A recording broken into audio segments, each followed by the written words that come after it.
Good morning and welcome to the March 1, 2024 City Council Special Hybrid Meeting to hold the annual planning session. I'm Mayor Salim Neese. Today's hybrid City Council planning session is being brought to you in person and by Zoom. We're also broadcasting on the city's YouTube channel. We welcome anyone wishing to watch the meeting live to join us on the city's YouTube channel via Zoom or at the Mercer Island Community and Events Center. Welcome to all and thanks for joining us today. Council members, please have your microphones turned on for roll call. City Clerk Andrea Larson, please call the roll. Thank you, Mr. Mayor. Councilmember Andraw. Here. Councilmember Jacobson. Here. Mayor Neese. Here. Councilmember Reynolds. I'm here, but my mic doesn't appear to want to turn on. It got you. I heard you. Okay. No, just no Deputy mic. Mayor Rosenbaum. Here. Councilmember Weicker. Here. And Councilmember Weinberg. Here. Thank you, Mr. Mayor. Thank you. We have a quorum present. And the City Clerk, please note that the Councilmember Andral has joined us via Zoom. Next, we have the Pledge of Allegiance. Council, if you've joined us in council chambers, please stand and face the flag. If you joined via Zoom, please mute and turn off your video to ensure the U.S. flag is visible. I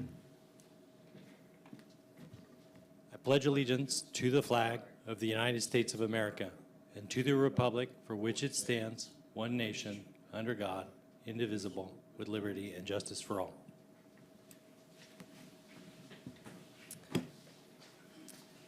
Thank you. We now move to approval of today's agenda. If there's no questions, may I have a motion to approve the agenda? So moved. Second.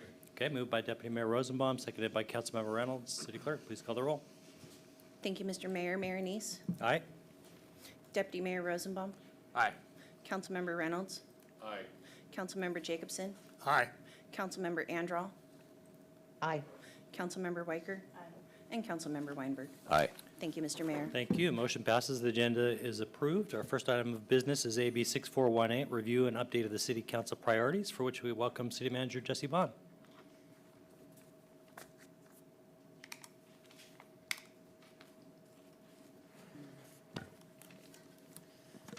Good morning, City Council and staff members. Mr. Mayor, this is the moment every 2 years where the City Council gets together and reviews your council priorities. I do not have a presentation planned this morning, so I would be happy to turn that back to you for your discussion, and Ally Speets is also prepared to support you on that.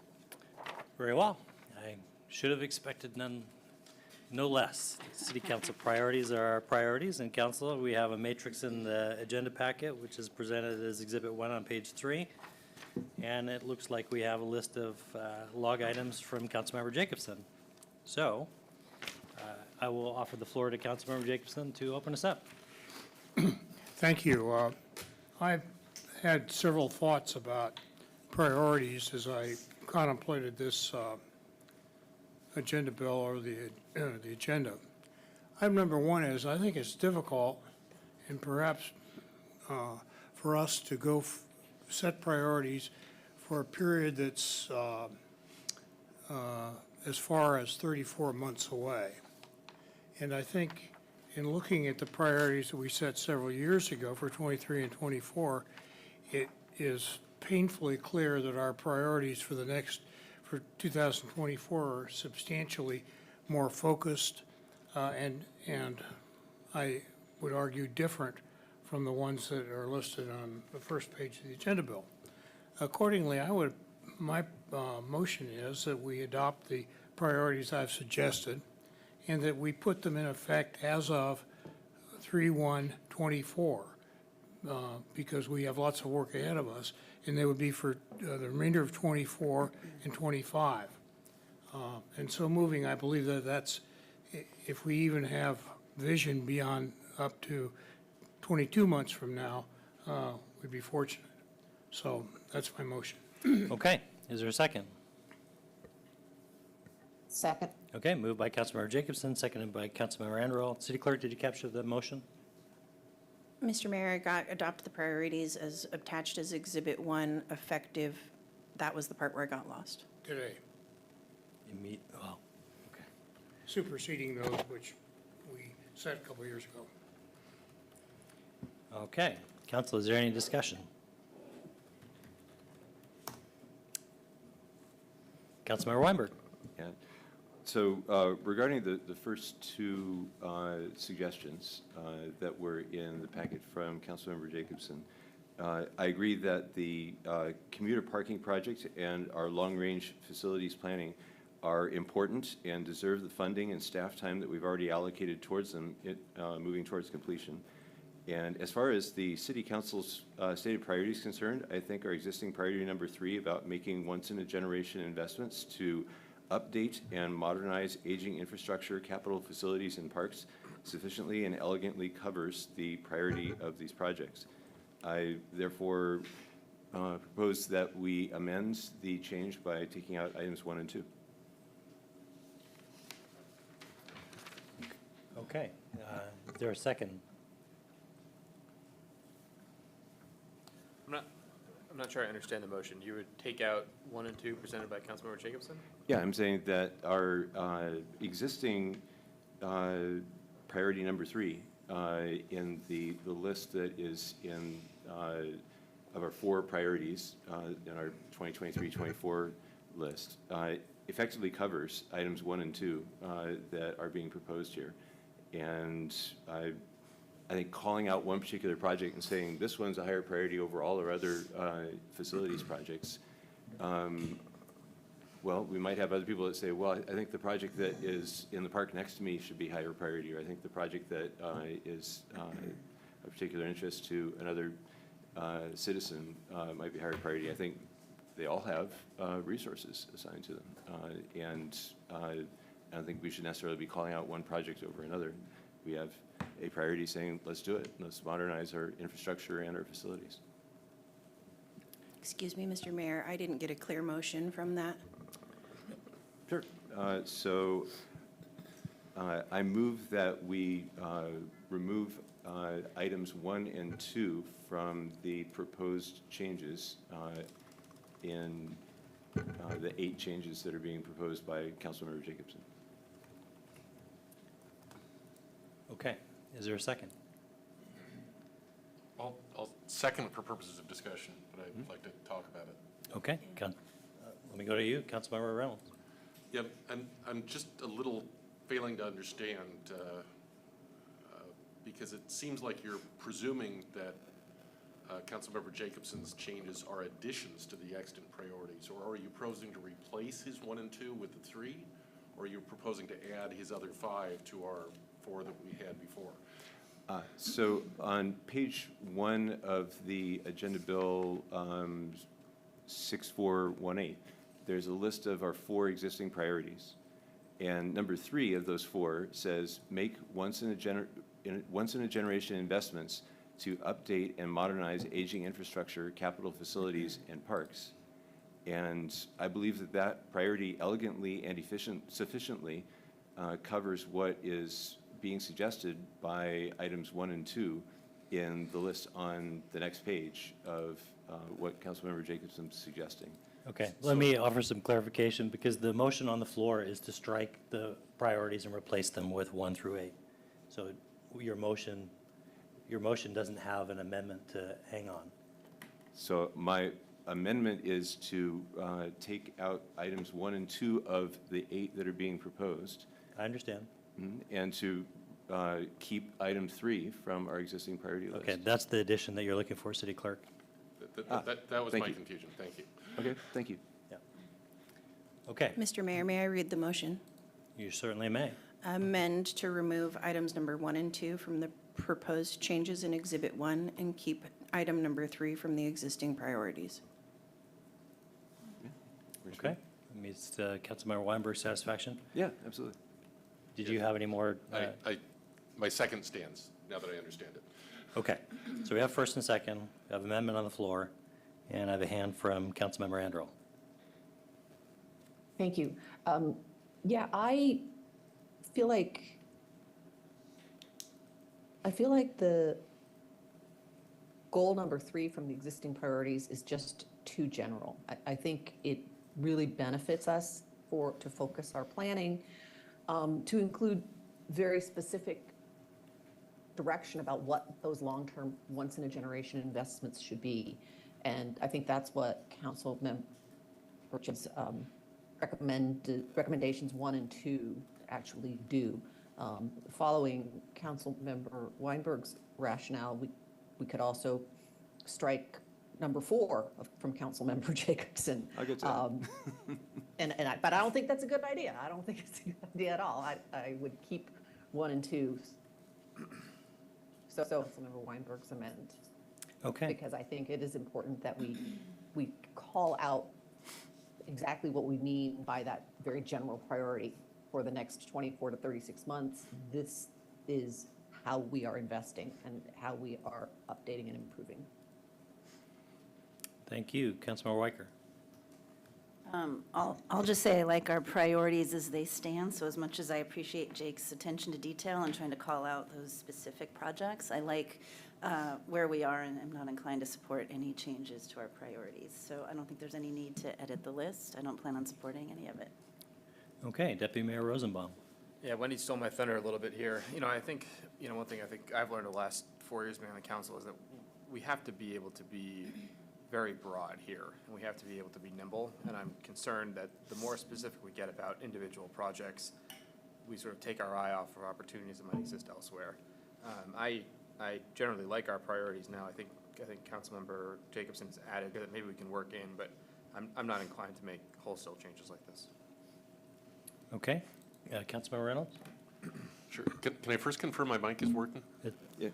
Okay, because I'm getting no light, so I don't know if it's on all the It time or is. off all the time. Well, Okay, I will have our look into it after this meeting, but you are coming through the Just don't speakers. forget that. okay, I'll try not to do that. Yeah, I think I share some of the concerns of the last couple of speakers. I think Councilmember Jacobson's ideas are generally good, but they strike me more as work plan items rather than goals. And I think keeping the big picture of the extant priorities is probably appropriate. I think the one possible exception is priority number 1 in the extant priorities. That one could use perhaps a little bit more specificity than it currently has right now, especially since we don't seem to be doing much on that priority and haven't seemed to have done much in the last year. But having said that, I think we're presumably debating Councilmember Weinberg's amendments right now. And if we were to adopt Councilmember Jacobson's priorities, I believe that Councilmember Weinberg's amendment makes it better. Okay. Councilmember Weicker? No, sorry. Oldham? Down, yeah, sorry. Okay. A quick process question. Are these priorities, Ally, going to come back to us in AB at a future council member or council meeting for adoption? Am I on? Okay. Thank you, Mr. Mayor. Yes, and if today does not result in clear, concise priorities, we would bring them back to you at another meeting. I think that's probably just a good thing to do, so everyone can review them for final Okay. decision. And if the amendment and the motion fail and we have no changes, what happens then? Then we would roll over those 4 priorities to, sorry, forgot to turn my camera on. We'd roll over those 4 priorities to the 25 through 26. Okay. At a future meeting or with no further action after this meeting? I think we'd bring it back, so it's clear. Okay. Yep. All right, so City Clerk, we're at the moment of a vote on the amendment. That is correct, Mr. Mayor. Not seeing any other discussion. Please call the roll. Thank you, Mr. Mayor. Is it Councilman, possible to put the motion on the screen? yes. Oh, I saw a hand from Councilmember Jacobson. One of the methods in my madness of being very specific is to communicate to the community the things that we're really focusing on and to be accountable for a report card at the end of the year and at the end of 2 years. While I think aspirational goals are great and wonderful, I don't know how they translate into creating an answer for me when I'm asked, well, okay, well, really, what are you going to do? What, at the end of the year, Councilmember Jacobson, what do you think we ought to have accomplished? And the difficulty that I have with existing ones is that it's said, well, we do this, and maybe it fits into number 2 or number 3 or number 1 or something like that. And I would also point out that when we sat here a year ago, we had no idea at that moment in time that the City Hall was going to be taken away from us. we had little idea that the urgency that attaches to the Public Works building, although we were, thanks to the good work of the city manager, we were starting to look at those very issues at that point in time last year. So I have some skepticism of our ability to predict things very well in the future, be they specific or general, and I don't think the general ones send the community a message about what we're working on. So that's the basis for my doing this. Very good. Thank you for that context. Not seeing any other hands. City Clerk, please call the roll. Did the motion, can I take the motion down? The amendment to the motion. Yes, but Councilmember Reynolds had asked me to share it. Did you see what you needed to see, Councilmember? Actually, it wasn't me, but Deputy Mayor. Somebody had. I'll say. Councilmember Weinberg, Aye. Councilmember Weicker. Mayor Neese, Nay. Councilmember Jacobson, Hey, Councilmember Andral, Nay. Councilmember Reynolds, aye. and Deputy Mayor Rosenbaum. Aye. 2 to 5. Okay, the amendment fails. It was three Three to to four, five. but yeah, it fails. 3 to 4. I'm sorry, who was the last? You have Rosenberg, Weinberg, and Reynolds. Sorry, my apologies. For the record, maybe you can clarify that. I have Councilmember Weinberg, Councilmember Reynolds, and Deputy Mayor Rosenbaum as ayes. Councilmember Weicker, Mayor Neese, Councilmember Jacobson, and Councilmember Andral as nays. Okay, amendment fails. Back to the motion on the floor. Any other amendments?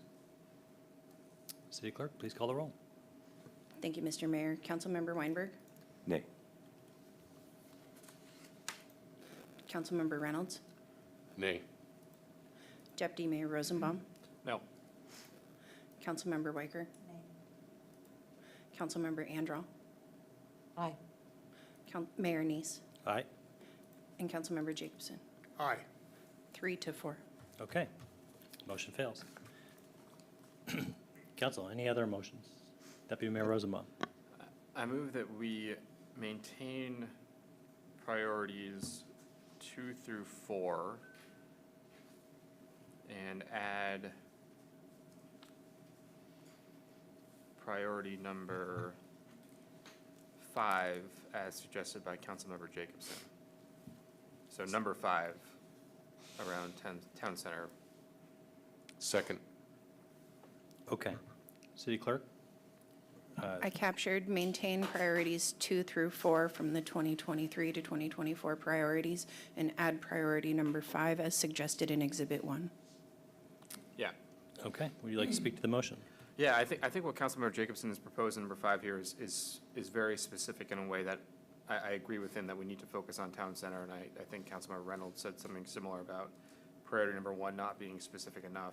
And I think that this would add a good focus to what we're looking to do to activate town center. Okay, Second. it's seconded. Any amendments? Councilmember Jacobson, anything you want to amend to add to it? My lips are sealed. You can't amend everything, but if you had a winner in there, you might be able to convince your colleagues. I have a question for our esteemed deputy mayor, and that is, should number 5 really replace number 1? I think we can figure out the order of them. One would be gone with his motion, right? So it would not exist. And Okay, then, if it's gone, yeah, I don't know where 5 would, reseal my lips. I don't know if 5 would replace 1 or become the new number 4, but it would be in the mix. Because one is gone. I don't take these to be in a linear priority. I see the numbers as assigned to a topic. Right. My question really is, should my number 5 replace number 1? Yeah, exactly. Yeah, Oh, okay. yeah. I didn't understand that. Okay, City Clerk, can we have the record reflect that the maker of the motion intended for number 5 to replace number 1 in its position as well as its text? Yes. Thank you. Okay, back to you, Councilmember Jacobson. Is there anything else you would like to add? I've resealed my lips. This is the best behaved group ever. Is that part of the motion? What is in this coffee? Okay. City Clerk, please call the roll. Thank you, Mr. Mayor. Councilmember Jacobson. Aye. Councilmember Weicker. Aye. Councilmember Andral. Aye. Deputy Mayor Rosenbaum. Aye. Councilmember Weinberg. Aye. Mayor Neese. Aye. And Councilmember Reynolds. Aye. Thank you, Mr. Mayor. Okay, motion is adopted. We move to our next item of regular business, which is AB 6419, 2024 Legislative Session Update, and we welcome back City Manager Jesse Bond and Management Analyst Robbie Cunningham Adams. Thank you, Council. I think Mayor will share the PowerPoint here. So, Council, we have a brief slide deck that I'm going to go through top to bottom, and then certainly we'll have time afterwards for more detailed questions. Will you all just let me know if this works to share? Looks good. Excellent, thanks. Meryl, could you switch it to presentation mode? Excellent. Thanks, Meryl. Great. Council, we're here to give a recap of as far as we know, the 2024 legislative session. The legislative session is still in progress until next week. Next slide, please. So I'll give an overview of what's happened so far in our city's efforts participating in the legislative session this year. I'll give a recap of legislative action taken so far related to the city's adopted 2024 legislative priorities. And I'll do a brief preview of some of our plans and the impact so far on the city's work plan. Next slide, please.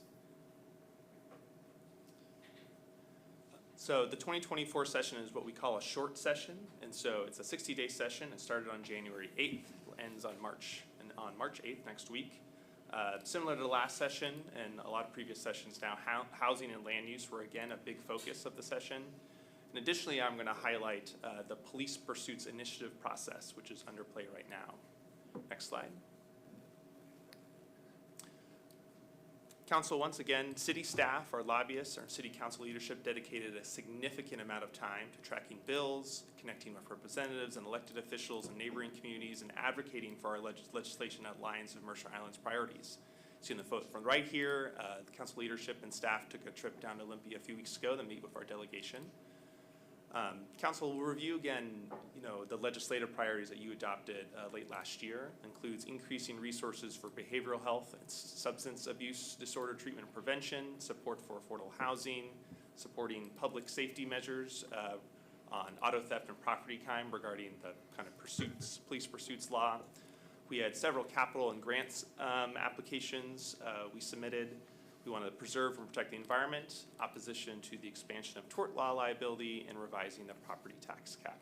Next slide, please. I'll review a few of these specifically. First, a little more on our city engagement. Council, as you know, this session, this work takes quite a bit of our time and effort. Really had regular calls between council leadership, legislatures, weekly meetings with our lobbyists and our staff, and really at times daily work coordinating between the mayor, deputy mayor, staff, our lobbyists. We're analyzing bills, we're writing testimony, suggesting amendment texts, engaging with AWC. Next slide, please. We gave public testimony to a whole bunch of committees this year. I won't read through every single one of them. I do want to highlight, we sort of did a review. On your average single giving testimony, which is usually only a minute or two, behind that is usually 5 to 10 hours of staff and council work on, writing and reviewing our testimony, standing in line waiting, Salim mainly waiting in line to give testimony virtually, and engaging with our partners at AWC to coordinate strategy on engaging with pieces of legislation. In addition to that, significant hours of advocacy with other mayors and council members and legislative representatives outside of the city's 41st legislative district. Next slide, please. Highlighting our work on substance use disorder treatment and prevention, we testified in support of 2 bills which aim to update educational content in schools focusing on opioid and fentanyl prevention for 7th and 9th graders.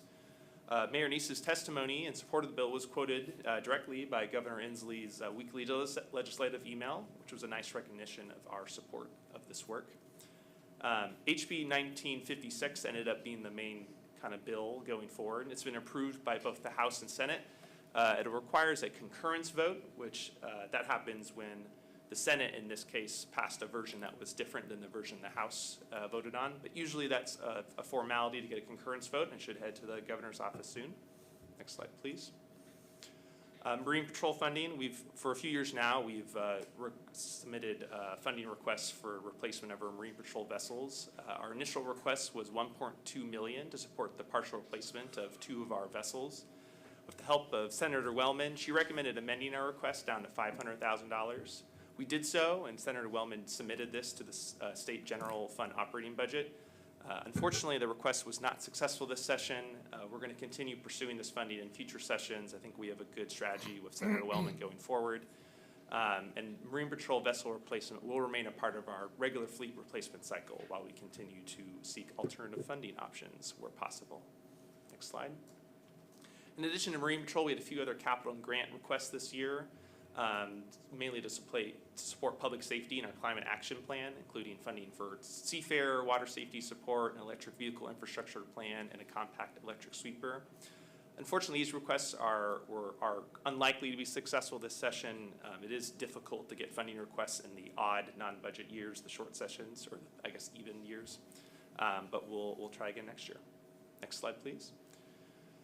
All right, a few details in this one. Police pursuits. As I said, one of our priorities was adjusting the police pursuits law to include auto theft and some property crimes under the reasonable suspicion standard. There was no specific bill introduced this session, and the reason for that is you may have heard about Initiative 2113, which would have potentially sent this issue to the statewide November ballot. This initiative would reinstate the reasonable suspicion standard and remove some narrowly defined crimes eligible for pursuit. Under this initiative, officers would still be bound by their individual department policies, which we would primarily focus on the safety of the public. The legislature has the option to adopt an initiative rather than send it to a public vote in November, and it seems like, from what we're hearing, that they may do that. And so the initiative did receive a public hearing this week, and they are considering whether to vote and adopt the initiative rather than have it go to the ballot. How this would work is if both the Senate and House approve the initiative, it would be adopted. The initiatives do not go to the governor's office. The mayor submitted written testimony in support of the legislator adopting the initiative. So we'll see what happens. Next slide, please.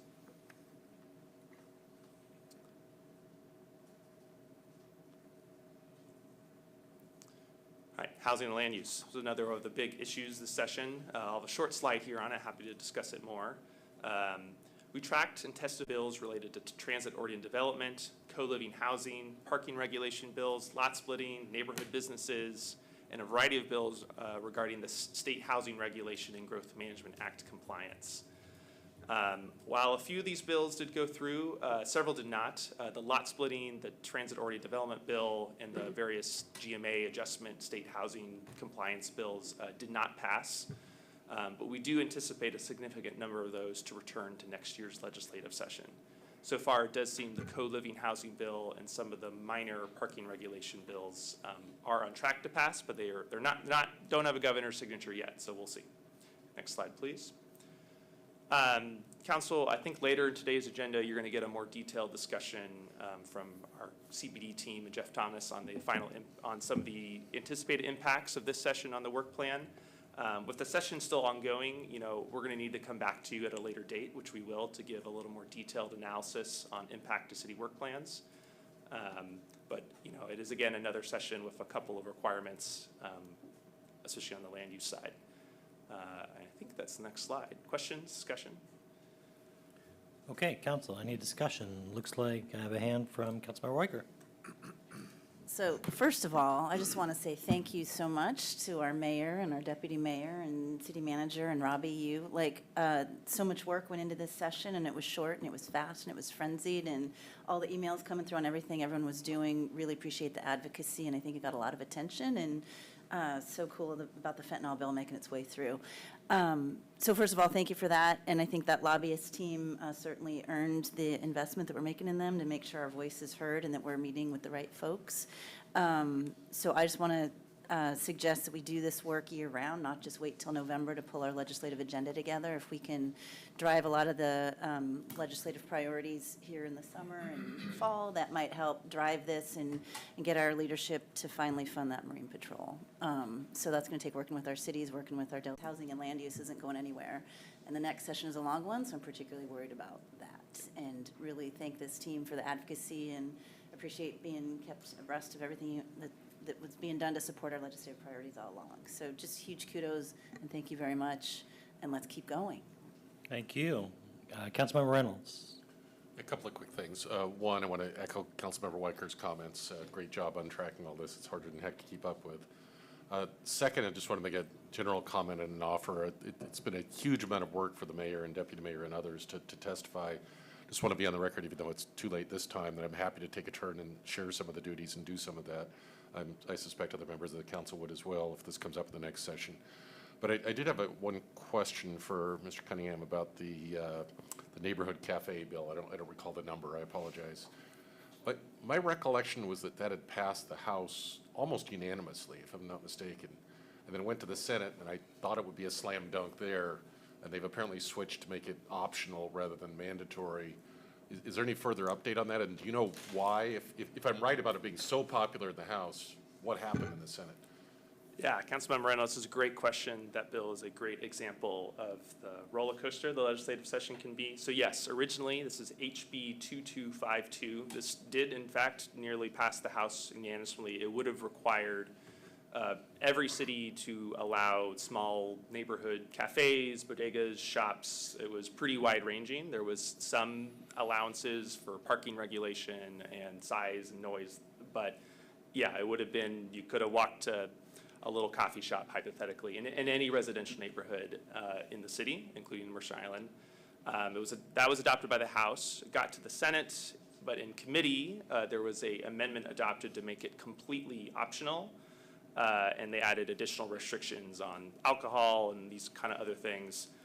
What the legislator then has realized is that as written now, that bill would actually restrict certain cities. I know the city of Seattle has a few of these type of neighborhood cafes that would have inadvertently been actually banned by the way the legislation changed.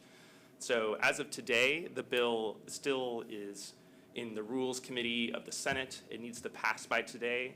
I believe there's a proposed striker that would clarify that it's purely an encouragement bill, which is why the legislator passing something that has no effect whatsoever, it would suggest regulations that cities would pass. If I were to guess, is that they would not make it out of the Senate today in that form. But it has obviously had a few twists and turns. My guess, Councilmember Reynolds, is legislatures didn't. I know AWC had stated that they had not heard a lot of pushback or opposition or significant analysis done on the bill, and so it sailed through the House pretty quickly. And then I think a lot of folks realized what specifically was being proposed, and I could see it coming back next year. So if I may ask a quick follow-up, and this may be for Mr. Thomas instead, I don't know, but if they make it optional, that doesn't really have any impact, because we could have done that anyway ourselves, couldn't we, even without this legislation? Correct. Okay, thank you. Okay. I'll add one other anecdote to that there are people that were on the House side that voted for the bill that thought it was a rural bill and only implemented in rural communities, and later come to understand it as statewide. So these things twist and turn as they wind through. Councilmember Jacobson. I'd just like to echo comments by Wendy and Craig about job well done by the team, and add to it that I've heard from some of my contacts in other cities that our efforts had an impact on other cities, and specifically the city of Kenmore. That was in the process of being a roadkill at one point, and another city that wants to remain nameless. But so we have we're hitting above our weight, which is fantastic. Thank you, and I'm happy to, carpool with Craig next year if the need is there. So. Thank you. Councilmember Anderall. Thank you. Yeah, to get a little redundant at this point, but Robbie, I just wanted to thank you and your team for everything you've done. The amount of work that you did in 60 days is pretty phenomenal. Also, grateful thanks to the mayor, the deputy mayor, and the city manager, Dave, Salim, and Jesse. You guys just did amazing work this year, and yeah, I appreciate everything. No questions. Thank you, Councilmember Weinberg. Yeah, +1 on the congratulations to the team for a job well done, and also a +1 on the offer to help out next time around. I think we should rotate and share the load, so it's not too heavy a load on one person. Very good, thank you. Jesse Bond. Thank you, Mr. Mayor.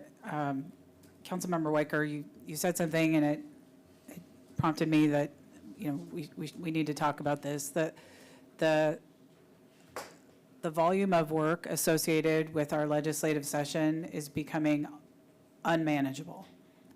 And I'm really proud of our team. The mayor should be on the payroll at this point because of the number of hours he's put in, not just this year, but the prior year. And, I've shared with the mayor and deputy mayor, we meet weekly during the legislative session, just on the legislative session. In addition to all the other things we're juggling, we're really going to have to look to next year and think about how we resource ourselves. I have a great staff team. Most of them are here today. Meryl's on screen, that have been carrying this load.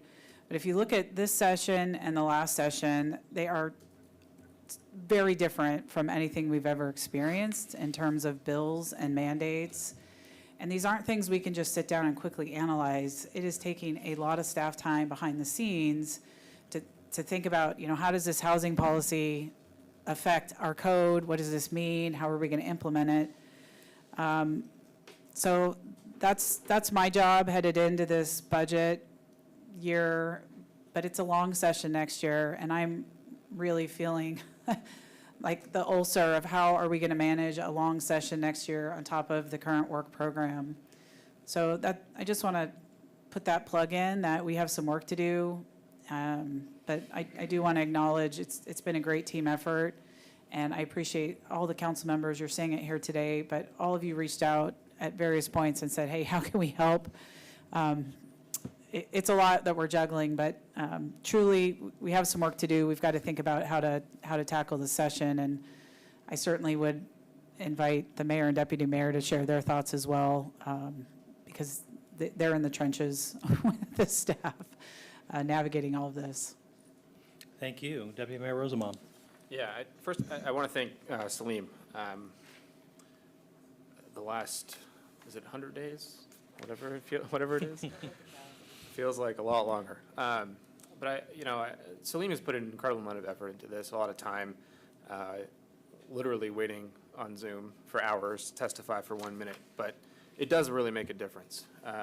I think getting perspectives across and also engaging other cities has been invaluable.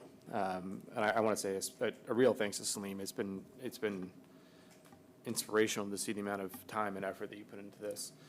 I also, the staff team here, this is an area where I really wish that everyone could see the amount of work that goes into this. And I think it was Councilmember Jacobson that said we're pulling above our weight, but we are pulling above the weight of many cities. I think the amount of work that goes into this, the amount of effort, we are so far ahead of where other cities are in terms of our thought and our depth around these, just so many different issues. I mean, there's so much going on. And I'm very appreciative of all the work that goes into it to help us understand how we can engage, but also what this would mean as we, continue to operate the city. Meryl and Robbie have just done an incredible job, and our lobbyist team, and of course Jesse as well. I'll spare Robbie any questions because I think he's gotten daily questions from us. So I'll spare him that. But I do want to say thank you. And it is just an incredible amount of work.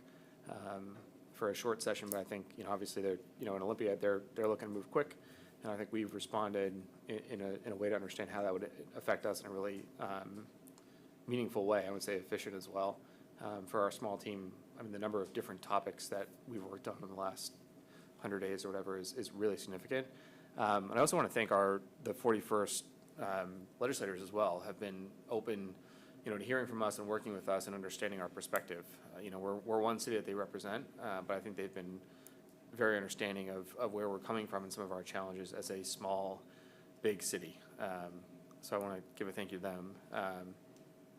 And as Jesse said, we have a lot to think about as it comes to next year as to how do we continue to engage with the legislature, how do we continue this process. So it'll be here before we know it, but I'm also excited about the opportunities that we have. Yeah, it scares me how quickly it comes around again. Of course, I want to add on to the thank yous for everybody in this room, the directors in front of us. I think that I've talked to each one of you on one bill or another, probably multiple times. That type of guidance and feedback and analysis is critical in formulating, testimony and feedback to the legislature to make bills better, or guide legislation in a direction that is to the benefit of the region and also to Mercer Island. To Councilmember Weiker's comment about, we need to start working now for next session. I think that's a message to every one of you where you can all help me out. We sit on regional boards.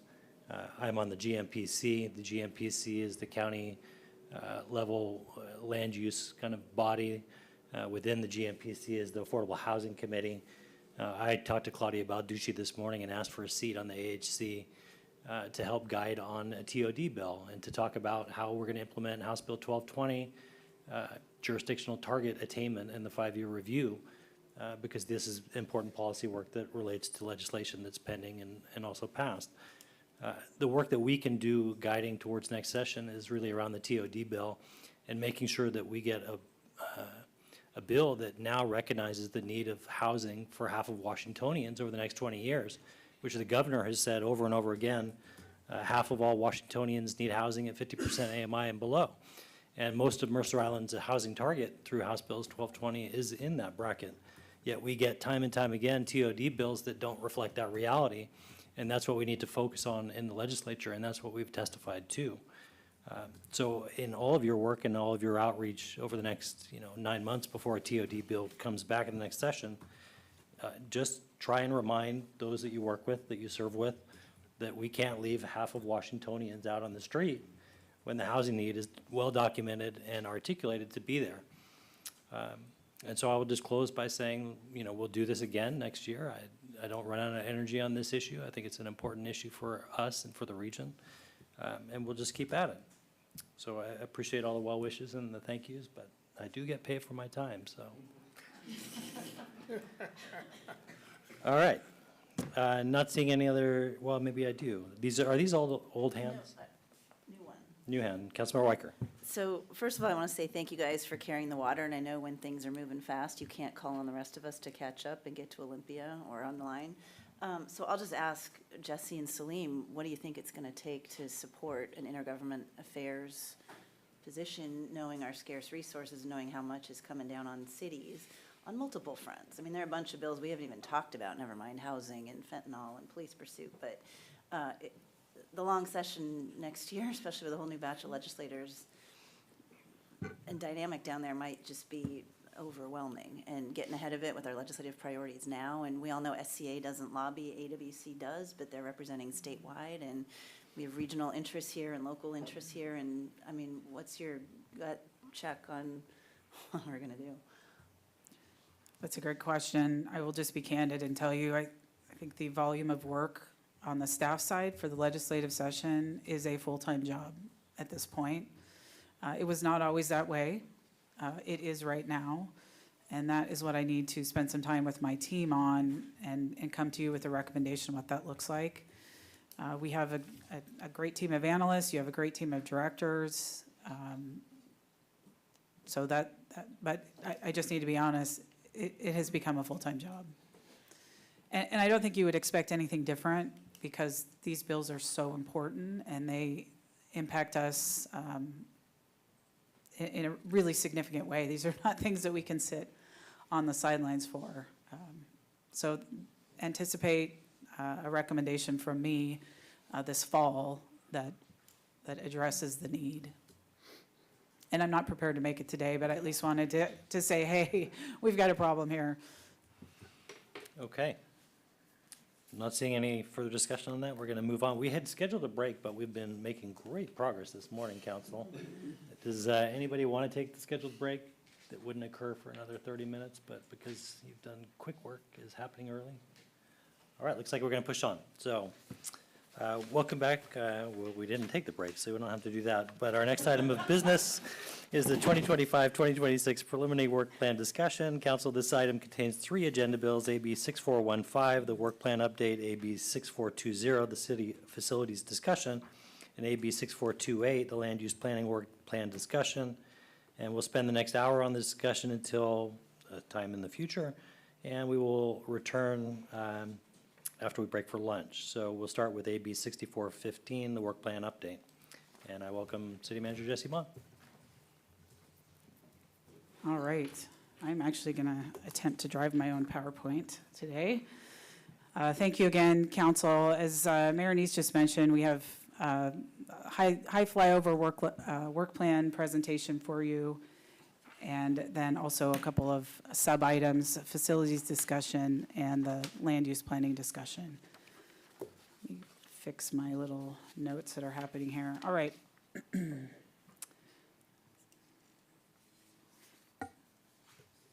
Well, I thought I was gonna.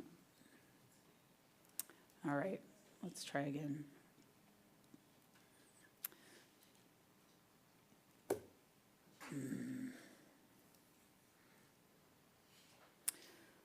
Okay, every time I move aside, I get a black screen. Let's try one more time.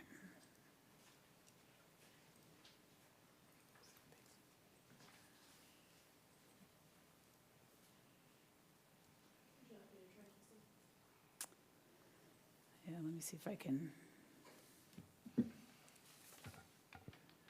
This is famous last words. I'll drive my own presentation. I know. All right. Looks good. Hold on, we are at the,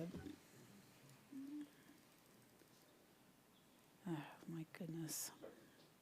Give me just a second. See if we can get back to the beginning. Assign council members who are interested in a subject matter area, this sort of stuff. You could study up something and really get on top of the timing of the thing. All right, we've got it. We lost 2 council members. We should have just taken that break.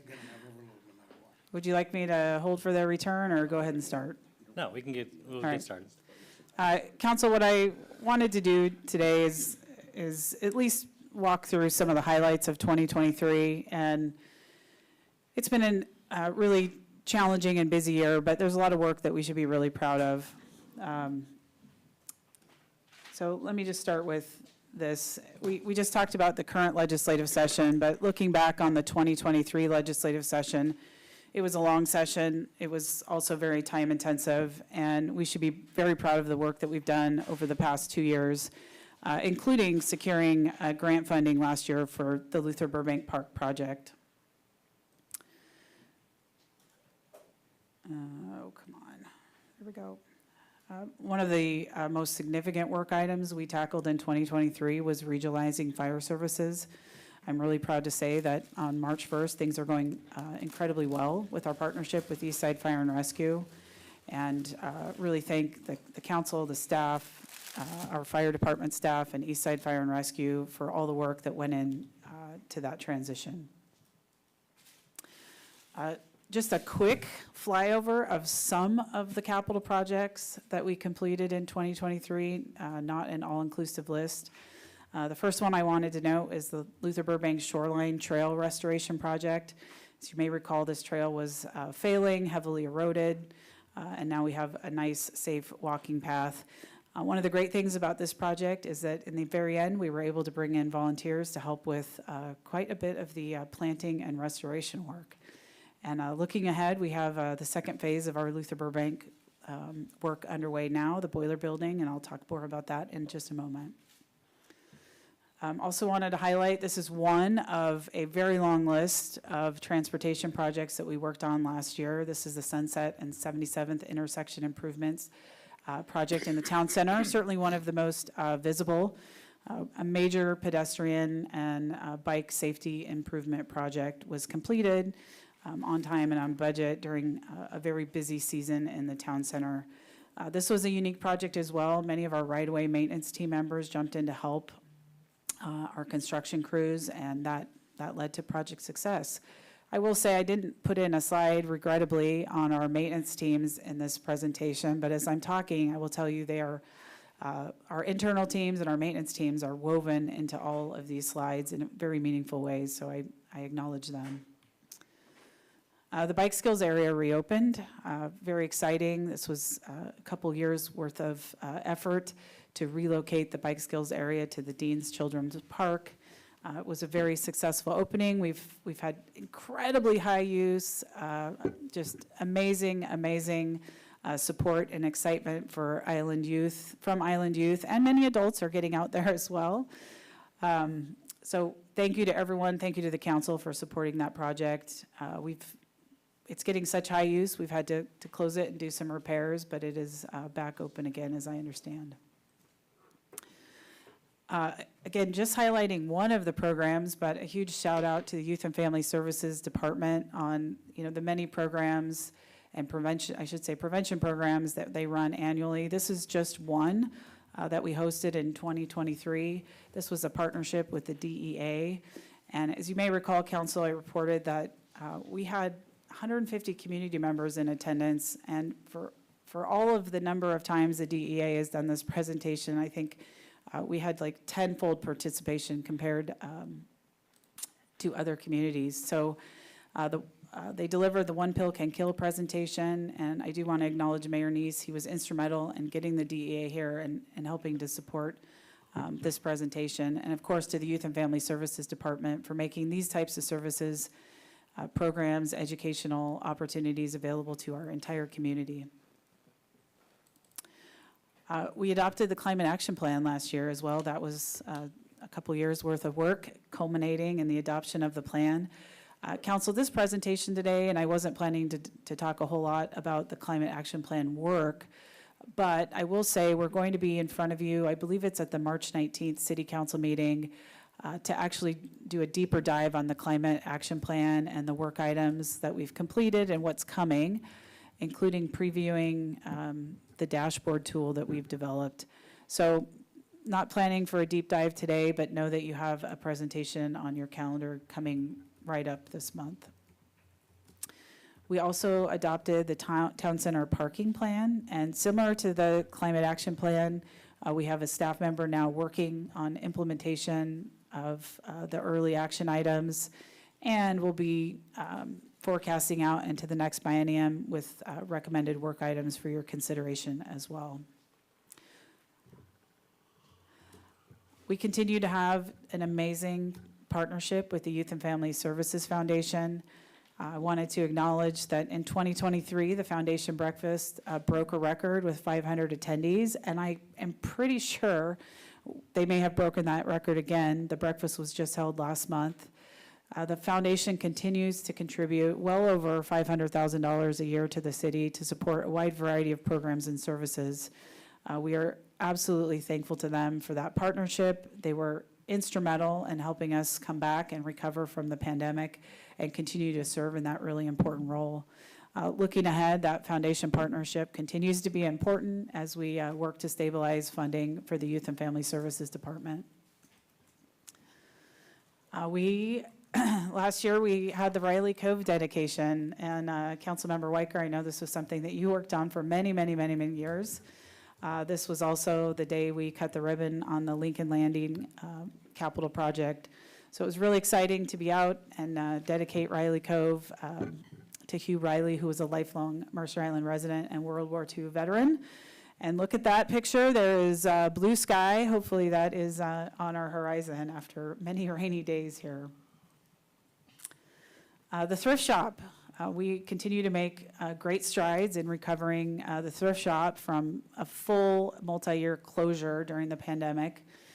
Council, these numbers aren't final yet, but we set a goal to increase our revenue by 10% in 2023, and it looks like we're going to come in at 16%. So that is really incredible. They have been working hard this past year, and that will carry into 2024 to rebuild the volunteer teams, which has a direct impact on revenue. I'm seeing the number of over 26 increase in production hours.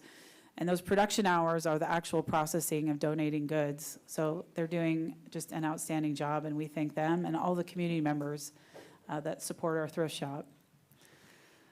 Some police department highlights. I just continue to be impressed with our police department. And I was looking at these pictures this morning. This is sometimes in other duties as assigned type of presentation. But that boat there in the upper left-hand corner was a derelict and abandoned boat, just one of the things that our Marine Patrol does out on the lake. They were successfully able to recover that boat. I'm not sure where it went, the landfill maybe. They host a number of programs each year. October's Medication Take Back Day brought in over 80 pounds of unused medications. And I'll remind you that as I'm looking back on 2023, these programs that we're hosting and the work we're doing is being done without City Hall. So we tried to maintain our existing programs and keep those services going despite that hardship. Our police department continues to invest in important training and development. And both police and fire, I will mention, are continuing to train for the opening of light rail. That is incredibly important. And let us not forget Seafair 2023, and we look ahead to 2024 as well. This has a major impact on Mercer Island, including your staff teams. We believe we had record-breaking attendance on the island in 2023, although it's really hard to quantify that. We also worked with the neighbors to Groveland Park in 2023 to help better manage the crowds that were surging into the Groveland Beach Park. And we had some great success. That was an important partnership between Recreation and the police department. We capped the capacity of the park, and we were able to manage the volume, limiting it to 500 patrons. Overall, it went really, really well. So my thanks to the team for the look ahead and the troubleshooting. And here we go, 2024. Our emergency management, our emergency manager continues to do great work and supporting a whole team of staff and volunteers that support your emergency management needs across the island. We got to exercise our training this last year during the water emergency, which I'll talk about in just a moment. But I wanted to give a shout out to all of the staff that invest time and our important community volunteers keep this going. So thank you to them. We saved a hawk last year too. This is it's interesting. We flipped through the photos preparing for this presentation, and both police and maintenance perform a number of animal rescues each year. This was the one I wanted to highlight. This hawk was a 2-year-old male. We rescued him, we got him to pause, and after an 8-week rehab program, he was successfully released. So nice job. Thank you all for looking out for the winged, the 2-leggeds, the 4-leggeds, and all of the above. Summer celebration was just outstanding, and we brought the parade back this year. That was a lot of fun. Again, you're seeing the words record-breaking, hard to prove, but it certainly feels like people were very excited to have the parade come back and summer celebration offered again, in addition to many other special events. So we're headed towards our next special event season and really looking forward to it. I thought this was a good time to remind you that summer celebration is July 13th, 2024. All right. Also, the year in review included some unexpected challenges. I won't belabor this. I think we all know what happened. City Hall closed. It's been a very trying year, repurposing, other buildings to house staff, rehousing staff teams. Just really, really challenging. I need to take a moment here and say thank you to everyone for hanging in there. There's some teams that have been really significantly impacted, our police department, our municipal court. Other teams have relocated to make space for those of us that have been displaced. The Youth and Family Services Department, huge shout out to you for doubling up and making space at the Luther Building. So, Council, it's been a hard year. I will say, and I believe the staff team shares the sentiment, we're looking forward to solutions and the long-term planning, and we'll get to that in just a minute. Funny story now, we can look back. The day after we closed City Hall, we had a major water emergency. and got to exercise our emergency management plans and successfully resolve that emergency. But it led to some really important work on our water resiliency planning, and that is ongoing. So council, you can expect to continue to hear from us on that planning work. So that's the things a few of the things, emphasize a few of the things, not everything that we accomplished in 2023. But I wanted to quickly roll through, what's still on the plate right now. We have just, I'm not even sure I can find the words to describe the volume of capital project work we're managing right now. It's really exciting. It's much needed, sometimes perhaps overdue, but it's a lot. The automated water meter project is underway. New water meters will begin to be installed this month, and that work will span through the summer. Council, we're coming to you on Tuesday to talk about the data collection stations, essentially the component of this project that requires us to place antennas on poles throughout the island so that we can automate our data collection for the water meter project. So major capital project still happening. The SCADA equipment project is going well. It has spanned 2023, will be into 2024. Again, you'll see a theme here. We're automating a lot of our systems and working to become more efficient, but volume of work is high. These projects are really complicated and they impact a lot of our teams, but this one is on track and tracking well. The water reservoir improvement project, you've seen these pictures before. We're in the process of basically recoding both of our reservoir tanks. We have one offline right now that's being recoded, and we'll be taking the second one offline as soon as the first one is finished.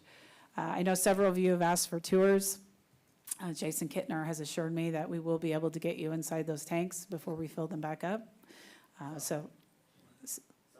South Tank. So stay tuned for a date for that tour. We have a major water system improvement happening in the East Seattle neighborhood. This is actually where I live, replacing a whole bunch of pipe water mains in this neighborhood, aging infrastructure that was due for replacement. The work is complete on 60th Avenue.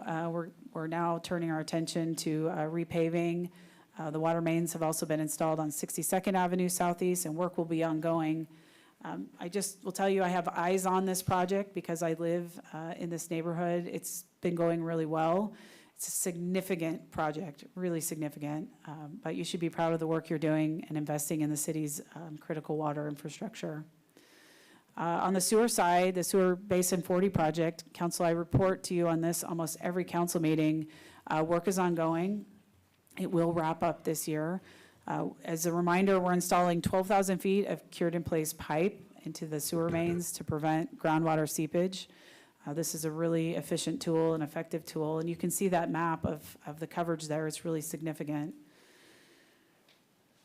I mentioned earlier we had finished the trail, and now we're turning our attention to the Luther Burbank Dock project and the waterfront improvement project. Construction will span 2024 and 2025. I think the work plan council actually says that we'll be under construction with the docks in 2024. That is actually slid by a year due to some unforeseen circumstances. But we're working on the boiler building now. That construction project just started. Everything is phasing out exactly as we anticipated. And Jason Kittner and I talked this week. I think sometime probably in the fall, we'll be in front of you with kind of a comprehensive update on this project and this park. In the planning department, I think you're all well aware, we are in the process of updating your comprehensive plan. That work should conclude at the end of this year.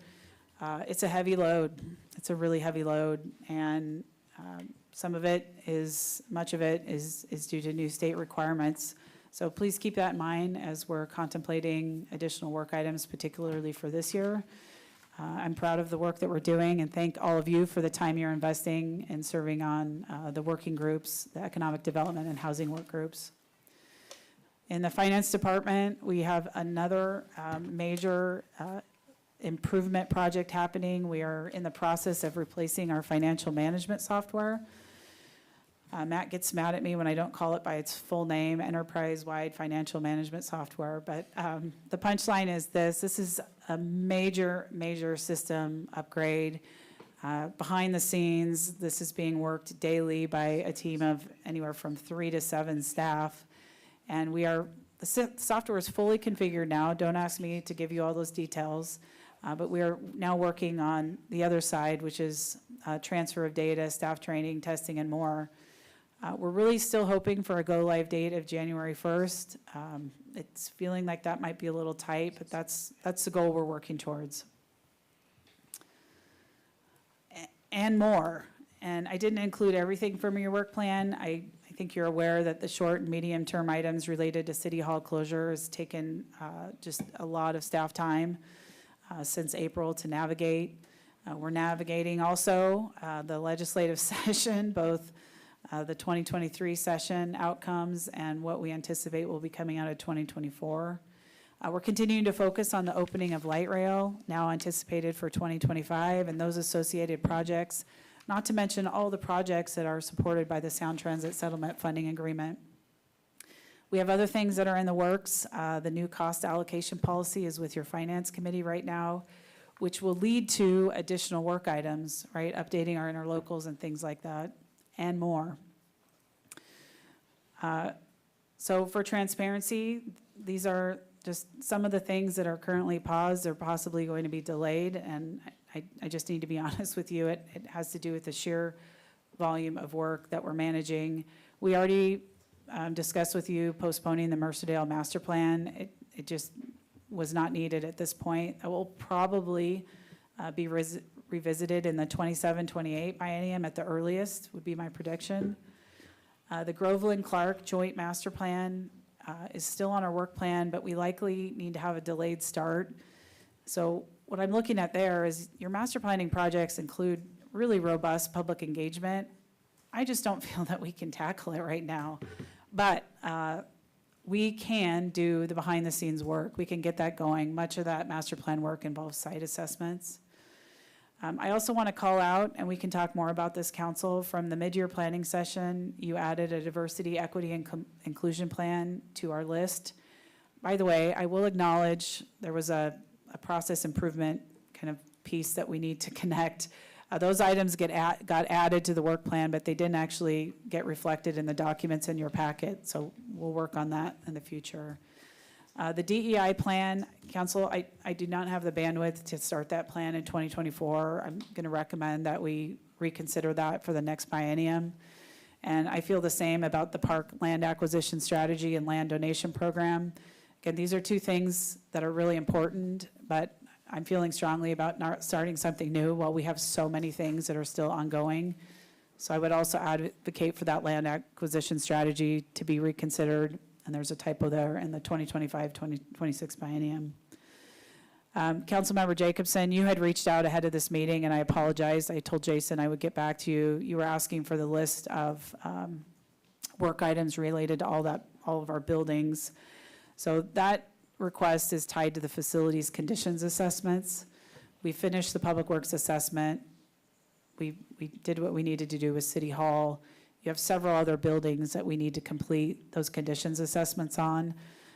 What I've shared with you is we're going to keep chipping away at that work between now and the end of 2026, but I'm finding it really hard to be doing those conditions assessments while we're also dealing with the City Hall closure and beginning to plan for public works and City Hall replacement.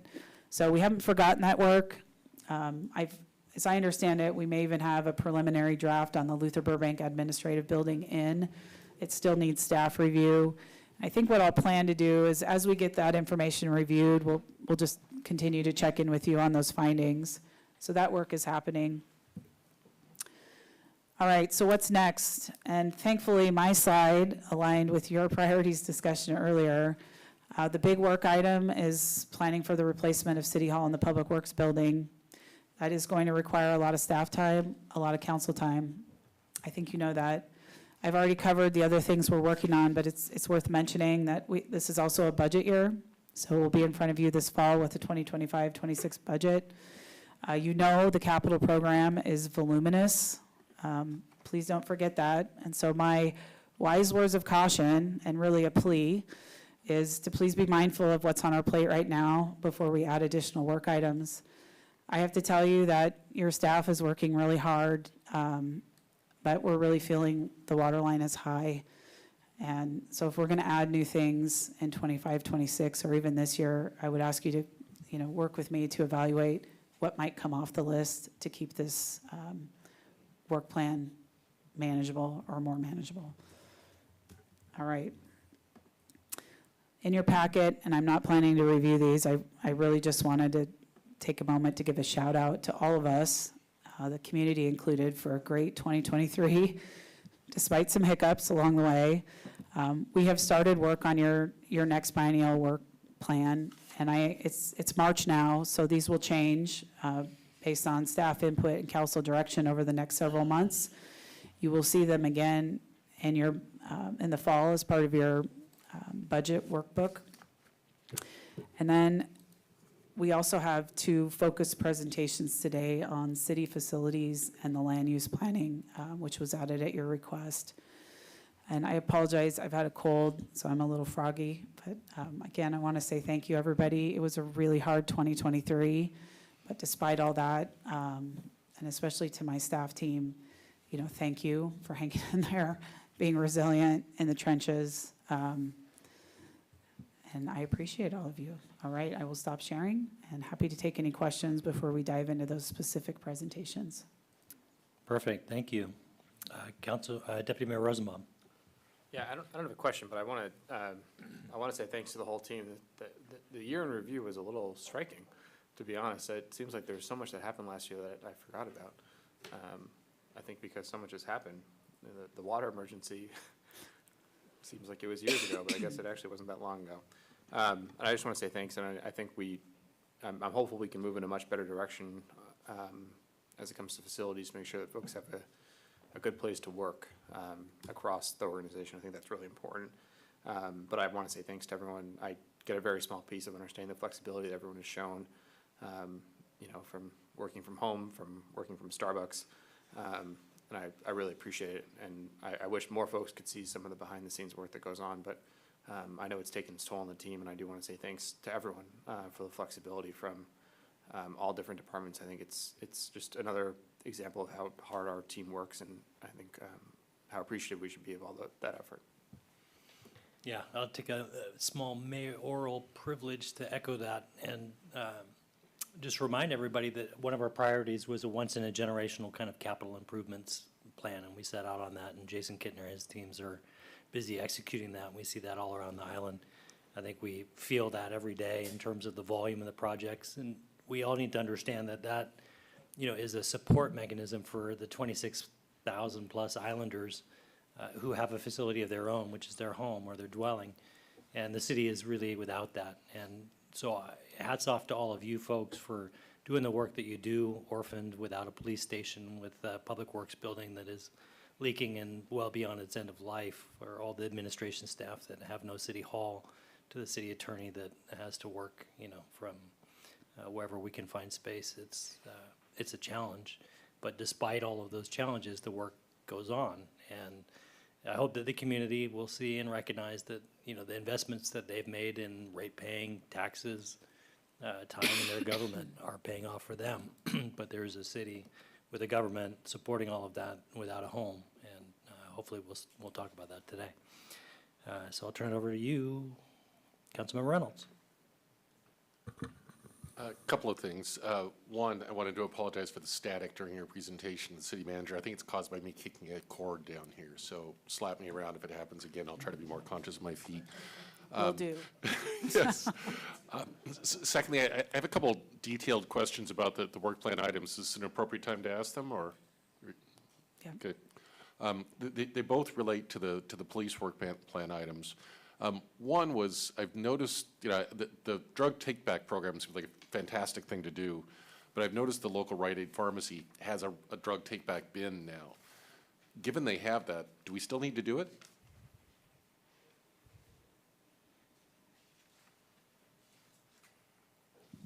Hi, for the record, Ed Holmes, your police chief. It's something we do to when we do it, we spread the word, so it really encourages versus a passive model where people, if they think of it, they would walk by. So it's a low lift for us. It's a once-a-year thing, I think, or periodic anyhow. And it helps advertise and evangelize the importance of bringing those meds in and get rid of them. Okay, I would just encourage you, if it ever does become a burden to carry out, we could still do the publicity and just direct people to the other spot. It might be something worth considering. The second thing is, last year, if memory serves, we approved a gun buyback program, and I don't see that on the work plan list. Has that dropped off, and what do we do to get it back on? This speaks to the comment I made earlier. In May, you approved a number of new work items. That was one of them, and they didn't get carried over the document. The gun buyback program, and I'll let the chief jump in here, we did not start it yet. That was one of those programs that had to be paused due to the closure of City Hall. Ed and I hadn't had a chance to talk ahead of this meeting about what it looks like to implement that this year, but you did approve the funding, and I suspect it's manageable, but the point I was making earlier is we really did not try to take on anything new, just in these moments of chaos the last 8 months. But Ed, what do you think about the year ahead in that program? I think we can make it happen. I think it just is difficult with, some of the facility stuff, and it's different than taking meds back, obviously. I know you understand. So we can make it happen. It's just a matter of doing it in a way that makes sense, given our limitations on the location of facilities to do so. So I would say that. Okay, yeah, it strikes me as clearly impractical last year when you didn't really have a spot. You can't do that at the Luther Burbank Admin Building or the community center. But it seems like once the portables are set up, there's at least a possibility. I hope that stays on the list. Yeah, thank you, yes.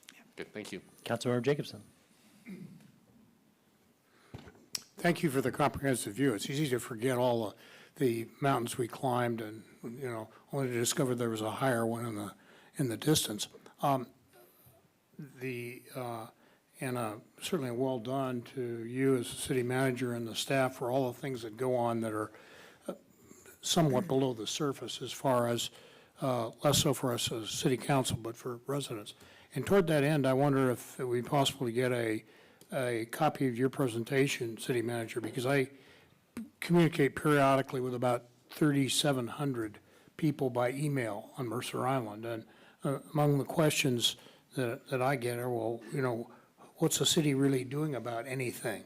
And because it is the lower part of that iceberg, if I could get that, I will send that out to my list with some comments about this session.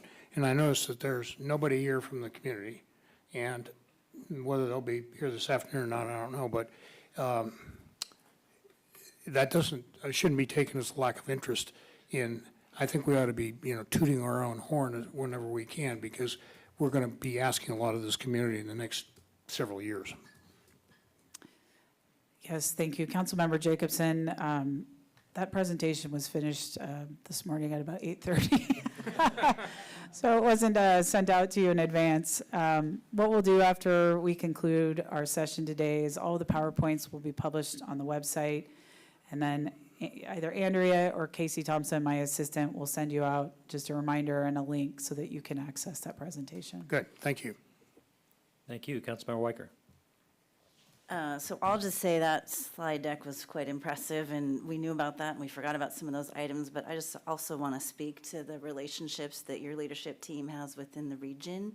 Every time I talk to different people in other cities or other jurisdictions, I hear how awesome our team is, how great our city manager is, and the resources that we have, because you build those relationships across planning departments, finance departments, legal teams, police departments. It's really incredible to be out there and hearing people talk about the good work and relationship building that our team is doing. So I got to thank the team for that as well. That's not in the slide deck, and we can't respond to emergencies if we don't know who to call and don't have friends who will respond. So thank you for all that relationship building and professionalism that you guys have throughout the region.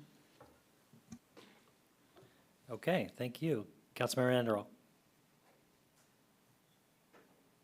Thanks. No questions, just echoing what some of the other council members have said in terms of an astonishing amount of work that was accomplished this year and how easy it is to forget some of the big important things that happened. So thanks, Jesse. Thank you, Councilmember Weinberg. Yeah, so I wanted to echo the thanks for the hard work that the entire team is doing this year. It was very strongly aligned with the priorities that the council has set forward. Might echo what the mayor said about doing once-in-a-generation investments, which we are doing in a very, to a large extent throughout the island. And I do have a motion that relates to the Public Works section and involves, I move that we direct the city manager to collaborate with the Mercer Island School District Superintendent to bring to the joint meeting of the City Council and the School Board on March 21st, a letter of intent between the city and the school district to update and expand the interlocal agreement for fuel purchase by July 31, 2024. The updated ILA must include the development of a plan and timeline to fund, design, construct, operate, and maintain an electric vehicle fast charging facility. The facility must be sufficient in scale to provide the daily charging needs of the EV fleets of both the city and the school districts. And the updated ILA must also include the development of a long-term plan for the expansion of the facility to keep apace with the forecast growth of both fleets. Very good. Thank you. All I'll right. second. We have a motion on the floor and a second. Did you capture the motion? I did, thank you. Okay. Councilmember Anderl. Thanks. So I saw this motion yesterday. Thanks for sending it out ahead of time. Maybe a question for the city manager. Is this work that would otherwise be underway? Or does this accelerate something? Is this new? Kind of help me understand how this might fit into our universe. Yes, thank you, Councilmember Anderl, and thank you, Councilmember Weinberg. This would be a new work item for us. We are contemplating the timing for the electrical vehicle charging plan. That's a citywide plan that was called out in the Climate Action Plan for Development. I'm not sure, Jason Kittner can maybe jump on here and let me know. I think we were hoping to at least begin work on that in the next biennium. So I think it would belong there. However, I want to put an asterisk on this comment. You know, we are going to be planning for the replacement of facilities, including your Public Works building, and we will be part of that design, which is not started yet, will likely include, you know, considerable electrical vehicle charging infrastructure. So, I'm not sure what's Councilmember Weinberg's vision is, but I will tell you I've got a vision to include some of that infrastructure in one of your two buildings that need to be replaced. I don't, with all due respect to the motion, I cannot meet the deadline that was presented there, so I do have a concern. It might be a good place instead to start talking with the school district. I think the spirit of what you proposed, Councilmember Weinberg, is understood. We've always talked about these types of shared facilities, and now might be a really good time to kick off that discussion. But the specific deliverables, I would be new to the work plan on that timeline for sure. Okay. If I Councilmember may Weinberg. respond. So there is an existing work plan, item 5.1, which indicates that we'll be drafting a master facility use agreement by Q4 2023. There is also a long-range facilities plan that the school district has put in place, and it does include the design of EV infrastructure in the summer of 2024, although it conspicuously does not mention anything about the facility being a shared facility between the city and the school district. So my motion is requesting a single-page letter of intent to make it clear that the EV infrastructure design being developed this summer be something that supports both agencies. To respond to the question about the how busy we are with our existing facilities, I'm intentionally worded the proposal to have what's asked for by March 21st be a letter of intent and not a full plan, but rather an intent to build a plan. And hopefully that's something that can fit within the existing work plan item 5.1. Okay, thank you for that. Councilmember Jacobson. I'd like to see the motion, because what was just explained is not what I understood the motion to be, but Councilmember Weinberg, is it the exact motion that you emailed out? It is the exact motion I just mailed out, yeah. Thank you. okay, thank you. Yep. Any other questions, discussion? I have a question about, go ahead, Deputy Mayor Rosenbaum. Yeah, Ted, do you have an understanding how this fits in with the capital levy that the school is considering? Or where this would stand in their priorities?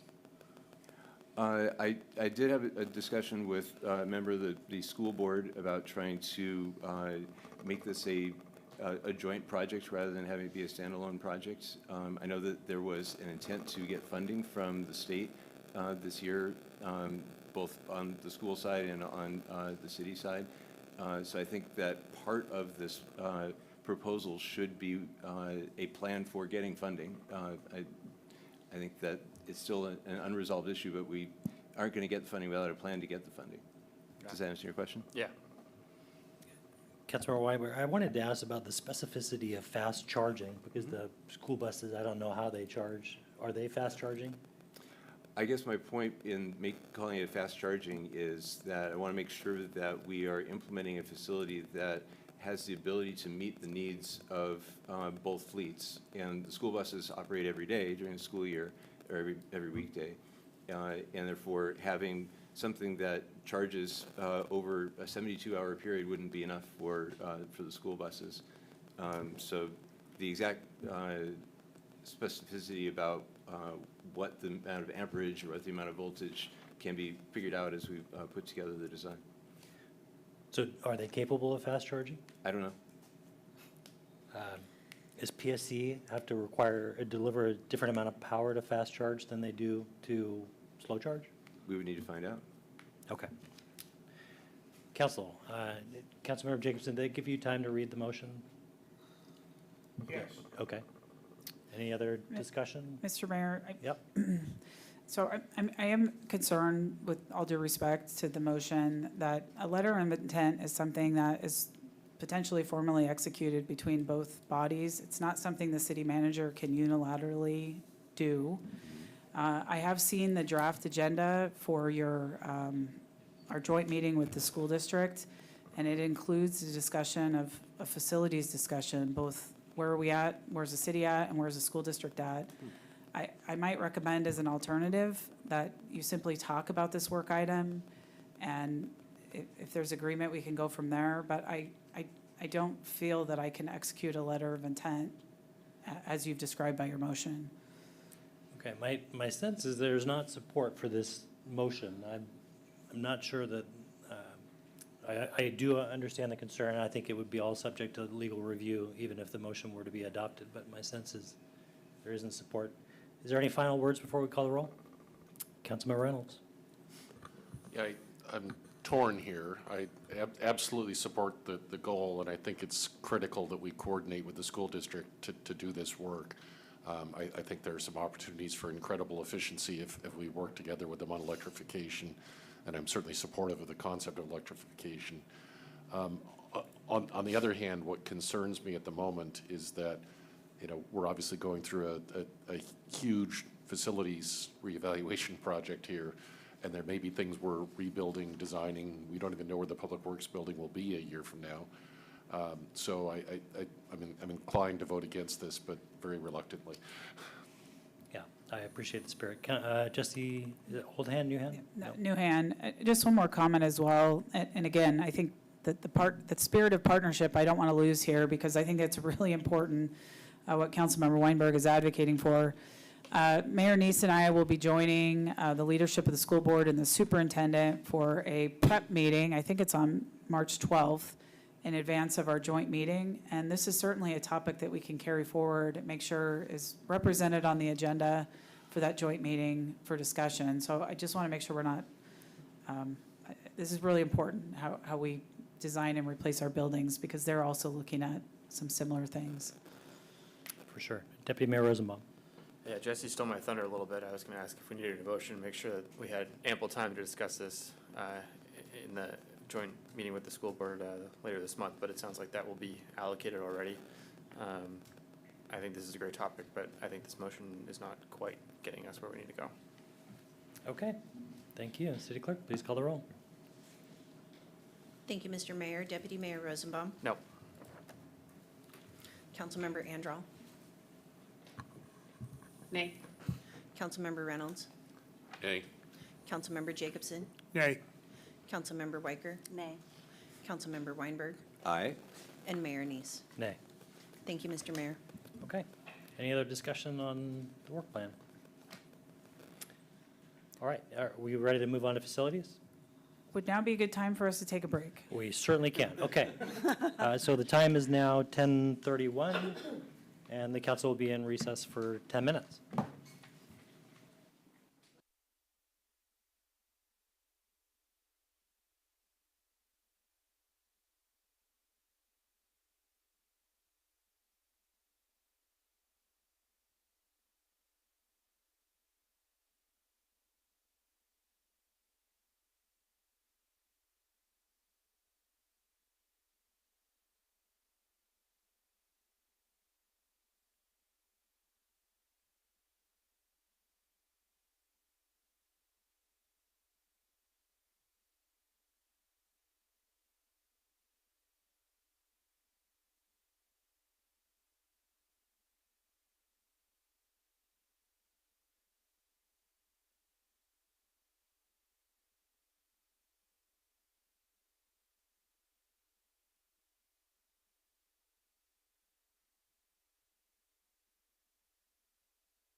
about to start? Yep.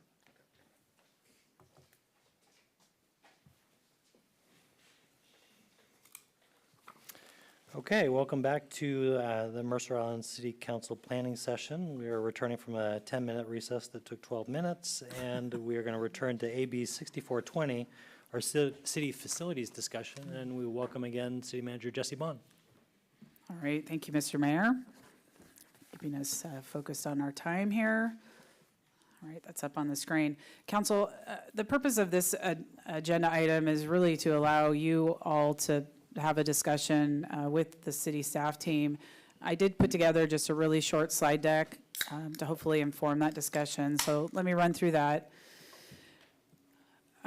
These slides you actually saw during the Public Works building presentation a couple of weeks ago, but just for the sake of continuity, I'll remind you that the 2023-2024 biennium was intended to be, 2023 was supposed to be take a look at all of our buildings, complete the conditions assessments, report out, and then in 2024 to build out the long-range facilities plan, including the repair and replacement plan. So that all went sideways with the unexpected closure of City Hall, decision that you made to permanently close the building in October of last year.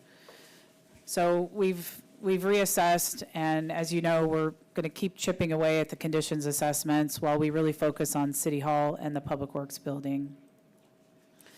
Speaking of the Public Works building, again, just for the sake of continuity, I'll remind you that we were in front of you at the first meeting in February, and we presented the conditions assessment on that building, which, you know, largely says the building's in poor shape and due for replacement.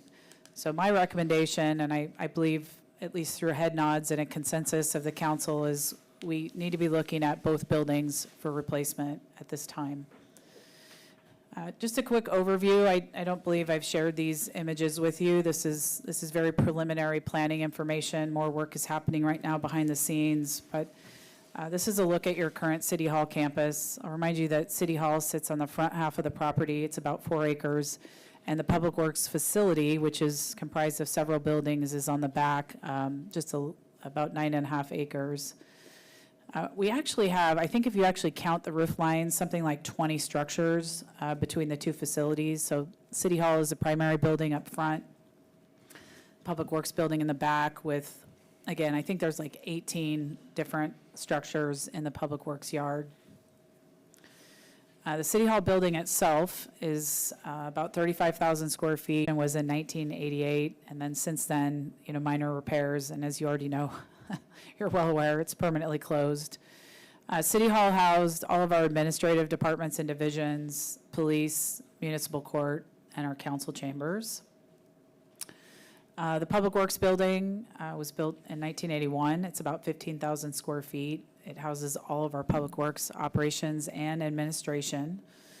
We have over 60 employees there with another 20 or so seasonal employees annually.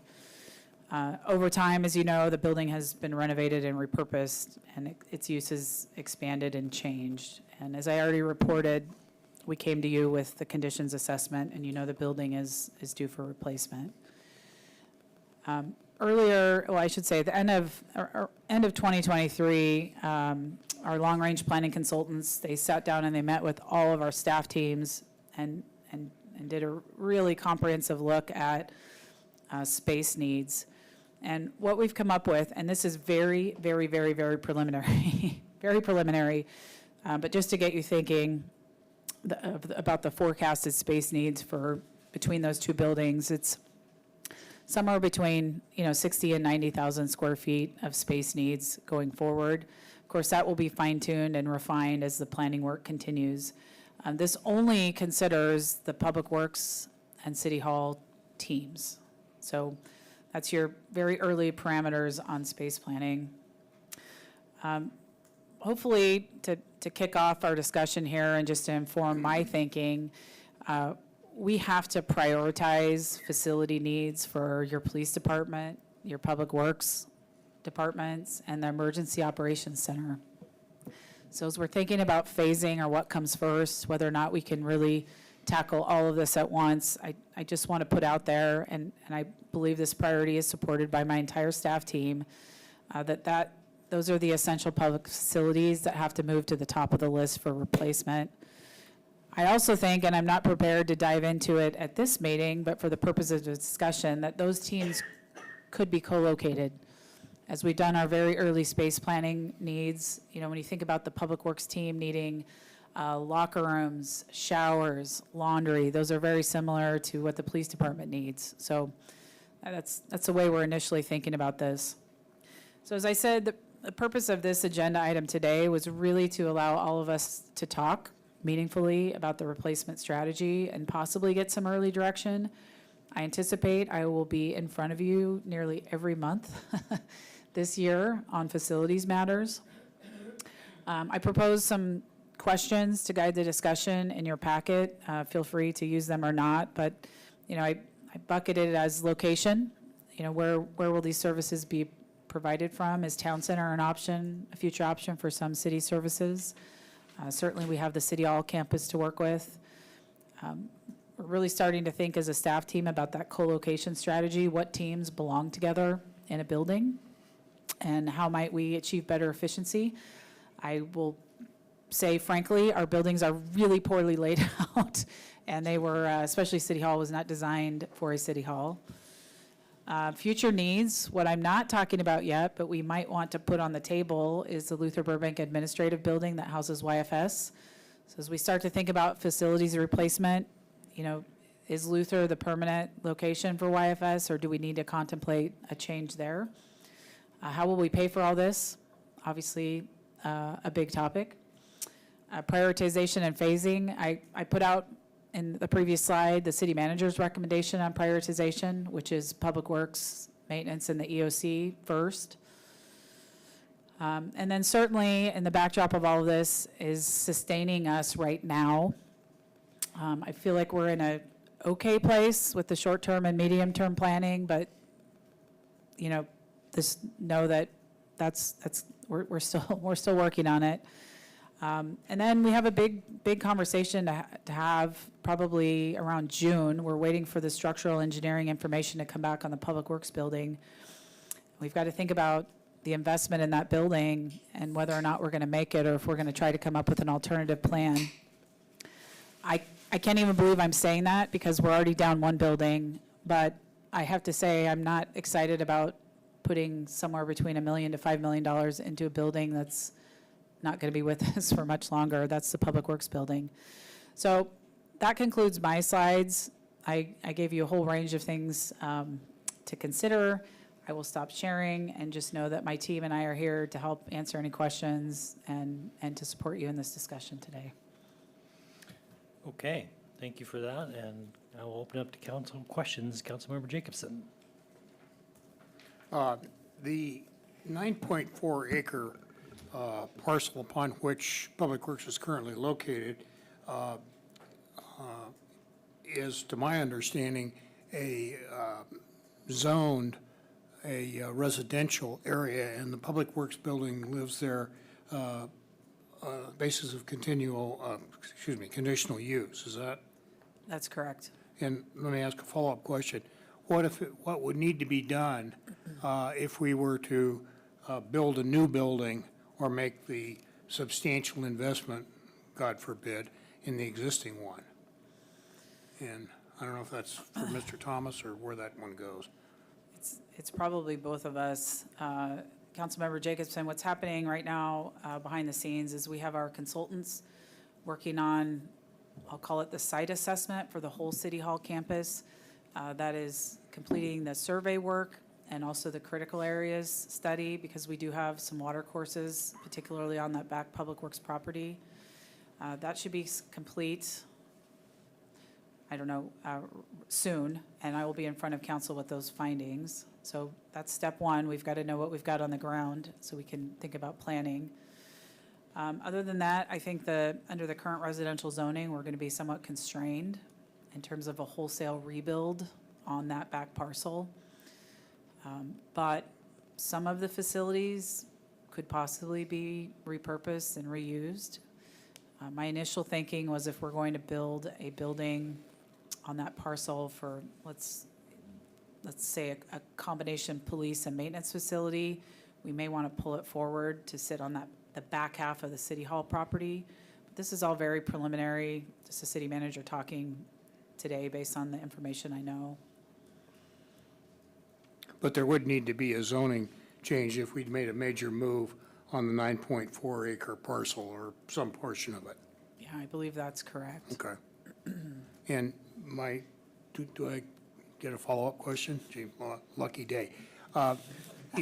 If we were to do that, and I'm not sure that it would require a code change or not, but would it make any sense to, consistent with Mr. Thomas's work plan, which I know is I'm loath to touch, is that something that we could make some progress on? Because strikes me it would be a lot easier if we had all or part of that without the constraints of, regardless of whether we end up pulling it north or not.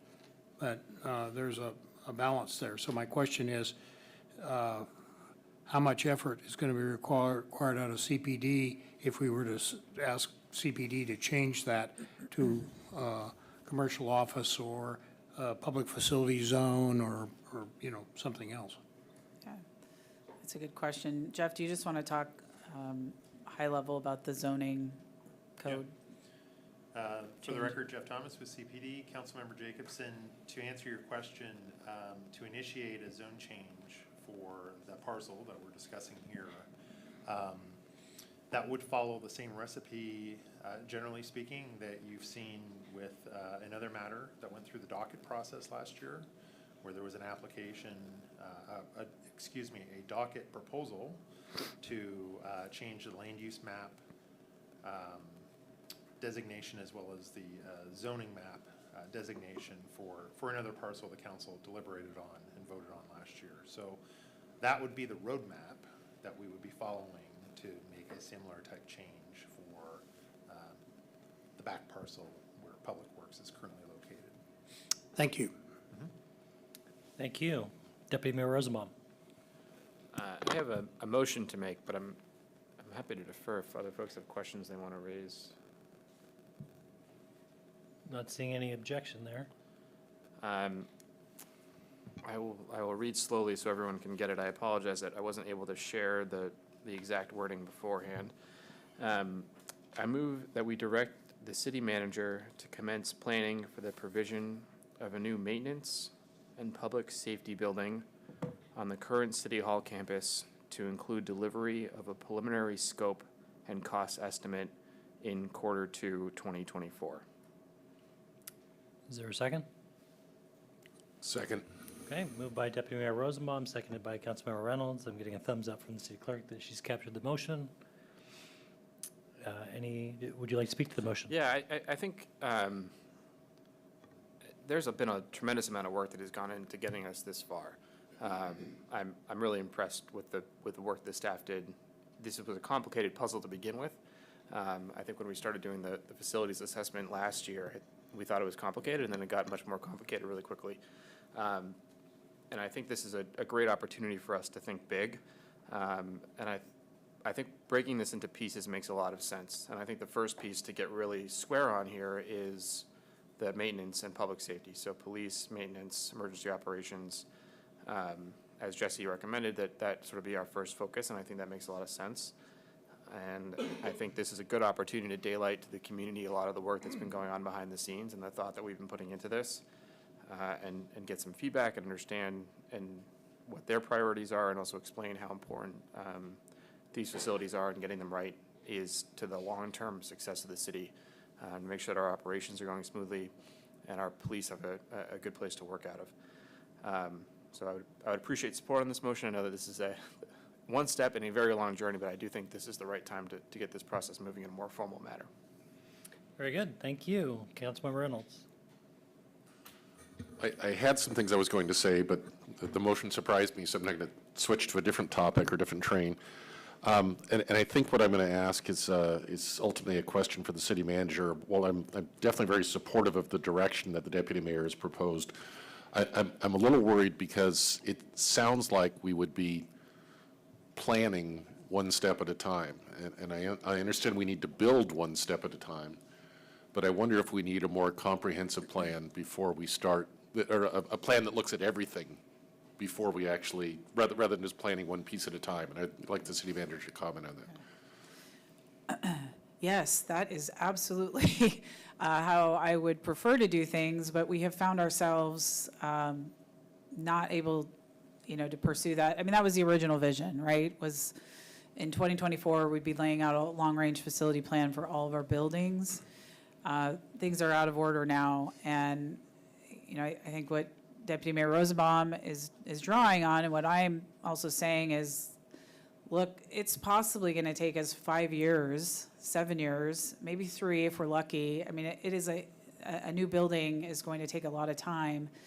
I'm encouraging us to get going on that building now while we can take a step back and look at all the other needs, maybe more comprehensively and through a parallel process. I feel strongly about getting going on the design of that building, but we can check signals, right? I plan to be in front of you next quarter with that really high level kind of cost estimate and building footprint. I don't expect to see a concept yet. That's still a little ways away. But we can check in then, and all of the space planning work that's been going on behind the scenes, I think will come together under that presentation and discussion to give you a better idea of what we're contemplating. And then what services remain unhoused, right? There's a big portion of the city that still is going to be living in temporary accommodations for likely quite a while. Does that answer your question? Okay. Councilmember Weinberg, and then I'll go to you, Councilmember Jacobson. Yeah, hi. So I'm in support of the spirit of the motion. I guess I have the same or a similar question to the city manager of does this motion, first of all, is it necessary? Is it something that we were planning on doing anyway? And does it help you to have this motion? Or would you actually have more flexibility without the motion to be able to bring forward the plan you're intending to? Well, I had the benefit of talking to the deputy mayor ahead of this, so, and actually, in fairness, he brought the idea to me, so it does help, I think. And I want you to know, one of the things that's going to happen today, if this motion passes, is I'm going to send a message out to my staff, and I'm going to tell them about this motion, and they need to know that you all and us have worked together to point in a direction. I've said this before, this has been a really hard year, a really hard year on our team. And we've had some staff leave, I believe, frankly, because of the facility situation. And I need the staff to have some hope that something is coming and that we are all working really hard to solve this problem. So I really appreciate the question. It is helpful to me. It doesn't negate, though, all of the other planning work that also needs to happen, right? City Hall and the other teams that remain without an office. So thank you for that. Okay, thank you. Councilmember Weicker. Can we put that on the screen, Dave? Do you have it, or does somebody have it? I just I want can bring it everyone up. to be able to see it. So I remember touring the maintenance building years ago, and it was already falling apart then. So I am not in favor of investing money in a dying, crumbling, failing building, and we already have a city hall that isn't coming back online. So I'm fully in favor of Dave's motion, and certainly if it supports our staff, knowing that we're going to focus on this. And my only friendly amendment would be to move public safety before maintenance, because I think a lot of what Jason's team does is public safety, all the operations, all the maintenance, all the preventive work, all the emergency work. So I think as we start talking to our staff and talking to our communities about this, everybody understands public safety, health, water, air, stormwater, sewage, like all that work that Jason's team does, and then never mind police. Like, we are operating with a lot more facility support needed to our police department, and we all care a lot about public safety in our streets with regard to our police force. So I think public safety captures all of what we do with our maintenance and operations as well as our police force. So that clause resonates with me to capture all of what we do. And I think maintenance building just adds a little more to the work that everybody takes for granted, right? So shout out to Jason and Ed for all the good work that you're doing and working out of a crumbling building and not much of a building. So thank you to those two teams for doing all that, and I think absolutely support this, especially if it'll help us move along. Okay, so as usual, Councilmember Weicker is thinking way ahead about the building name. And so the friendly amendment is going to you, Deputy Mayor and Councilmember Reynolds, on basically an acronym that would be MPS versus PSM. I don't know what our council meeting would be without a little wordsmithing, so I'm happy to accept this as a friendly amendment. Okay, so the combined facility would be known as the PSM. I want to ask a question of our chief and our Chief of Operations, Jason Kittner. In a combined facility like this, I want to allow each of you just an opportunity to speak to how these two departments, even though you're doing essentially similar type of work, public life safety, critical maintenance, infrastructure work, how do these two departments coexist, and do the two of you see departments with a strong cohesion kind of moving forward if a motion like this were to be adopted? If I may start, in the world of, possibilities that we've been discussing internally about where the future could lie for the police department, this idea has been floated around and it's been received overwhelmingly positive, because we work with the maintenance, the public works team on many of the things we do. Anytime there's a special event or a storm, we need barricades or anything like that, we work really well with them. I think there's a lot of value in co-locating and knowing the people, so, good integration. When the EOC is activated, the public works team has a part in almost all of those activations, so I think it makes a lot of sense. And operationally, the equipment, all the things we use and need each other for, so in my estimation, it makes a lot of sense. Thank you. Yeah, I would agree. We work together very closely on a number of different things. I will say the Emergency Operations Center is widely used by the Public Works Department, probably more than any other department in the organization, in conjunction with the Police Department. So having those two teams co-located to work through the different operational challenges and things that we face on a daily basis is a good thing for the organization. So it'll help streamline a lot of our communications and discussions and meeting spaces that we need together. So it's a good thing. Okay, and then a quick follow-up in terms of, so that speaks to the human kind of staffing component of the two departments meshing and their schedules in terms of being 24/7 and all that. You both maintain very large fleets of vehicles and equipment. Can you just speak to the idea that looking at this site, this particular location, and how many other alternate locations on the island might be appropriate for fleets of those size? Are there options to choose from, or is this largely the only site that could house these two large fleets? I have not done a comprehensive evaluation of all the locations on the island, but given the size of the fleet and the challenges we have, this is probably one of the only few sites on the island that would actually accommodate our fleet operations. And as the mayor is referencing, we have one mechanic that services all the city fleet, and so that includes the police vehicles. Rob, our mechanic, is fantastic. He works very closely with the police command staff and the operation teams to keep their fleet operational, because they are the highest users of the fleet. They're running vehicles 24/7, as you mentioned. So again, it's just another nexus of having everything co-located in one location. It just provides that seamless operation between the two departments. And I guess adding to that, the type of operation, the type of operation that the police, the type of operation the police department conducts, as well as maintenance, is not easily suited or easily housed anywhere else. As Jason said, we're really limited on options that make sense because, clearly it's not just office space that we need.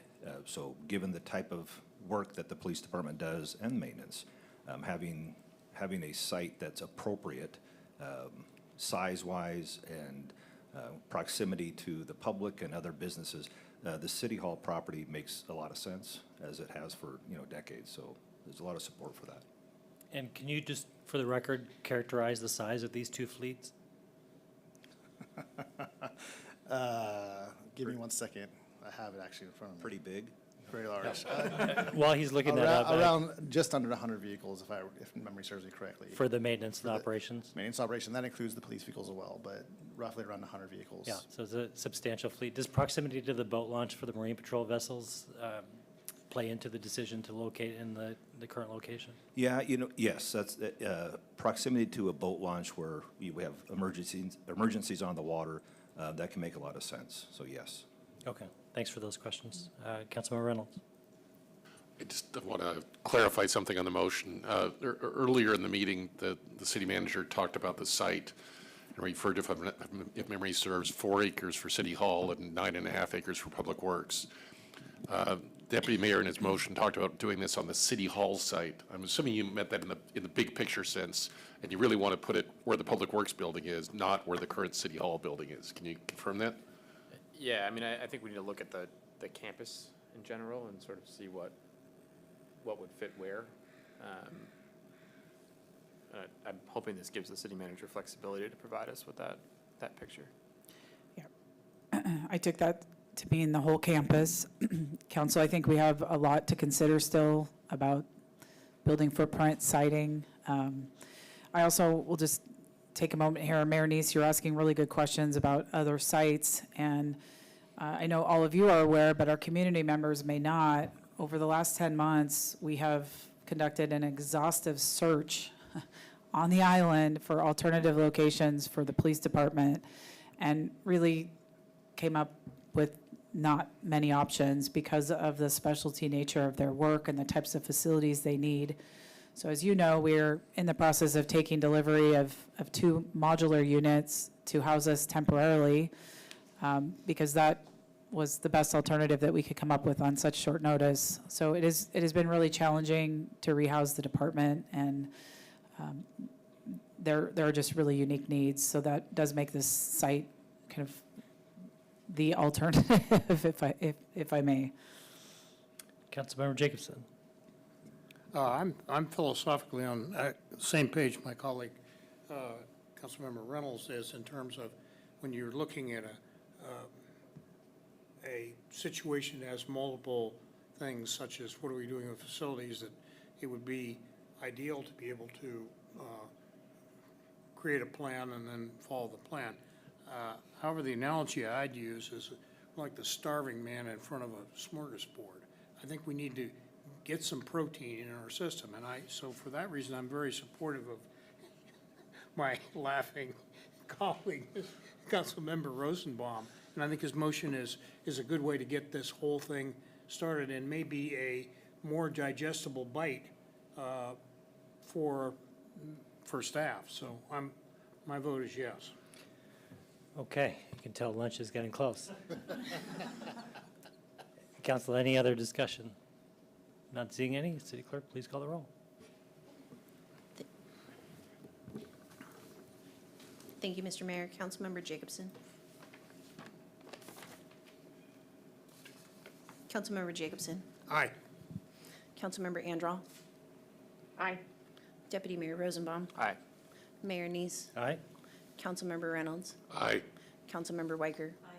And Councilmember Weinberg. Aye. Thank you, Mr. Mayor.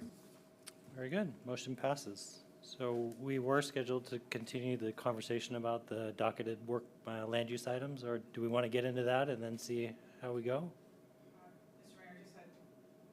A follow-up question. We just focused most of our conversation on the maintenance building, and we haven't talked about the other things yet, which I'm fine about. I'm fine with. I just will note that it will probably be late spring, probably summer. I anticipate being in front of you talking about those other things. I think one of the things that would help me in planning for the other buildings that we haven't talked about yet, or building, is there interest in locating the rest of city services somewhere other than the City Hall campus? It's conceivable that that property will continue to have enough room for 2 buildings, or a City Hall and a maintenance and public safety building, or is there a desire of the council, to start looking at town center as a location for city services? And even just some initial discussion will help me shape those future discussions and those planning presentations later this year.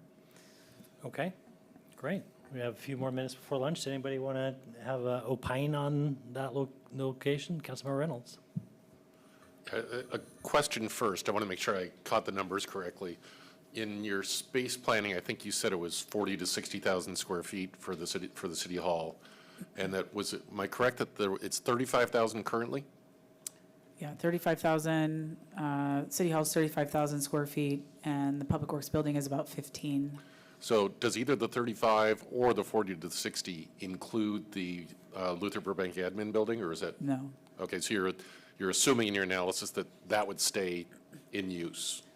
Right. For right now, that is my assumption. Okay. The two general comments that I'll make then. One is, we're going to have to write a big check at some point here.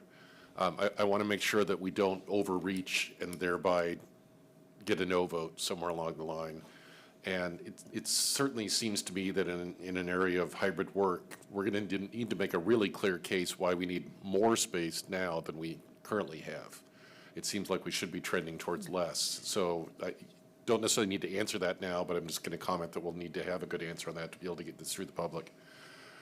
Second general comment I'll make to your point that you made just now is that I think there are material advantages to having City Hall in the town center in terms of having connection to the community and just generally helping to revitalize town center, or perhaps just vitalize it, I don't know. I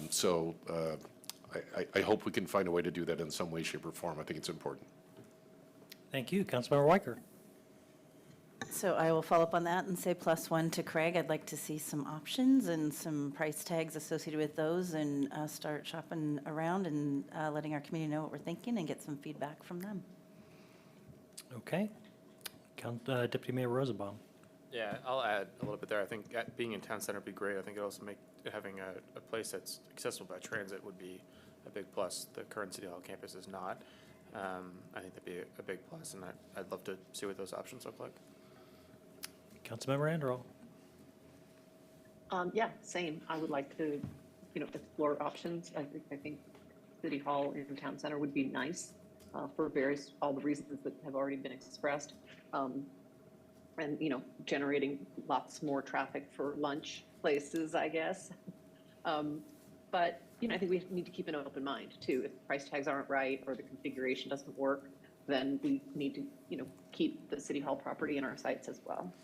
And I mean, maybe you wanted something more specific, Jesse. Maybe we're all saying, look at everything, and that doesn't help you. But, you have fairly free reign, I think, at this point to look at options and bring them back to us, and we'll let you do your job. Thank you. Okay. Old hand, there we go. Councilmember Reynolds, new hand? Old hand. So I'm good at counting votes, and it sounded like you had a majority there that was saying, put some emphasis on town center. I wanted to remind council that government buildings are not allowed in town center. And so, we're having another discussion about the work docket, and that is a docketed item that is deep down in the list of things to do with not enough staff and throughput to get to. So I just remind the council, the public, the staff, we're going to keep pushing in every direction to get these things done, and I follow my council, and the majority of the council wants to look at this in town center. We'll do what we can to make that happen. Is there any further discussion on this? Sure. Councilmember Weinberg. I just wanted to +1 to the sentiments expressed about priority being on a town center location. I think maintaining the option as a fallback of using the existing campus should not be, it shouldn't be thrown away yet, but I think that there's a pretty clear preference for town center. I agree that there would be some adjustments we have to make to what's allowed there, but that is, it's a long-term project to build a huge building like this, and there's time once we get past the comprehensive plan update to do such a change. But let's build something that we're proud of, because this is going to be our city hall for a couple generations at least, and let's do it right. And maybe just for the record, City Manager Bond, you could characterize the high-level departments that would be kind of outside of the public safety and maintenance building. So what departments would be in this facility that we're now talking about? This is always where I fail fast and forget to name somebody, so my, my staff will help me out. The biggest department is the planning department. So outside of what we just discussed for maintenance and public safety building, you've got your planning department, which also attaches to your permit center, your customer service team, your finance department, the city manager's office, city attorney's office, likely municipal court and all of their support services, human resources. IT, I think we need to talk about where our essential IT facilities end up, whether they might be better suited on the City Hall campus or in a City Hall, I'm not sure yet, but that also includes GIS. Who did I miss? Yeah. And then, as I've already mentioned, you know, you have some staff housed here that are associated with the community center. We have recreation staff that are also working out of Luther Burbank. They have been for some time. And then the Youth and Family Services Department in its entirety is out of the Luther Burbank building, which also has, you know, it's been around for a long time, so it's not in a failing condition, but it's an older building, and I think we should be evaluating that team as well. Perfect. You forgot HR. HR is a very important department. I feel very left out. I knew And it. the city clerk and the communications there we go. manager and the chief of administration / operations, whichever one I am. It's like a Grammy speech gone bad. So it's safe to say that the customer-facing functions, the people that want to come in and pay a utility bill, ask a question about a utility, talk to somebody about a permit or a plan or anything related to CPD, these customer-facing functions wouldn't be at the old City Hall site. They would be at the new future site that would really provide that venue along with other kind of customer-friendly services, GIS. Yeah, I think that's been our internal vision as we've been working on this behind the scenes, that split makes sense. And I will say, too, we've talked about where the police department belongs, you know, on that customer service facing side in a town center building or on the current campus. And ultimately, we landed with, and this speaks to your comment early, or Councilmember Reynolds, that our preference to co-locate with maintenance because of just the overlap in facility needs. Otherwise, we're building all those things twice, and that's where we're going to lose efficiencies. You know, 2 locker rooms, two laundry rooms, sleeping quarters. We do have staff that sleep here overnight more often than we like them to, but so that's the way I'm seeing the split right now, but certainly I think this will evolve as we continue our conversations this year and our deeper dive into the planning work for these buildings. And just for the record, can you let the public know where is our court that used to be in City Hall? Where is that right now? Our court is in the city of Newcastle now at the City of Newcastle City Hall. We are leasing their, well, let me take a step back. Their city hall includes a floor of commercial spaces that they lease. So our court staff are leasing an office there. And then we are making use of their council chambers for our court room. Perfect. Thank you. All right, so you don't need a motion or a vote on that, but I think you got a broad consensus that you have support around that topic. Thank you. Okay, are we ready to kick off the discussion about, all right, so I'm not sure who I'm going to turn it over to, but it's 6428, land use planning work plan discussion. That would be our planning director. Who's still learning how to turn the mic on? All right, I guess it's still morning, so good morning, council. Jeff Thomas with CPD again, and I've got a short presentation that I'll run through recapping AB 6428, and then I'll be turning it back over to the mayor and the council for starting the discussion. Next slide, please. First and foremost, I'd like to take an opportunity here to put in a plug for the Community Planning and Development Department and just acknowledge for all of you and as well as for the public that there's a little bit more to the department than just land use planning, which is the subject of today's discussion, but we do have other functions in the department, including our permit center customer service team, which was just mentioned in your last conversation. Land use permitting and environmental review, construction permitting and inspections, civil code compliance, as well as economic development. All told, the department, I think we've got 17 or 18 staff right now currently employed within the department performing one or more of those functions you see there on the screen. Next slide, please. Getting to the heart of the agenda bill that's in your packet. When we last talked about the land use planning work program, it was actually on December 5th last year, which was the night of the 2024 docket consideration, and council did take action that evening, approving a resolution setting the docket for 2024. We'll get to those items in just a moment on the next slide, but the discussion that occurred that evening in terms of where we stand with current land use planning work and when is it going to be done. What you see here on the screen, and this is recapped in your agenda bill, starting at the top and working your way down through time, which is that green arrow on the left. Our first priority, first and foremost, is to complete the periodic update of the comprehensive plan. That's been mentioned already several times here this morning with other discussion you've been having. We have to have it done by December 31st, the end of the year. The last time council looked at a schedule, which was associated with a scope change back last summer, we were hopeful of having it done by June 30th to provide ourselves a little overrun if necessary. We are going to need some overrun.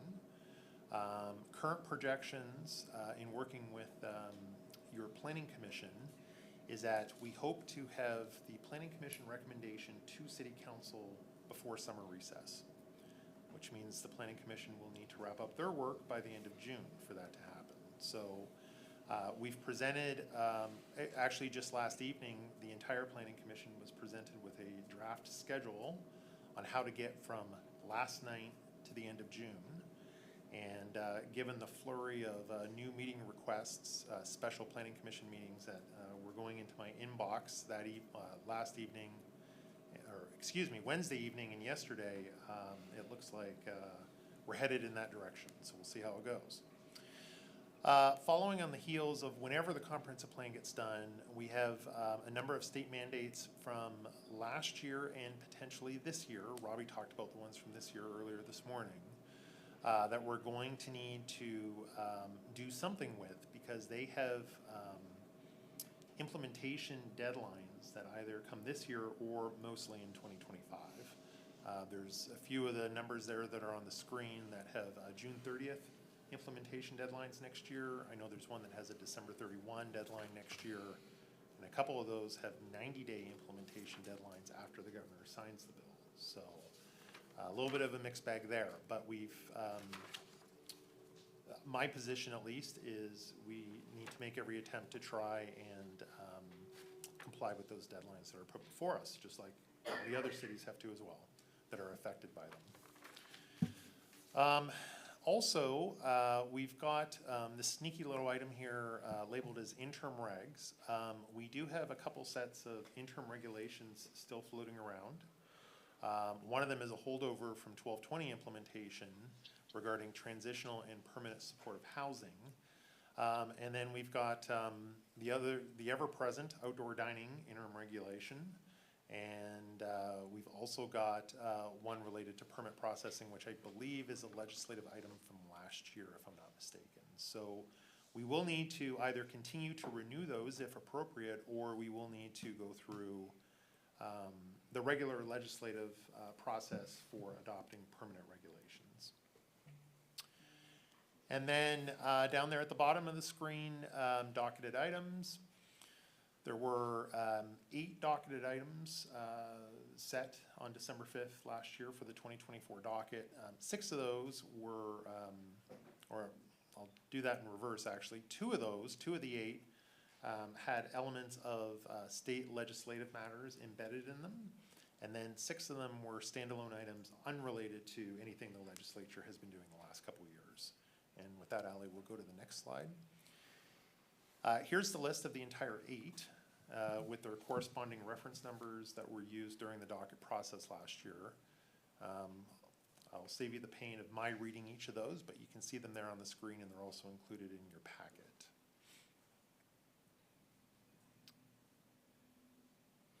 I'm just giving you a chance.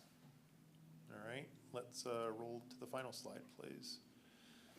So in terms of next steps, on the heels of this brief presentation I've given here this morning, you're going to have a discussion on the land use planning work program for 2024 and beyond. Everything I've shown you here this morning and that's in your agenda bill, I don't have an exact estimate as to when all that work, I can tell you when it will be done, but it is going to take multiple years, there's no doubt about it. So the discussion we'll have here this morning, I guess leads to a couple of different options that the council can consider. The first one is that if you're happy with the order of events that have been presented in the agenda bill and in this short presentation, there's no action required. We just continue as is. If you wish to reprioritize anything that's contained in the agenda bill, then staff would ask you provide additional direction to us, and we will do so. With that, Mayor, that's all I have. Excellent. I don't know if Robbie is a good one to ask on this, but I wanted to just, before we talk about prioritizing what's on the docket, the items that might still flow to the docket from this legislative session. I know there was a bill on, there was some energy code bills. There was also a passive house bill. These all had implementation dates that would be inside that 2 year. Do you have anything, Robbie, that you want to speak to that you know it could be incoming? Yeah, it's a good question. Is this on? Try again. There we go. It's a good question, Mayor Neese. With the passive house regulations that was initially a part of HB 2071, it was amended out of the bill. That bill is on track to pass, but it is mainly mandates for the state building code, which does lend itself down the road to something we would have to adopt, but would not be an item we would adopt in the next year or two. You had a question about energy code. Sure. I know that we've, does the energy code go through our planning commission, or does this go straight to council? Straight to council? Council. Okay, there was a bill about parking that AWC was taking the lead on. Yes, so that was on the slide you saw earlier, SB 6015. It's gone through a lot of changes. Thankfully, thanks to our efforts and AWC's efforts, it's not quite as impactful as it could have been. And I'll preface this, that the bill is not passed the legislature yet, so there's still opportunities for it to change, but it's probably on track to pass. And as an example, the bill does not affect minimum parking regulations. I think that's been some of the theme of previous bills. The bill takes a different approach. It adapts the way you can count parking spots toward that minimum parking regulation. So Jeff can correct me, but for example, I believe on the island, you can count a garage spaces as a parking spot, but you cannot count the space in front of the garage on the driveway. This bill would mandate that cities would allow tandem parking to count toward parking minimums. So if you visualize the garage, you'd have the 2 spaces in the garage, and you could have the 2 spaces in front of the garage on the driveway. That would count as 4 spaces. That's kind of the one more. There's a few other specific items of different ways of counting parking toward mandates, but that's a quick summary of it. Okay, so it's fair to say that a bill like that would require run through the planning commission as well. Okay, council, go into questions. Deputy Mayor Rosenbaum. Thanks, Jeff. Could you talk a little bit about if we were to change the order of 3 and 4, as what is currently listed as number 3, are there state deadlines that we need to meet for any of these, or would we be able to postpone the consideration of renewing the interim ordinances? For yes and no. As long as we have active regulations on the books, which we do currently for those 3. So the one item, the outdoor dining, is entirely within our control. The other 2, as long as we have active interim regulations, I believe we're satisfying the statutory requirement. So we could continue to renew those, although that does require us to take staff time and council air time to come back generally every 6 months to renew them. So there is some work involved in doing that, of course, but yeah.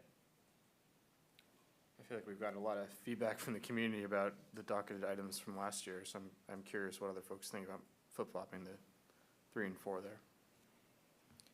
Maybe I could just ask another question, go in a different direction. All of these docketed items have to flow through the planning commission. Can you speak to what it is that the planning commission has to do before the council can take any action? Well, generally speaking, they go through and, they spend time evaluating the problem that they're being presented that needs their attention, and then ultimately a recommendation after having a public hearing. And they send their recommendation to city council then, and then you receive the planning commission's recommendation, which of course you can accept at face value or make changes to or do something entirely different. So the commission does spend time analyzing not only the information that staff is presenting, but they also need to, understand the requirement, the foundation for why a change is being proposed, what's prompting it. And of course, an important part of the planning commission process is conducting an open record public hearing so that they can take testimony from the public, consider that, which more than often than not helps influence, what they end up crafting and recommending to the city council. Thank you for that. So when the council dockets an item, does the council have discretion on saying this will all occur in one meeting of the planning commission? Or can you speak to, how remanding this to the planning commission creates kind of a work plan of its own? Yeah, what we've done, I'll give you an indirect answer first. Certainly what we've done with items that the council has either docketed or brought forward is council has historically provided some guidance to staff, which we transmit to the planning commission, that the council's looking for this matter to, come back to them by X, whatever point in time that is, right? We don't have firm sideboards at this point around giving guidance to a specific number of meetings. As the council well knows, meetings can either go for an hour or 6 hours, right? So length of meeting comes into play as well with the work that goes on. Okay, so we can't control the number of the meetings, the length of the meetings. The frequency of the meetings is in your control. So can you just speak to what you've done this year with frequency of meetings, just a high level? So the baseline meeting frequency for the planning commission is they meet, they have a regular business meeting once per month. It's currently the 4th Wednesday of every month. So they do that January through July, take August off as the council does, and then September through December. So 11 pre-planned regular business meetings per year. And then they schedule special meetings as necessary, as the council will do occasionally, whether it's because of a date change or adding a meeting on. What's transpired here, and just as of Wednesday this week, when the commission took this matter up with staff, to be able to get the comprehensive plan periodic update recommendation to city council by July, what staff did is we took a look at the amount of work that still has to be accomplished, and starting from mid-March through the end of June, looked at the calendar essentially and put together a proposed schedule for the planning commission that would have them meeting for a number of consecutive weeks starting in mid-March through mid-April. We do have a public open house we're aiming to have right around May 1st for the comprehensive plan update. That would be an in-person event, probably here at the community center. And then resuming in May, pretty much from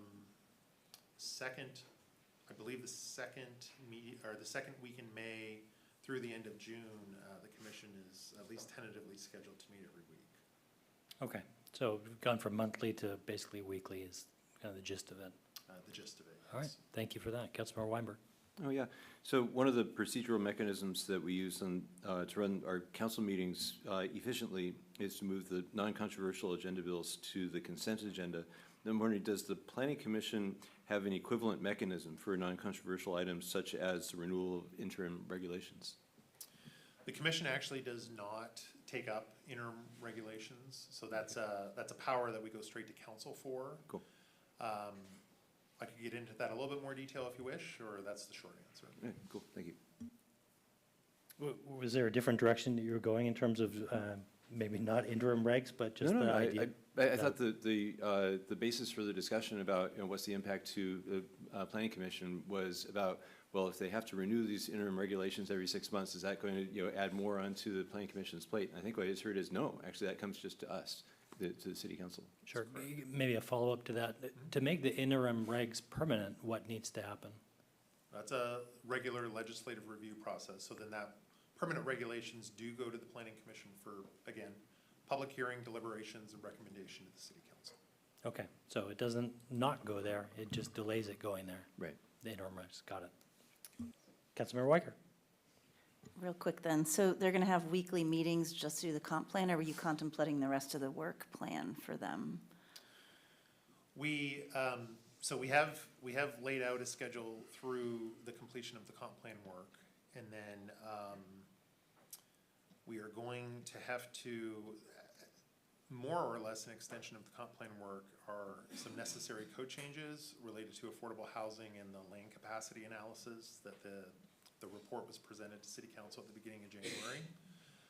We do have that work planned for early fall, and then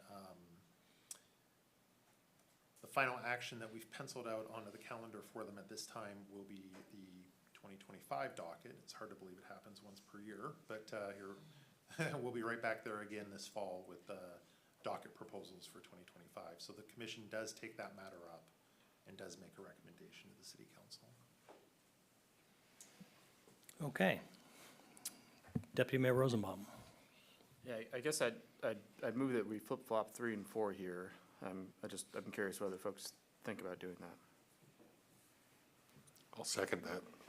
Okay, moved and seconded. City Clerk, did you capture the motion, which is to reverse the Flip-flop order? 3 and floor. 3 and 4. Okay. New legislative term. And council, there, yeah, I'll get you in just one moment, Councilmember Randall. There could be a series of votes and a series of motions that are all adopted, so I don't want anybody to get wrapped around the axle of us taking votes and then kind of immediately move into the next topic. Go ahead, Councilmember Randall. Yeah, my question was kind of following on Ted's question about a consent type agenda. I was wondering if there's any sort of a consent type process for the planning commission, not on interim regs, but on non-controversial docket items where, that just seem like they make a lot of sense. And maybe there's none of those, but is there any way to speed this process up? Yeah, we have not, at least in my time here, the last few years, we have not had a consent approval process for the planning commission. Generally speaking, when work is assigned to the planning commission,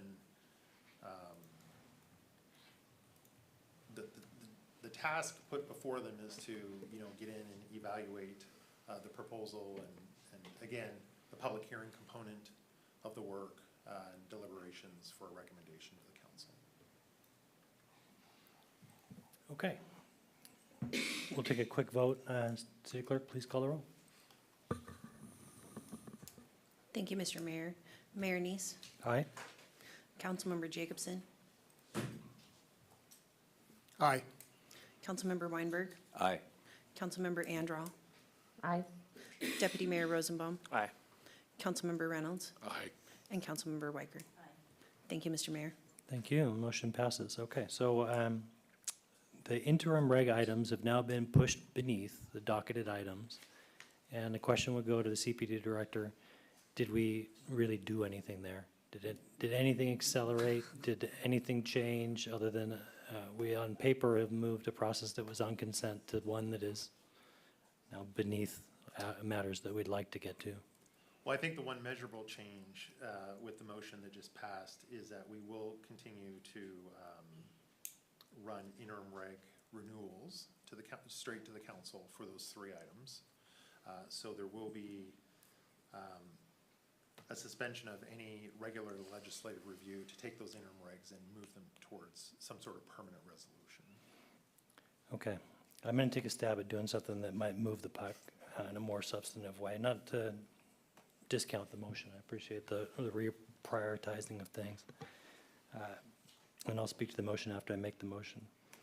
So the motion reads, I move to direct the city manager to bring a proposal to the city council at its regular business meeting on April 2nd, aiming to reconstitute the planning commission. The new composition shall include 4 land use professionals not affiliated with Mercer Island entities or interests to be compensated for their dedicated time, and 3 laypersons who are Mercer Island residents. The proposal must specify the effective date, detail the range and the number of meetings that will occur annually, outline the annual cost, and describe any necessary amendments to the Mercer Island Municipal Code. Is there a second? Second. Okay, moved by Deputy or Mayor Neese and seconded by Councilmember Jacobson.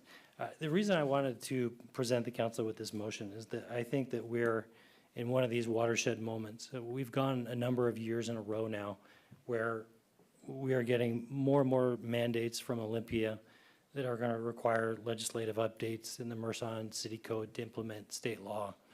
And as I've sat on the housing work group, and I've been there with Councilmember Reynolds, Councilmember Weicker, and then a number of planning commissioners, working on a single chapter of the housing chapter of the comprehensive plan, it's dawned on me how daunting and how much work it is to have the city staff get lay people, even council members that are entrenched in this stuff year after year, up to speed on so many related plans, requirements, guiding documents. Just in the housing chapter, we have been looking at the countywide planning policies, of course, the RCWs that came from the legislature. The PSRC has a Vision 2050 that is guiding how the housing element looks. We have the Mercer Island Comprehensive Plan that we're working on. We have the GMPC, Affordable Housing Committee, Affordable Housing Targets, and, a whole slew of guidance from Commerce that supports racially disparate impacts and densities in affordable housing, along with the fact that it's a totally unfunded mandate. It is a huge lift to get people up to speed just on the base information to be able to draft the policy guidance that needs to go through the Planning Commission and then come as a recommendation to the council. And I don't see it getting any easier. It's not getting any less complicated. And all of this is just creating a greater and greater backlog that is preventing us from getting to the things that we need to do for Islanders. Some of those things are allowing government buildings in town center. Some of those things are helping a community club try and provide a facility for its members that could be used year-round. So I'm putting forth this bold idea to see if the council would support trying to do something a little bit different that still pays respect to lay persons, residents serving on a commission and contributing, still having public hearings and residents contributing, but having more professional support from dedicated land use planners, hearing examiners, similar to what we see in something like the GMPC that has an interjurisdictional team that supports our countywide planning policies. And so I'll open it up for discussion. Looks like Deputy Mayor Rosenbaum. Yeah, I'm supportive of this. I think this is a good change that will bring extra expertise to this work, and also ultimately, the Planning Commission is advisory board to the council, and those of us who are elected sitting here, I think ultimately will have final decision on these things, and I think this change will bring a lot of, like I said, a lot of expertise to the Planning Commission, and really inform those recommendations that are made to the council. Okay, Councilmember Reynolds. I want to commend the mayor for thinking outside the box here a little bit, because we clearly have a bit of a bottleneck with the Planning Commission, but I have some concerns with the proposal. I'll mention a few of them right now. One, I'll first note that democracy is messy. We know that, and sometimes it's slow and doesn't move as efficiently as we might like. But I believe it's appropriate to have city residents and people who are invested in the city on our planning commission. I think they're the people that have the most at stake. And if we're ceding this role to, at least in to 4 of these members to potentially off-island interests that don't necessarily have island interests at heart, I think we're losing control to outsiders, and I very much don't like to see that. And I think my view, we need to search for another solution. But perhaps more immediately, and I'd like some comment from our city attorney, Mr. Park, on this. I'm not sure this is legal. I'm looking at RCW 35.63.030, and it's talking about the constitution of the Planning Commission. And it says, the members shall be selected without representation to political affiliations, and they shall serve without compensation. Which to me seems pretty clear that we can't pay them, which seems to be an integral part of the motion. And I'd like to get the city attorney to comment on that. Thank you, Councilmember Reynolds. For the record, B.O. Park, City Attorney. The chapter that you cite to applies to charter cities, code cities, and all cities and towns in Washington. There is a different chapter, Chapter 35A.63, which applies specifically to code cities like the city of Mercer Island, which gives the council very broad authority in the composition of its planning commission, and does not include those restrictions and requirements listed in the chapter that you cited. Okay, well, I'll look into that some more. For now, I'll rely on that opinion. My earlier concerns still remain, though. Councilmember Jacobson. Excuse me. I'm supportive of the motion because I think it moves our capabilities forward and may be of material assistance to the CPD in terms of the audience that it has to address and the effort to do that addressing. And currently the qualifications are rather vague for land use stuff, and I think this would be a substantial advance in the way that we deal with these things, both in terms of speed and in terms of the precision with which we do it. So I'm supportive of it. Thank you. Councilmember Weicker. So, Jesse, can I ask you what your opinion might be of this? I'm not aware of any other cities that do it, and what kind of new work this is for you, and what compensation levels might be needed where we can turn to Matt and ask about money. So I guess just your initial thoughts at this point. Well, I had an early look at the motion this week, and the only work we've done on it thus far is what BO just reported back to you. So I believe the motion is charging us with taking this directive and coming back with a potential recommendation, and I have not done that work yet.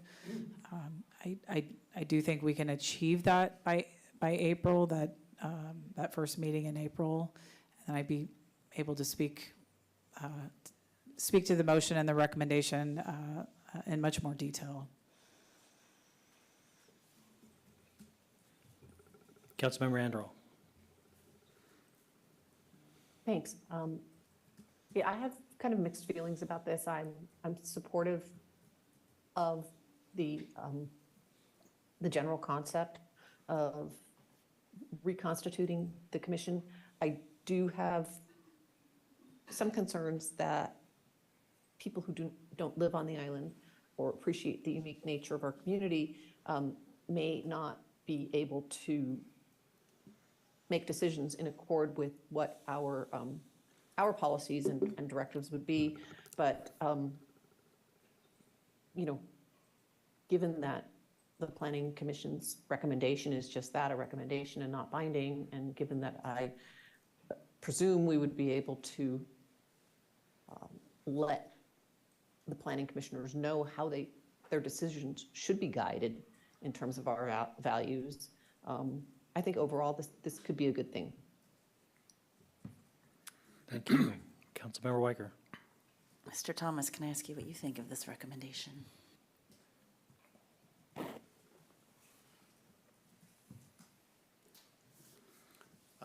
Similar to, some of the comments here that have been already said by the council, I certainly see efficiencies in what the motion is getting to, but I also see the value of the comments that are being made by council regarding having non-citizens or non-residents serving on a commission as well. So there's certainly two sides to the coin here. Similar to the city manager's comments from a moment ago, we would really need to, if this motion passes, dig in to the mechanics of how we would be able to put this together. There's obviously a compensation piece, which could have budgetary impacts. And one thing that I would be particularly interested in, digging into a little bit if we get direction to do this work, would be to try and figure out a process and, try and gauge how attractive of an opportunity this might be for practicing professionals out there to be one of 4 seats on the Mercer Island Planning Commission. I could certainly see it as an opportunity for some, a valued opportunity for some that could show some interest in that if they were presented with this type of opportunity. Councilmember Jacobson. There's, as to the cost element, there's also a cost that the docketed people have to endure. And I'm sure we can look and count the emails we've gotten, particularly for the item 23-18, and there are hundreds of them. And so I think that to the extent that this will advance both the analytical work of some of the planning commission and the speed with which it does, I think that's addressing a very high level of frustration with some of our applicants. Thank you. Councilmember Reynolds. Councilmember Weinberg. Yeah, so still kind of on the fence on this particular motion. I think that there is a generally understood problem that we're trying to solve, which is the growing backlog of work that is in on the CPD's work plan, and that the rate of increase in that doesn't seem to be coming down. And I think that the idea of reconstituting the Planning Commission may address one of the root causes in terms of raising the or reducing the amount of time of the huge lifts that we were talking about.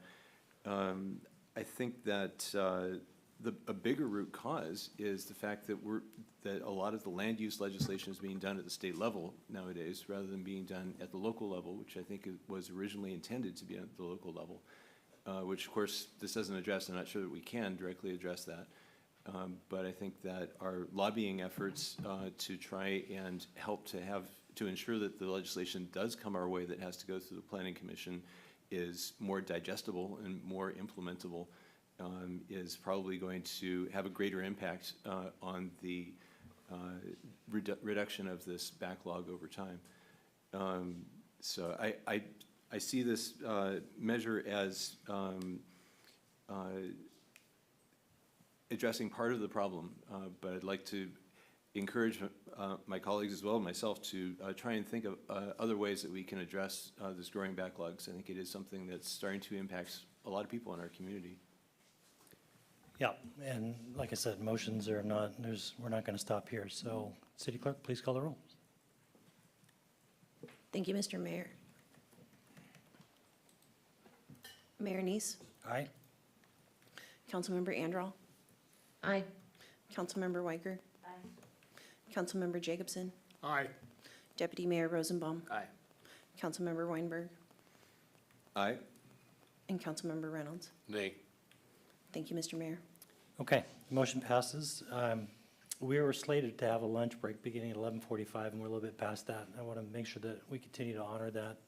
What time were we planning on breaking until?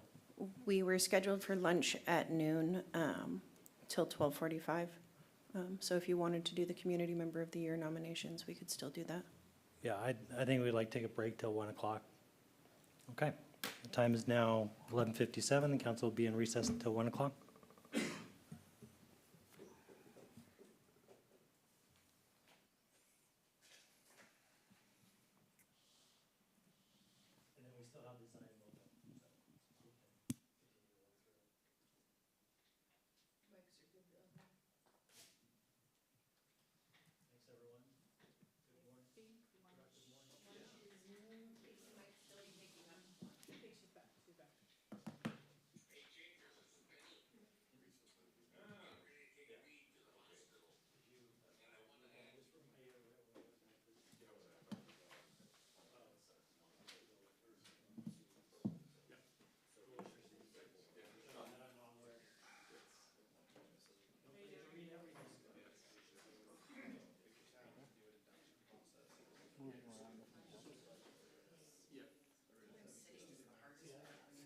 hard, for sure.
Okay, we welcome back to the March 1 City Council Planning Session, where we were in recess for 1 hour. We're returning now at a time of 1:02 p.m. And we are at AB 6428, Land Use Planning, Work Plan and Discussion, where we had 2 motions both passed, and we're going to pick up on that work item. And I will turn it back to council where we left off, to Deputy Mayor Rosenbaum. I have another motion I'd like to make. I move to direct the city manager to add a planner position to the Community Planning and Development Department for the remainder of 2024 at a total cost not to exceed $110,000. This position will be further considered during the 2025-26 biennial budget process deliberations. Okay, is there a second? Second. Okay, moved by Deputy Mayor Rosenbaum, seconded by Councilmember Reynolds. Would you like to speak to the motion? Sure. I think we've talked a lot about trying to add some capacity and velocity to the planning department. So I think we talked earlier about velocity. I think this adds capacity, and I'm hopeful we can find someone good and add some relief for Jeff's team that is very overburdened right now. Okay, I'll give the opportunity to CPD Director Jeff Thomas to respond. Oh, thank you, Mayor, and good afternoon to everyone. I will, a comment I was going to make actually right before we broke for lunch. The discussion here and the motions that are happening from the council on this item, none of these actions, as standalone items, truly have a measure of impact that they do when you start looking at multiple legs on the stool, for example, right? The staff resourcing, the planning commission capacity, city council capacity, everything has to work in tandem together. And when it does, based on past experiences, I really do believe that you start to see those measurable improvements, not only in time, but in the quality, the overall quality of the work being done as well. So Very good. certainly, if you're looking for a specific comment related to this motion, we certainly would look to come up with a plan to make full use to the maximum extent of the opportunity and apply it to the work program at hand. So. Okay, council, any other questions? Councilmember Reynolds. Open to comments as well, or only Sure, questions yeah. at this point? No, I think this is an important idea. I'm still a little concerned that the planning commission may be a really critical path bottleneck, but I think having extra staff will help. We've got a lot of important issues to deal with, and I'm fully supportive. Okay. Any others before I call the roll? All right, City Clerk, please call the roll. Thank you, Mr. Mayor. Councilmember Weicker? Aye. Councilmember Jacobson? Aye. Mayor Neese? Aye. Councilmember Weinberg? Aye. Councilmember Reynolds? Aye. Deputy Mayor Rosenbaum? Aye. And Councilmember Andral. Aye. Thank you, Mr. Mayor. Okay, motion passes. Council, is anybody else making motions? If not, we're going to move on. Councilmember Reynolds. I'm not sure yet. I have a motion, but if I could ask Ms. Larson or whoever's controlling the screen, could you put up the list of docketed items that we have that were, that I think are now item 3 that used to be item 4?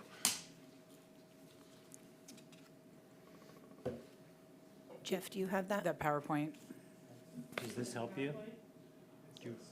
It's right there on that page. Yeah, ultimately, others may want to be able to see them, but, so it'd still be helpful. But what I'm wondering is, maybe we'll start off with a question for Mr. Thomas. We've got, 8 items or so on the docket list. How do you decide the order of those once you do get to this category? That's a great question. Obviously, not all 8 items can ensue at once, so there has to be some sort of staggering to make everything work, right? What we've done in the past, when we've had, it wasn't not this past cycle, but it was the cycle before that where we had, I'd have to look, but 6, 7 or so items docketed at the same time. We sat down we looked at each item and we tried to make some educated guesses as to this item we feel is gonna take significantly longer or is significantly more complex than that item. And we put together a schedule saying, we're gonna start with these two, you know, this one should be shorter, this one's gonna be a little longer, and then we're gonna phase then the third one in and kind of go from there and piecemeal it together.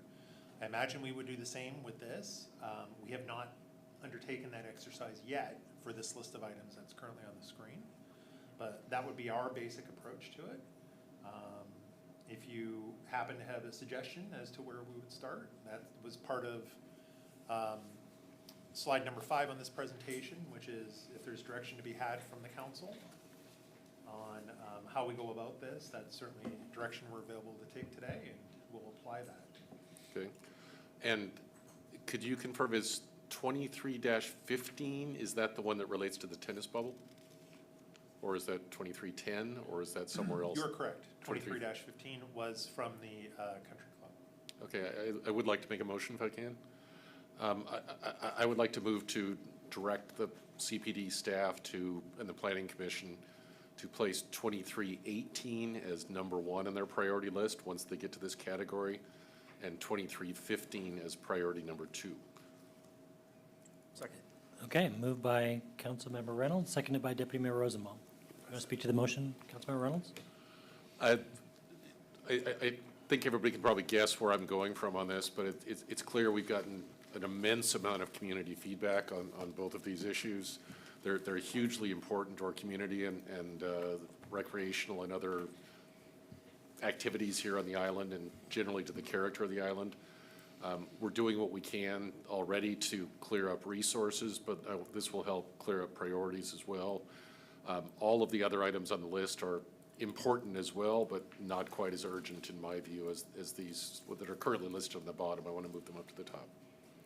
Okay, Mr. Mayor, may I read the motion to ensure I captured it correctly? you sure can. Direct CPD staff to place 23-18 as number 1 on the priority list and 23-15 as priority number 2. Yeah, there was one other portion to that, Councilmember Reynolds, which was when you get to this bucket. Yes. Does that need to be captured in any way, or? Perhaps it's implied, but I still believe the intent is that categories 1 and 2, the state mandates and whatever the other one was, the comp plan are still number 1 and 2. This is saying, once we get to this category, which is group 3, I want these to be the top 2 within this category. I don't think that needs to be in the motion. I think it does. I think it does, yeah. I think it does. Okay. Yeah. Just add to that, within their category. That should work. Mayor, if it's helpful. And who to is the council, second? Rosenbaum was the second. If it's helpful to the council, when we get around to the 2025 docket process in the fall, we always provide an update as part of the staff presentation for the annual docket as to the status of previously docketed items. And of course, in this case, we'll be also providing a status on not only the periodic update, which fingers crossed might even be done before we get to the 2025 docket process, but also the state mandated items and deadlines. We should have a much clearer picture by then as to how some of those puzzle pieces are fitting together in the work plan. And I'm presuming that as you work on category 1 and category 2 items, the comp plan and the state mandates, that if for some reason something is waiting on something and you have a hole in your dance card, you won't just ignore these. You'll try to move these in to make sure nobody gets bored, right? We do like to have a full dance card. Okay, thank you. Okay, Councilmember Anderall. Thank you. I have two kind of unrelated things, a question and what I hope is a friendly amendment. The question is, why aren't 23.8 and 23.9 encompassed in bucket number 2? Why are they included in bucket number 2? Well, why aren't they encompassed in the state mandated bucket? They are. Of the 8 items in the agenda bill, I believe it was noted that 2 of the 8 items are in relation to state mandates, And then 6 of the 8 items were not. So of the 4th bucket, per se, items 8-8 and -9 are excluded. They're part of the 2nd bucket. And then 6, 7, 10, 14, 15, and 18 are part of the docket bucket that we're discussing right now. Okay, thanks, I must have missed that. I was just seeing this, I thought, well, state mandated, that terminology sounds familiar, but, so my friendly amendment, Craig, would be to flip the order that you suggested and put the 2315 on first as number 1. I feel like that's going to be a much lighter lift, and if we put 2318 on first, my feeling is those kids are going to be playing tennis in the rain for another 2 years anyway. So that is my amendment, whether it be friendly or not. I guess we could figure that out. Well, we'll give him a chance to respond before we have a second. Yeah, as I think about how to respond, I wonder if I could get some comment from Mr. Thomas on this. My feeling is that 18 is, well, they're both very pressing. I worry more about the long-term implications of the delay from 2318. I'd be curious to know from Mr. Thomas if he agrees that 15 is a lighter lift, and if so, how much time would it take to address 15 when we get to it? You know, if that were going to cause a 6-month delay in getting to 18, that's a non-starter for me, but if it's a one planning commission meeting, I'm much less concerned. Not sure anything is one planning commission meeting, but I've known the planning commission, I can understand what you're just saying. For the record, I thought I'd get that in there. You know, 2315, and I want to be super clear, we've done zero work on any of these, right? So I'm simply going off of the information that was included in the docket request and the discussion that occurred during the process last fall. I've got nothing more of value to add outside of what, you know, you all have already seen and heard as well. 2315, the temporary use or structure permits, I think that's going to be more technical in nature. There's going to be some technical code writing work to do and to consider. 2318, I believe, is going to be maybe a little less technical work, but certainly more intensive from a public participation and managing that aspect of the process. So generally speaking, in our world, the technical work might move a little bit quicker than an extensive public process and public engagement, but you never know, right, until you get into it. Okay, so friendly amendment choices to you? I think I'd prefer to push it the way I've got it. Okay, I'll second the amendment. No, You said you're going to stick where you are. yeah, but Councilmember Rosenbaum already seconded that, I think. No, he seconded your amendment, or he seconded your motion, but we have an amendment to your motion, which was friendly, which you did not accept. Okay. Which I just seconded, so now it's an amendment to the motion. Okay, so you're seconding her motion, so as a non-friendly amendment. That's not the way I would characterize it, sir. Okay, we'll call it unfriendly, how about that? Let's No, call that's it an fine. amendment to the motion. Yes, okay. Councilmember Jacobson. Question for Director Thomas, and that is, would the skill sets that you bring to 15 and 18 be different? In other words, if you considered 15 first, for example, does that deprive you of expertise to be simultaneously or very closely followed, consider 18? That's a good question, almost like a trick question, but not quite. If resource permitted at that time where we were able to start 2 items at once, both of those could be started at once, if that helps answer your question. If we were only, it's generally the same person and almost 2 people doing the same work, right? We've got a senior planner, we've got the deputy director spends about half her time on this type of work, and then bits and pieces of myself contributes as well. So it's the same body behind the scenes doing the technical work and, preparing for an extensive public engagement work. We don't quite have now with the prior motion that was just made, that might change here in relatively short order. So I'll answer your question by saying if other things were cleared off the priority list and we were able to start 2 of these at once, we could start those 2 at once and move them forward somewhat concurrently. I have a follow-up question. Go And ahead. that is, if 15 satisfied the country club, are they able to, A, withdraw their participation in 18, number one, and number two, to simplify what you would have to do in 18? My understanding is 15 and the country club's portion of 18 are distinctly different matters. Whether they were to withdraw participation in 18, that ultimately is a decision I think they need to make.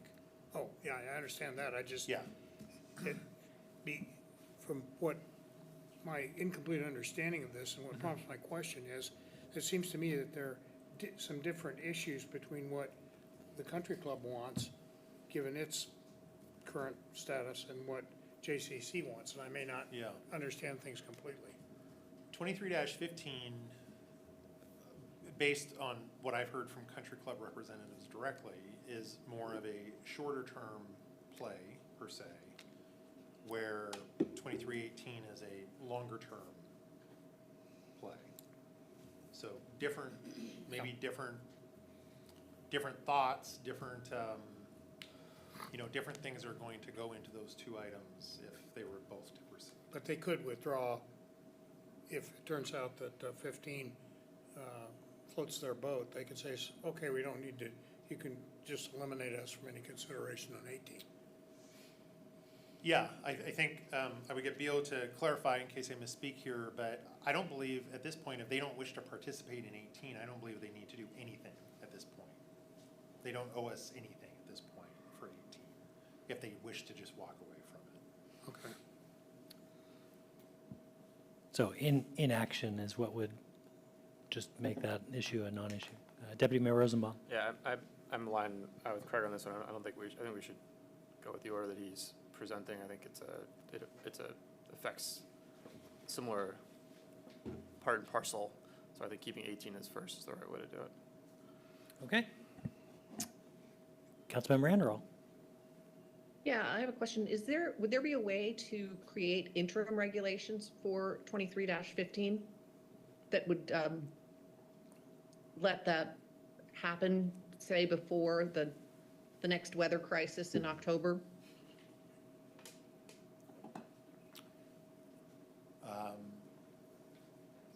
Technically speaking, there's a way to do interim regulations.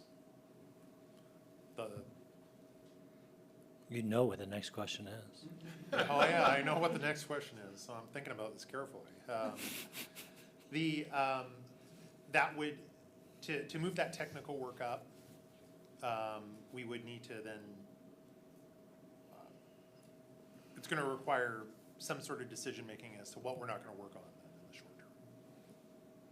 Right, But it doesn't need to go through the planning commission right. Yet, at all. That was, yeah, that's where I was The going interim- with for an that. interim regulation, but to seal the matter completely and complete our obligation to the docket, we will need to run it through a full legislative review at some point in time, which could be down the road. I'm just trying to be sensitive to, it just seems like the country club's ask, to me, like I said, it did seem like a lighter lift. Maybe I'm wrong about that, but it also seems, much more time sensitive. I mean, I respect the concerns that the J has, but even if we waved a magic wand and gave them everything they wanted, there's no money to start building right now. So it feels to me that can comfortably be on a longer timeline. Okay, Councilmember Weicker.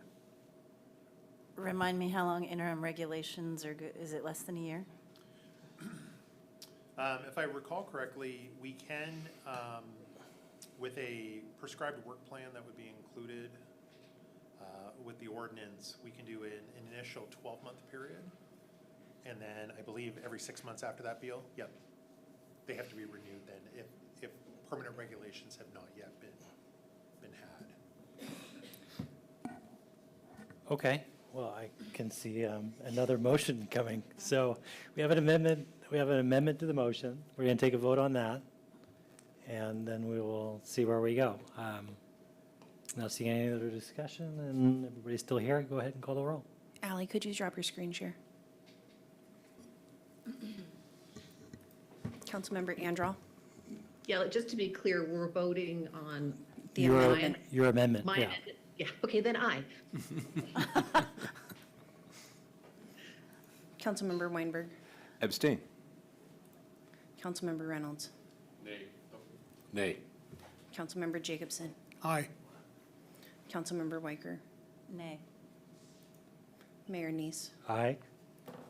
And Deputy Mayor Rosenbaum? No. Okay, so that's going Tie to fail. Fails. And so we're back to the main motion. Remember, we're not done making motions after this motion, so no need to get too excited. I don't get excited. Councilmember Weicker, did you have something? No, I'm just doing it. Okay. Please call the roll. Thank you, Mr. Mayor. Councilmember Weicker? Aye. Councilmember Reynolds? Aye. Deputy Mayor Rosenbaum? Aye. Councilmember Weinberg? Abstain. Mayor Neese? Aye. Councilmember Jacobson? Abstain. Councilmember Andral? Aye. 502. Okay, so that motion passes. Councilmember Anderl, do you want to do it, or do you want me to? No, I'll do it. I don't have it written out yet, though, because this all kind of happened organically during the discussion, but let me give it a shot. I would like to make a motion that the council direct CPD to prepare interim regulations regarding temporary uses or structures to bring before the council at the earliest possible time. Second. Okay. Can I make a friendly amendment that we specify that as docket item 2310? Is that the correct, or is it 2315? Sorry, 2315. Oh, 15, yeah, 15. Yeah, you should put the Councilmember technical Andral? number in there. I captured council directs CPD to prepare interim regulations for temporary use structures, and then I got lost. Oh, and I kind of need some help with motion because I don't know if that's the right way to say it, but are we directing the city manager to direct CPD to do it? I don't want to skip a step in the food chain, but the gist of it after that is to prepare interim regulations regarding docket item 2315, temporary uses and structures, to bring before council at the earliest possible time. I would recommend amending that to direct the city manager to do such. Yep, Got that it? would be fun. That makes perfect sense to me. As soon Well- as it left my lips, I knew that it was probably wrong the way I said it. I'll wait for the Wouldn't- city clerk to finish typing, and we'll get that read back on the record. Hang tight. And on the screen if possible. Yep, let's just hang tight.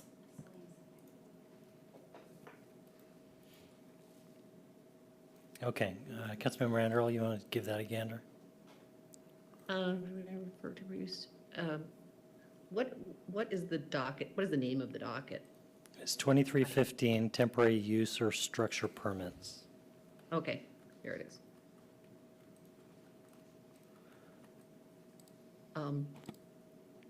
And so before you go any further, you just prepare interim regulations and then you can delete for temporary use structures. Yeah, yeah. Right, okay, temporary use, and then I guess comma, to bring before council at the earliest possible time.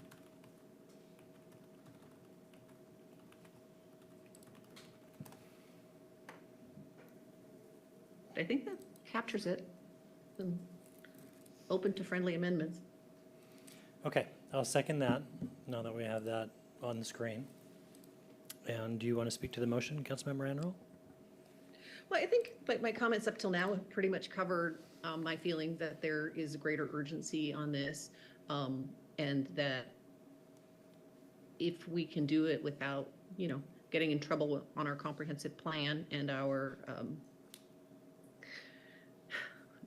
state mandated requirements, I think this would be a good thing for the community. I've certainly heard the community's passionate pleas on it.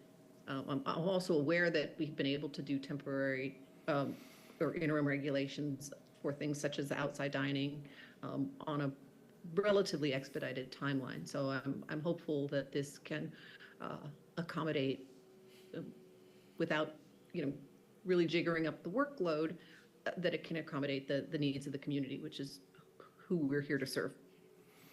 Very well, and I'll just speak to it briefly as the seconder of the motion, that, my support for finding a solution for this stems from the fact that these are facilities that are in use with our youth right now, and they are unable to play these courts during the winter months, so most of the year, without us taking some action to provide this type of relief. So I've seen it with the BSA. It took, a number of years for us to get that sorted out and implemented. If we can find a way to do this for our current kind of group of kids that are playing and striving to be, get into college and compete at a collegiate level, I want to give them every advantage that they can get. So that's why I support the motion. Deputy Mayor Rosenbaum. Yeah, Jeff, can you talk a little bit about what this is going to bump off? I mean, I want to make sure we're being thoughtful about this, that we're not putting something in front of the line that's going to inhibit your ability to meet deadlines. That's a great question. I don't have an exact answer to it. As soon as possible means, to me, relatively immediately. So going to have to go back and take a look at the overall work program and try and figure out how we can meet the council's motion here that's on the table should it pass. So. Yeah, I mean, I'm very supportive of this, of the cause, but I can't vote for something if we don't have an idea of what this is going to bump off, and we have these mandates sitting out there that we have to respond to. I feel like that's a real responsibility that we have, and I can't support bumping those off if we don't really know what the impact is. Okay. Any other discussion? Councilmember Weicker. Since we're moving this up, would it be helpful to move the previous item of looking at the composition of the Planning Commission back to May to give you a little more time? Are we not allowed to go back and change that timeline?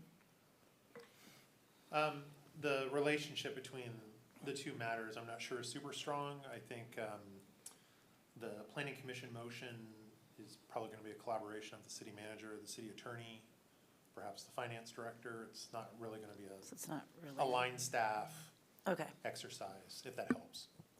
Councilmember Reynolds. Yeah, I'm definitely very supportive of the concept of this motion. I'm going to ask a question for Mr. Thomas or Ms. Bond that might lead to suggesting a friendly amendment. I don't know. I'm always very nervous about the term "as soon as possible," because that to me implies you drop everything and go work on that this afternoon. I'm wondering if it might be more acceptable to staff and more readily understood if we instead said by the end of April or something like that. I'm not sure what the right month is that would convey a level of urgency, but not a fire alarm that says you drop absolutely everything that is on your plate and work overtime till it's done. And if you can suggest a reasonable time frame that would be consistent with that, I'll propose that as a friendly amendment.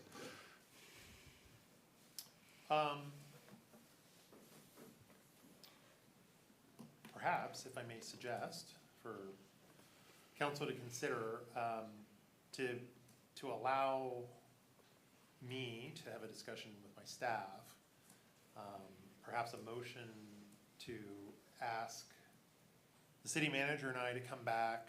It could be as soon as March 19th, I guess, is the second meeting this month, and provide a report to council on laying out a schedule for this. That would be helpful. It's hard for me to, without going through the materials, talking with staff, I'd like the opportunity to do that. And I think I would be in a much better position to commit to a timeline for this matter, for these interim regulations. So could we put the motion back up on the screen and then I'll propose an amendment to it?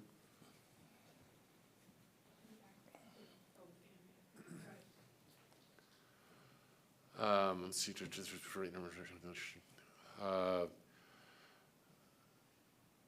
Oh, I was going to say, I'm sorry to interrupt, Craig, but I do see that we left a bunch of verbiage out, direct the city manager to, just would say to instruct CPD.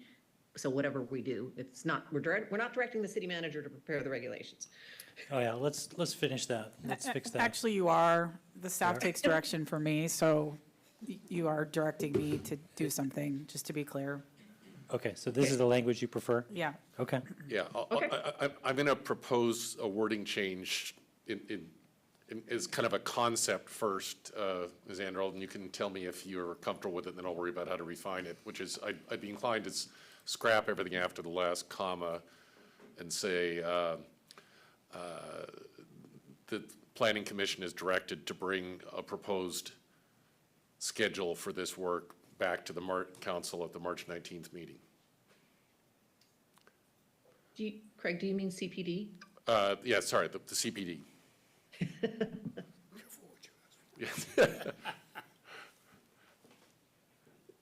I didn't capture the rest. Councilmember Reynolds. CPD is directed to return to council at the March 19th meeting with a proposed schedule.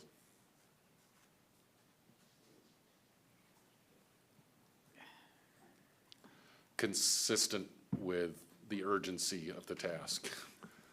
Okay, can we just change does that CPD to city manager, please? Sure.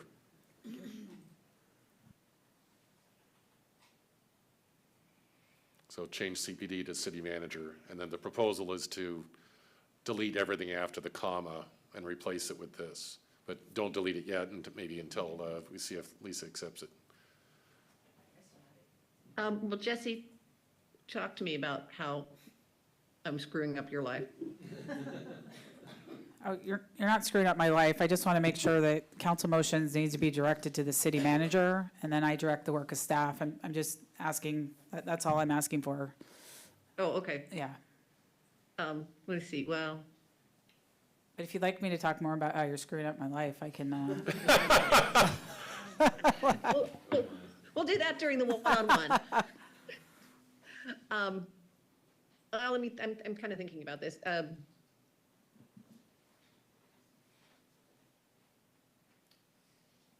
Well, how about if we say, after permits, where the cursor is, back up and say, as soon as reasonably possible. And then I'll accept Craig's amendment for a specific schedule to be brought to us on March 9th so we can discuss it.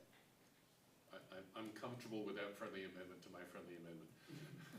Okay, so, yeah, so it would just be, after permits, it would just say as soon as reasonably possible and delete the existing text. It doesn't, Hold on, let's get this captured on the record. Councilmember Anderl, does that reflect what you're agreeing to as a friendly amendment? Yes. Okay. Yes. Deputy, or Councilmember Weicker. so I feel like we're messing up the original intent, which was to try to get the interim regulations to us as soon as possible. If we're asking for a March 19th meeting to talk about this again, that just delays everything. So I'd like to stop it where you first had it, Lisa, and let Jessie use her own discretion about when is reasonable to bring it forward. Okay, so the friendly amendment is to strike Craig's friendly amendment. Okay.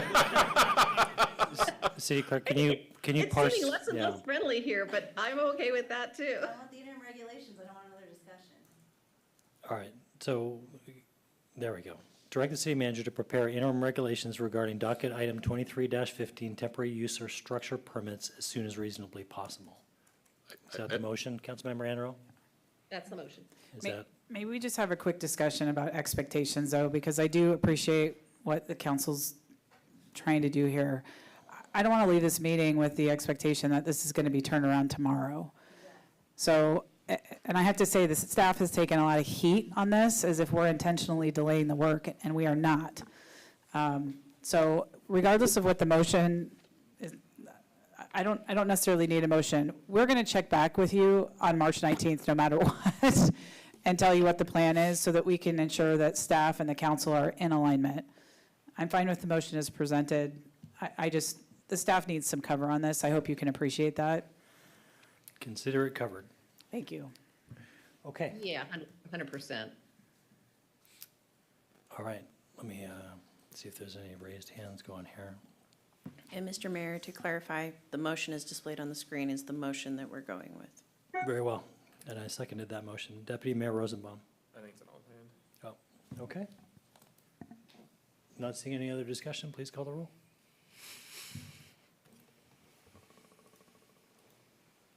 Thank you, Mr. Mayor. Councilmember Reynolds? Aye. Deputy Mayor Rosenbaum? Abstain. Abstain? Councilmember Jacobson? Aye. Councilmember Andral? Aye. Councilmember Weicker? Aye. Mayor Neese? Aye. And Councilmember Weinberg? Abstain. 502. Okay, motion passes. Any other motions? Not much left to motion. All right, then we will move on to our next item of business, which is AB 6417, 2023 Community Member of the Year nomination. And I'll welcome City Clerk Andrea Larson for this item. Thank you, Mr. Mayor. Before you today, City Council will be selecting your 2023 Community Member of the Year. And at this time, I would like to open the floor for nominations for the 2023 Community Member of the Year. Okay, council, open to nominations. Councilmember Jacobson. I nominate James and Doris Cassan. Okay, do we do seconds on these nominations, or these are singular? Nominations do not require a second. Got it. Any other nominations? Deputy Mayor Rosenbaum. I'd like to nominate Bradley Kurland. You want to spell that for the record? Sure, it's Bradlee. And the last name is Kurland, Kurland. Okay, any other nominations? Not seeing any, so we'll close the nominations and then let the people speak to their nominees. Is that Yes. fair? Okay. Councilmember Jacobson. The Cassans are longtime residents of Mercer Island and have been supported, and I don't want to go through the examples because there are a lot of them, things that have gone on in the city for the last 40 years. They've supported police department, they supported individuals, city programs, and James Cassan passed away either in late December or early January this year, but this goes back at least 40 years. And in my experience, when somebody has needed some money or some help with something, they have been, the second they knew about it, they've been supportive of it, and that covers a wide number of, or a wide range of kinds of things. And so from a standpoint of attitude and being community first members, they have done that and done it in spades. Yeah, and I would just add one instance to that. When we programmed the capital improvement project on Sunset Highway and 77th, so that we closed that intersection, which is a major kind of throughfare going north-south, and the Mercer and Chevron sits on the corner of that street that was closed, so they lost their through traffic for the duration of that project. I reached out to Doris and I asked if there was anything that she could do with their rent through the duration of that project, and her company owns that property, rents to the current operator of that gas station. And they cut that rent for the duration of that project by 50%, which was a huge benefit to the owners. It helped them get through that project, but it was, more importantly, a huge benefit to the city.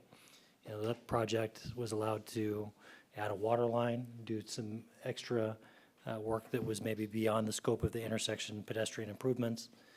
But the business was offered relief, not from the city, but from the Cassans, which I'm deeply appreciative of. So that's why I'll support that nomination. Okay, Deputy Mayor Rosenbaum. Yeah, Cantor Kurland was the cantor at Herzl for about 40 years and lived on Mercer Island for about 40 years. He tragically died last year of cancer. He was a spiritual leader in the community, as I said, for 40 years, and was a rock in the community, and both brightened up many families. Tough times, was there for good times to celebrate, and comforted in really tough times. His family still lives on Mercer Island. And he's a tremendous person who is like family to a lot of people, even if it wasn't actually their family. Like I said, he passed away after a long fight with cancer last year. Okay, so I just realized that the process that we had predetermined is not going to work. No, because it would be, It would council will result in- vote for, since we have two nominees, each council member will get one vote for the nominee. The nominee who receives 4 votes will be elected the Community Member of the Year for 2023. Okay, and how do you want to do the voting? We'll do it orally. Okay, So I will call the council member's name. You will vote for either James and Doris, I'm going to butcher the pronunciation. Kassan. Thank you. Or you would vote for Cantor Kurland. And whoever receives 4 nominations will be the 2023 Community Member of the Year. Is that Okay. acceptable, Mr. Mayor? Council, any other discussion before we call the roll? Not seeing any. There's a hand, that's an old hand, right? Question. Councilmember Jacobson. Would our procedures preclude having 2 different people named for different reasons? Because I would be amenable to that in recognition of what my colleague, the deputy mayor, has said. And in the instance of people who passed away, that memory begins to dissipate after a period of time. And so I'd be inviting a friendly amendment if Councilmember Rosenbaum were agreeable to doing a joint one. Because I think that encourages, the whole purpose is encourage people who contribute to the community.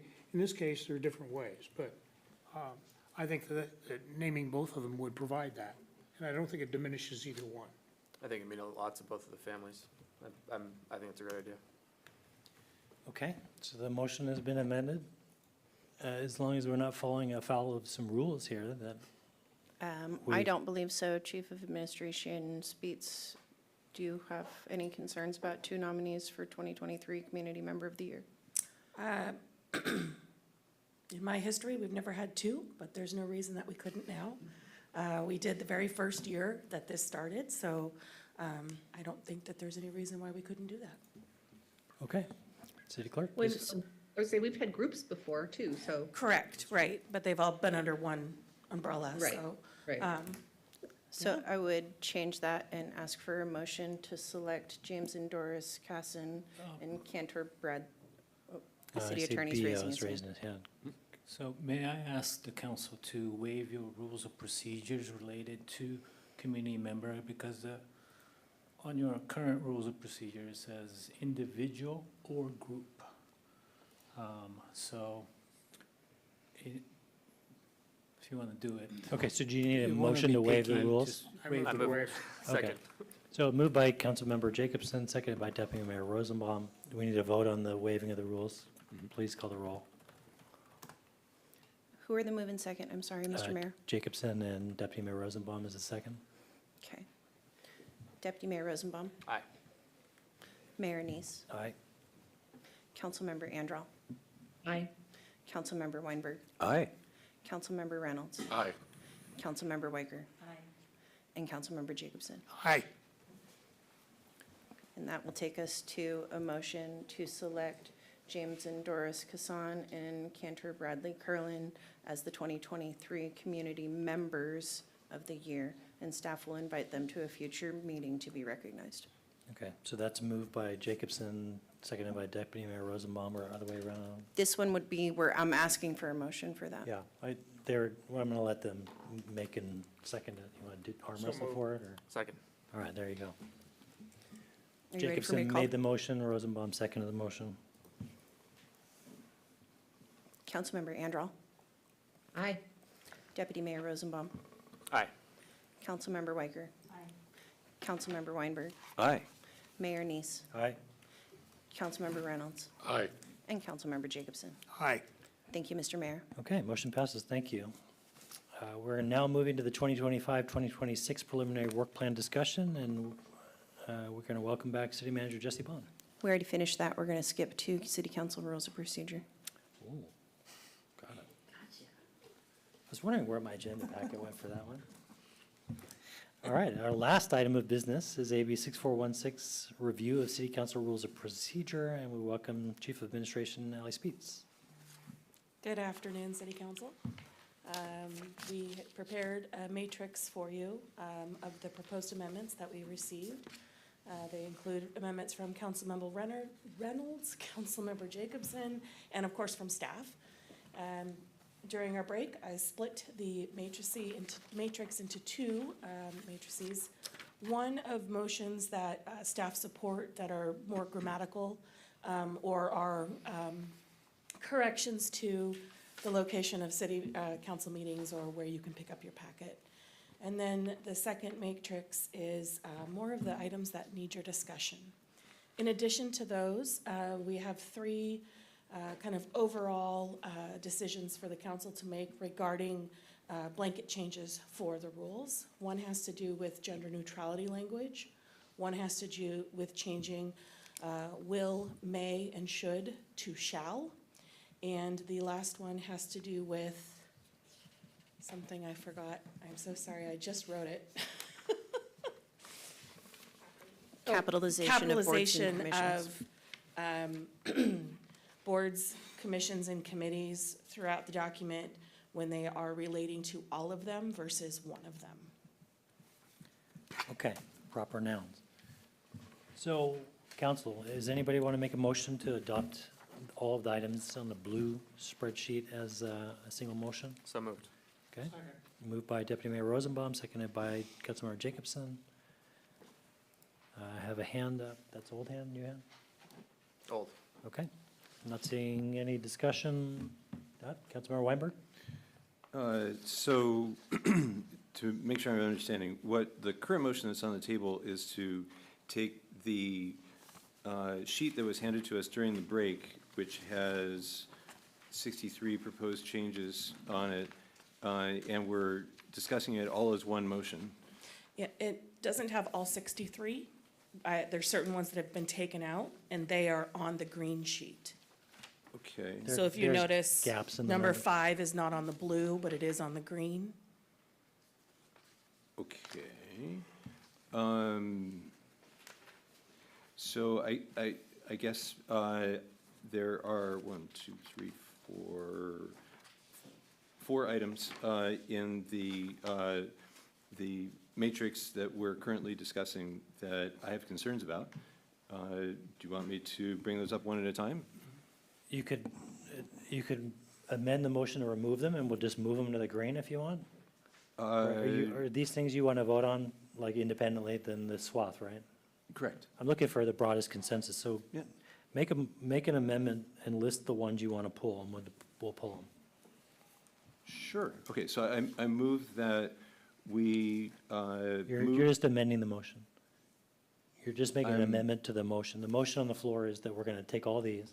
Okay. If you want to amend it to pull some things off of it so we don't take them, we'll deal with them when we do the greens. So I am moving that we amend the current motion to move items 23, 24, 25, and 28 to the second list, which we'll be discussing in more detail. Again, 23, 23, 24, 25, and 28. Second. who was the second? Reynolds. Okay, moved by Councilmember Weinberg, seconded by Councilmember Reynolds. Do you want to speak to the amendment to the motion?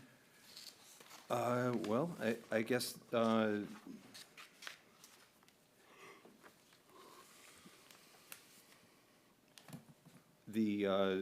first one adds the words "without limitation" to section 3312 or 33I2, and the sentence immediately following it then applies limitations. So it actually introduces what I believe is a contradiction, but we can look at that in more detail. So that's why I was suggesting we look at that one a little bit more closely. The item 24, 33K, introduces the passive voice. And had the impression that the existing wording was a little stronger than adding the passive voice in there. Makes it clear who is doing the discussing. Item 4.1, see if I can correlate this with my notes here. Well, I guess with 4.1, it's saying that that agenda preparation, shall have supporting materials, and I guess that precludes the possibility of us having a very simple agenda item that doesn't have supporting materials. If there is ever a time that we have a very simple agenda item, it might create extra work for our city staff to go find materials to support it. Not sure if we necessarily have to call it out as being required. And the other one, 5.3, where it's saying we shall observe the following protocols rather than we agree to adhere to the following protocols. I guess I wanted to ask, and when we discuss it, I wanted to ask our city attorney whether there's any substantial difference between the two in terms of the repercussions if somebody were not to follow that agreement between us just saying we agree to versus we shall observe. Okay, thank you for that. Councilmember Androl. Sorry, raised hand in error. Okay. Not seeing any other discussion. We're voting on the amendment here to pull these items. Yep. City Clerk, please call the roll. Thank you, Mr. Mayor. Councilmember Jacobson? Aye. Councilmember Weicker? Aye. Councilmember Androl? Nay. Councilmember Weinberg? Aye. Councilmember Reynolds? Aye. Deputy Mayor Rosenbaum? Aye. And Mayor Neese? Aye. 5 Okay, to 2. so we're back to the original motion, but it's now a little short 4 items. Any discussion? Not seeing any, please call the roll. Thank you, Mr. Mayor. Councilmember Jacobson? Aye. Mayor Neese? Aye. Councilmember Weinberg? Nay. Councilmember Androl? Aye. Councilmember Reynolds? Aye. Deputy Mayor Rosenbaum? Aye. And Councilmember Weicker? Thank you, Mr. Mayor. Okay, so the motion passes. We might as well start with, does council have any objections starting with Weinberg's 4 since they're already kind of pre-floated? All right, let's just start with your first one. Sure. So we don't, do you need, I'll let you go, you can have the floor, sorry. That's okay. So were you about to suggest that we bring up the paragraph in question so that we can kind of look at what the change is in context? Up to you. If we could bring up the paragraph in question. So this is section 3.3. Capital I.2, I think. And so the suggested change was in the middle of the screen there where it's saying the appearance of fairness doctrine prohibits without limitation ex parte outside the hearing communications with limited exceptions requiring disclosure on the record, and prohibits council member from deciding on the matter in advance of the hearing, and it has other phrases after that. I guess my main concern is that we have this thing saying without limitation, and then before we even get to a semicolon, it says with limited exceptions. So it's kind of contradicting itself. Are there exceptions, or are there limits or not limits? Okay, I presume that question's for the city attorney, not me. Well, I guess I was making a statement that it seems to be a contradiction. I guess if you have a question of the city attorney as to whether that is a contradiction, I'm happy to hear the city attorney's opinion. So, Councilmember Weinberg, whether we have the proposed amendment in there, the without limitation amendment in there or not, I would still, acknowledge the fact that there are limited exceptions.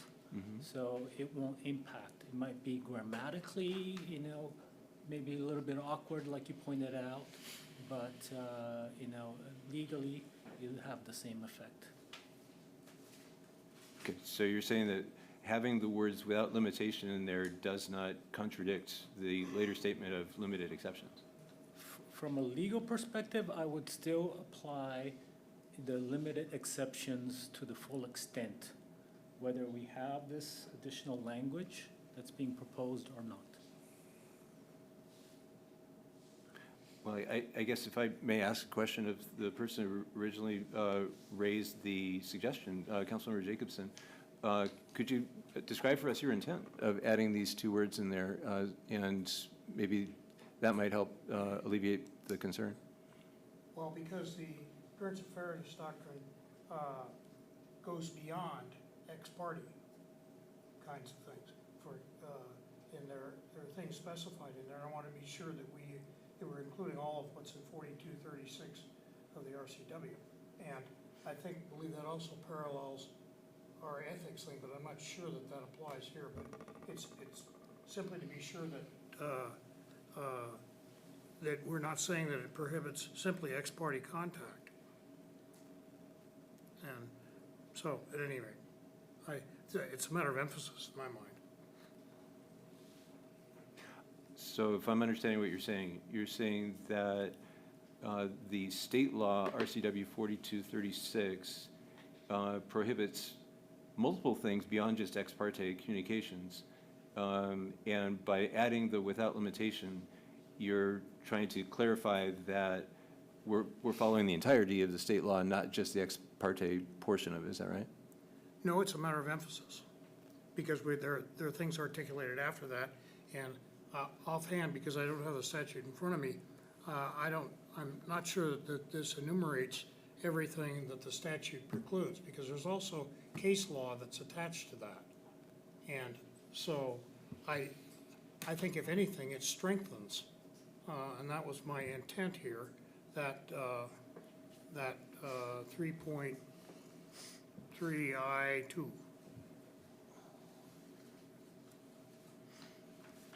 I guess a question for our city attorney: do you feel that this does strengthen the bylaw, or reduces the risk of procedure falling outside of RCW 4236?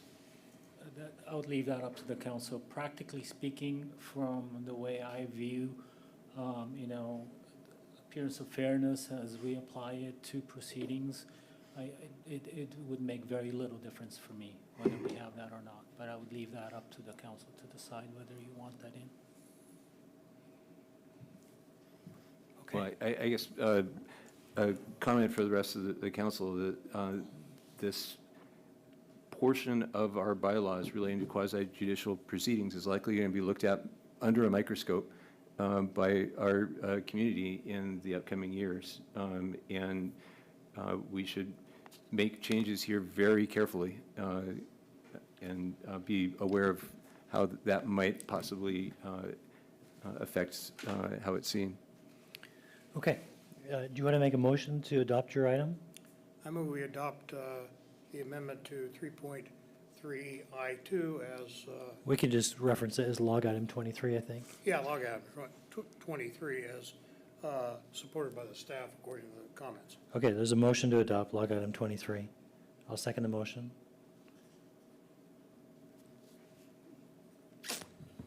I think we've had enough discussion on it. Thank you. Yeah, I just, my hands, I got to view everybody. Okay.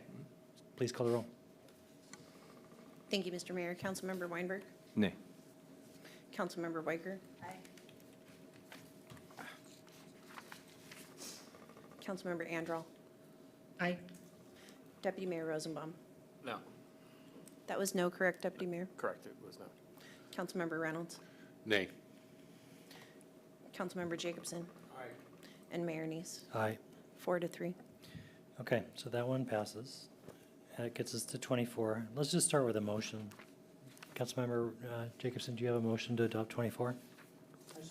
So moved. Okay, seconded. All right, we have a motion and a second on 24. Okay, do you want to speak to it, Councilmember Jacobson? Yes, just one moment, I get myself organized here. And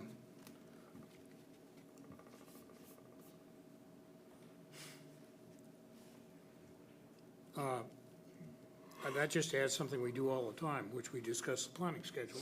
We generally do that as the next last item we do in every meeting, and I don't think it's otherwise stated. So it's codifying existing practice. Okay. Any discussion? Sure, so if I have the Councilmember floor. Weinberg? Thank you. I think the language that is there is sufficient and elegant and correct grammar, and I think that changing it to the passive voice makes it ambiguous as to who does the discussion. I don't think it's a major issue. It's kind of a minor thing, but I think that it was clear with the original language that they, meaning the city council, is doing the discussing. Okay. Not seeing any other discussion, please call the roll. Thank you, Mr. Mayor. Councilmember Jacobson? Aye. Councilmember Weicker? Nay. Councilmember Reynolds? Nay. Deputy Mayor Rosenbaum? No. Mayor Neese? Aye. Councilmember Weinberg? Nay. Councilmember Andral? Looks like she has stepped away. Okay, so that one fails. I'm sorry, I voted nay. Sorry, didn't hear you. Got you. Okay, so that one fails. Councilmember Jacobson, do you have a motion for 25? Yeah, I move it's adopted with the amendment proposes adopted. Okay, he moves 25, I'll second 25. Do you want to speak to the motion? Yeah, I think it's important, not only for the city council people, but for the community to see supporting materials. And I think that's been the case with almost no exception. For example, if it's just a discussion item, there's always an agenda bill so that we can keep track of the fact we discussed it, and it may or may not require a vote. But again, the opportunity here is to be sure that we leave a record of what it is we discussed. On the consent agenda, every item on the consent agenda has a piece of paper that supports it, whether it's the thing from the expenditures from finance, proclamations, just items which we are, don't have any great amount of opposition or which we previously designated go on the consent agenda. So this is, to my mind, a pretty simple kind of thing. It's more for record keeping than anything else. Okay, Councilmember Weinberg. I think we're probably very close to being in agreement on this, because I agree that every agenda bill item that's brought before the council should have a record associated with it, clarifying what it is. I guess if the supporting materials means going beyond kind of page one of the agenda bill and having an exhibit or having something in support of it beyond just the statement of what the agenda bill is and what the requested action is. There are some times when we have an agenda bill that just has that single page, and I guess I'm trying to make sure that we're not adding work to the staff in cases where a single page would do. Maybe it would help to define what you mean by materials, by supporting materials. Does a single page agenda bill suffice to, or meet what you describe as, this is a question for Councilmember Jacobson, would a single page agenda bill meet what you're thinking of as supporting materials? Absolutely. Okay. Okay, so you're saying agenda bill should be referenced specifically? You want to amend the motion to say that? Well, it's his motion to. He's saying supporting materials, but you're coming to consensus on agenda bill. It kind of already says that in there, that supporting materials for each agenda item should be included in the packet. I'm not sure if we necessarily need rewording on it, but. I mean, if you just said each item shall have an agenda bill, isn't that what you're saying? Well, may I interject, Mr. Yeah, please. Mayor? Yeah. Not every item has an agenda bill. Our warrants do not, so. What don't? Our Oh. Claims. Claims. Yeah. I mean, I think if Councilmember Jacobson is agreeing that supporting materials includes agenda bills, then I think that we could probably pass this. There are times when we add items to the agenda at the meeting, and we don't have an agenda bill, but that is post-packet production, and so that wouldn't apply to this. And I would point out that when we do that, there's generally a vote to add it to the agenda, and there's certain requirements that we do that. Correct. And your official record is the minutes. Okay, so we'll stick with the motion that's on the floor. Councilmember Reynolds. Two things. One, I believe Councilmember Weinberg's concern might be addressed, if I understand it, if after supporting materials, you put comma, if applicable, comma, or something similar to that. I wonder if you might consider that. But my bigger concern with this is I don't know what supporting materials means, in the sense that staff are often making presentations on the agenda bills in the course of the meeting, PowerPoint presentations or other presentations. And to me, those are supporting materials, and I don't think how they can be included in the packet since it's after the packets come out. So I don't think I'm inclined to support this right now. Okay. Not seeing any other discussion, please call the roll. Thank you, Mr. Mayor. Councilmember Reynolds? Nay. Deputy Mayor Rosenbaum? Yes. Mayor Neese? Aye. Councilmember Jacobson? Aye. Councilmember Andral? Aye. Councilmember Weicker? Nay. And Councilmember Weinberg? Nay? 4-3. Okay, so that gets us to our fourth item. Is there a motion to adopt log item 28?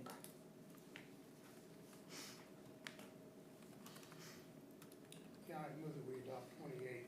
Okay, The reasoning behind I'll second it. that, Councilmember Jacobson, could you turn your microphone on? Thank It you. is on. Oh, it is? Maybe I'm not Come in a close little enough to closer. it. Thank you. Is that better? Yep.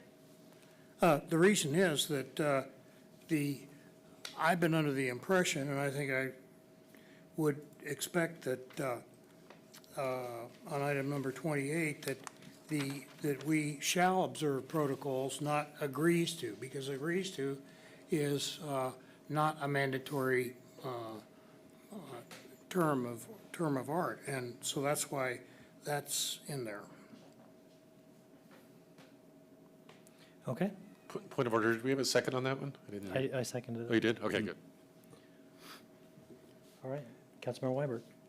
I guess I'm trying to figure out what the implications are in this, because if we change this from agrees to adhere to shall observe, then certain things like 5.3.e saying speak in turn after being recognized, does that mean if somebody fails to get recognized by the mayor or the presiding officer before they speak, are they therefore in breach of this agreement? And are they, subject to reprimand or I mean, it makes it a little firmer, but there's some things down here that I think are a little too easy to accidentally breach.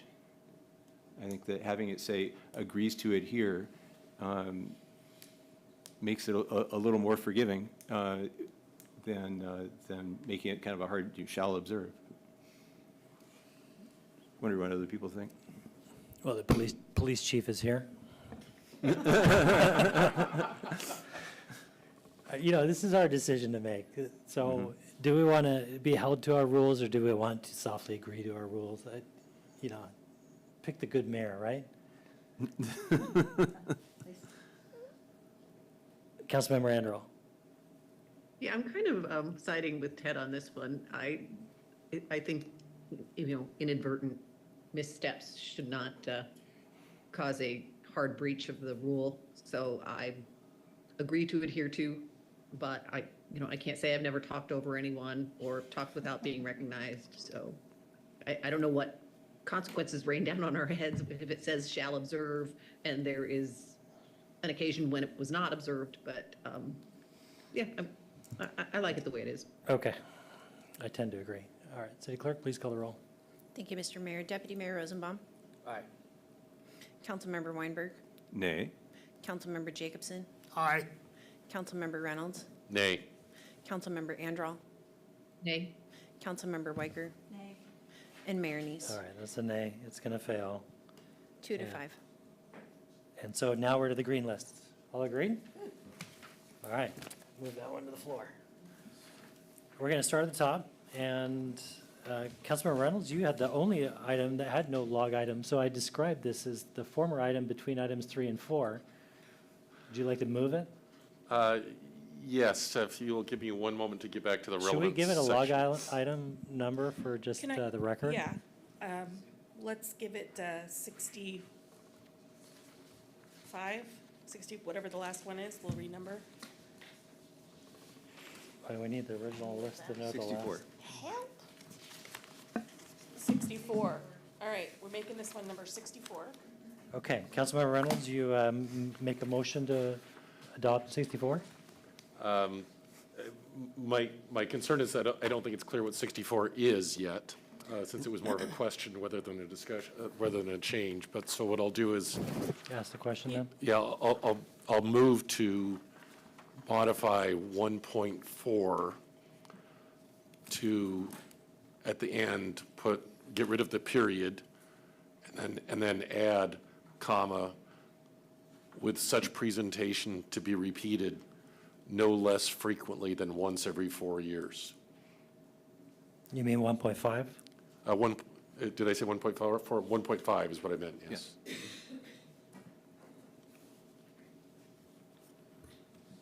So is there a question?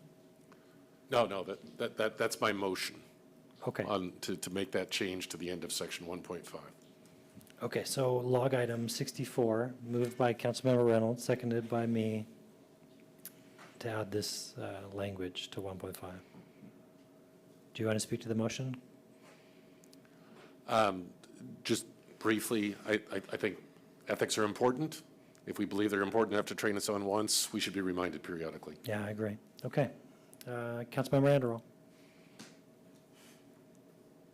I was just a little confused about what list we were looking at since I'm not in the room. Can you see the screen at all? I can see the screen now but you said something about the green list and so. Oh, that was emailed out. Attached to the email I sent, Councilmember Anderell, it's the one that says for discussion. Okay, I have that and Yeah. can't look at it on my computer while I'm in the meeting, so I'm trying to look at it on my phone and it's tiny, but I see we're not talking to anything that's, I see that we're talking about the very first one that didn't have a log item thing. Okay, I'm all caught up now. Fine, thank you. Sorry about that. Sorry for the confusion. Yeah, your printout that you have in your agenda packet, this would be the item between 3 and 4. Okay, any discussion? Not seeing any, please call the roll. Thank you, Mr. Mayor. Councilmember Reynolds. Aye. Deputy Mayor Rosenbaum. Aye. Councilmember Weinberg. Aye. Councilmember Jacobson. Aye. Mayor Neese. Aye. Councilmember Andral. Aye. And Councilmember Weicker. Aye. Thank you, Mr. Mayor. Okay, that gets us to log item 5. This is a staff item. Somebody move it so we can talk about it. So moved. All right, moved by Deputy Mayor Rosenbaum, seconded by Councilmember Jacobson. Does somebody on staff want to speak to this? Sure. So as the city council knows, we've been having meetings on Mondays. When it's before a council meeting, it's regarding the agenda. And then on the off Mondays, it's a leadership meeting. And so this clause kind of just defines what the city council leadership is, which is the mayor and deputy mayor. And it just kind of explains what their role is as leaders. Okay, council, any questions? Need time to read it? My first time seeing this, would like to take a moment to read it. Mayor Neese, who is the move in second? It was moved by Deputy Mayor Rosenbaum, seconded by Jacobson. Thank you.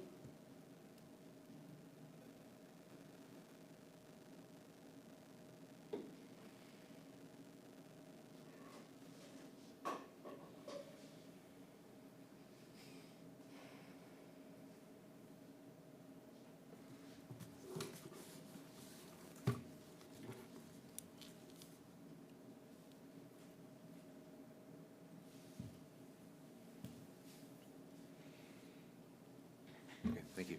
Okay, council, any questions? City clerk, please call the roll. Thank you, Mr. Mayor. Councilmember Andral. Aye. Was that an aye, Councilmember Andral? That was an aye, yes. Mayor Neese? Aye. Councilmember Weinberg? Aye. Councilmember Reynolds? Aye. Councilmember Jacobson? Aye. Councilmember Weicker? Aye.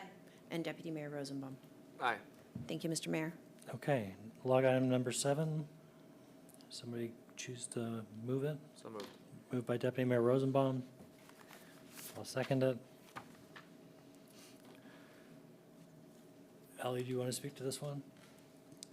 Sure. So we wanted to update the language that was in the rules of procedure regarding remote attendance, which was pre-2020, before we all learned how to do Zoom. So instead of trying to change it, we just decided that we would rewrite it. And so this allows council members to join meetings in person or remotely using video conferencing. And just the rules about that. So letting us know in advance, turning the camera, keeping your camera on, being able to hear public comment and staff presentation, and then also allowing council members to attend executive session remotely. Okay. Can I make a amendment to my own motion? I move that we, for number 2 here, where it says participating in the meeting, I think that should say while throughout the duration of the meeting. I think this could be read that you only have your camera on when you're participating in the meeting, like speaking. So I think just clarify that it should be on throughout. Can I make a friendly amendment to put the word generally in front of throughout? Sure. Which gives people just a moment of reprieve to put some food in their mouth. Okay, so that amendment is a friendly amendment, so we're good there. Any other comments? Councilmember Reynolds? Just want to seek clarification. The parenthetical comment, not by telephone, is a little troubling to me since you could do video conference via a telephone. And I think, and I can do Zoom on my phone, right? Oh, I think it's referring to dial-in number. I assume that's what's intended, but I wonder if there's a better way to say it so that it's more clear. But if we have a meeting of the minds that a Zoom by telephone is okay, I'm not going to fuss about it. Well, if you try and dial in on a phone and you can't turn the camera on, then I think it's That's problematic. clear that it's We probably. agree with that. So I think, But Zoom by phone should be fine, I would think, or Teams by phone. yeah, so now you're talking device, Yeah. right? So you're Yeah, referencing well, a it seems to be device. calling out a device, saying But using the telephone is not okay. We were trying to call out that a phone line with no Yes. video is not Right. allowed. And as long as we all agree that's what it means, I'm not going to fuss about the wording. Okay, great. Deputy Mayor, was I, Rosenbaum who and was Neese. trying to talk? Yes, it was moved by Rosenbaum, seconded by Neese. Yeah, all right, I see Councilmember Reynolds, that's probably old hand, Councilmember Anderl? Yes, except, excuse me, what's going on with the pink? Because I don't think, We just changed that language. so, Friendly amendment to do so. except we can't read it. You're not intending to strike it through, correct? No, I was highlighting it for myself for later, Okay. so I know that we had a change. Oh, okay, thank you. Okay, Councilmember Anderl. Yeah, thanks. So I had a situation a couple of weeks ago. As some of you may know, my husband had Achilles tendon surgery, and I was nursemaid and taxi driver for a while. It looked like I was going to have to join one of the meetings solely via telephone.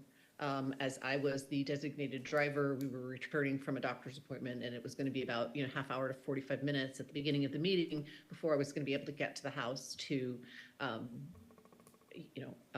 to participate via video. The scheduling didn't turn out that way. We were able to figure out some workarounds, but I feel like if there are special circumstances, there might be reason to have some sort of an special exception to where a council person isn't completely denied participation in the meeting, just by virtue of life. Okay, I would love to respond to that as your mayor. somebody that has to run these meetings. It is exceedingly difficult to run a meeting when there's a person on the phone who can't raise their hand and can't be acknowledged. And so I just have to let them barge in whenever they want, which is what has to happen. And so I would just offer that it would be very difficult to run a meeting in that way. What happens if you lose power? Who? The person who's doing it remotely. We have a generator here. That's happened to me on several occasions when I've, for whatever reasons out of my control, and I've gotten on the phone, I've been able to hear things, and ultimately the power was restored, but, at any rate. Yeah. I don't know. I mean, I guess I can, like, under those circumstances, I guess I would be allowed to listen to the meeting as any public citizen, but then I guess I would just miss those votes. And I can live with that because I do understand the administrative hassles of trying to herd those cats. So, Salim, I hear you. I just thought I would throw that out there and see if there was any fish biting on it. Yeah, I mean, I'll go where the council wants to go, but we do have an in-person meeting and then a Zoom meeting. And what we're restricting is just literally dialing in on a telephone line and participating in that fashion where I can't recognize you other than by voice, which is very difficult. Mayor Neese, may I also say that it's very difficult to have the person on the telephone hear everybody well enough. These microphones that we have don't amplify. These ones do, but the ones you have don't amplify. So if there's a speakerphone here in the middle of the room, they may not hear all of the council members that are talking. That's been one of our problems in the past. Okay. Mr. Mayor, may I Yeah. just offer a suggestion? Sure. I think there are circumstances that we can't anticipate in our rules of procedure, including the unfortunate moment when we're having an emergency meeting in the middle of a disaster and we have to do it by phone or something like that. You retain the right to amend your procedures and make exceptions. And just remember, you always had that flexibility, so that helps your discussion. Okay, we'll see. Not seeing any other discussion, please call the roll. Thank you, Mr. Mayor. Councilmember Weicker? Councilmember Jacobson? Aye. Mayor Neese? Aye. Councilmember Andral? Aye. Councilmember Weinberg? Aye. Deputy Mayor Rosenbaum? Aye. And Councilmember Reynolds? Aye. Thank you, Mr. Mayor. Okay, next one's to you, Councilmember Jacobson. This has no number either. Correct, because it wasn't a proposal amendment, it was a question. Do you want to ask this question, Jake? And if we could get to section 3.2 delta in the document. I believe that every one of those is just shalls instead of wills or is. It was simply putting that in the mandatory. That was all that I can see here. Okay, well, we have a motion to deal with all those in one, so can I just, Well, Councilmember Jacobson was questioning the legality of one of the sentences in here. It is the second to last sentence of section D.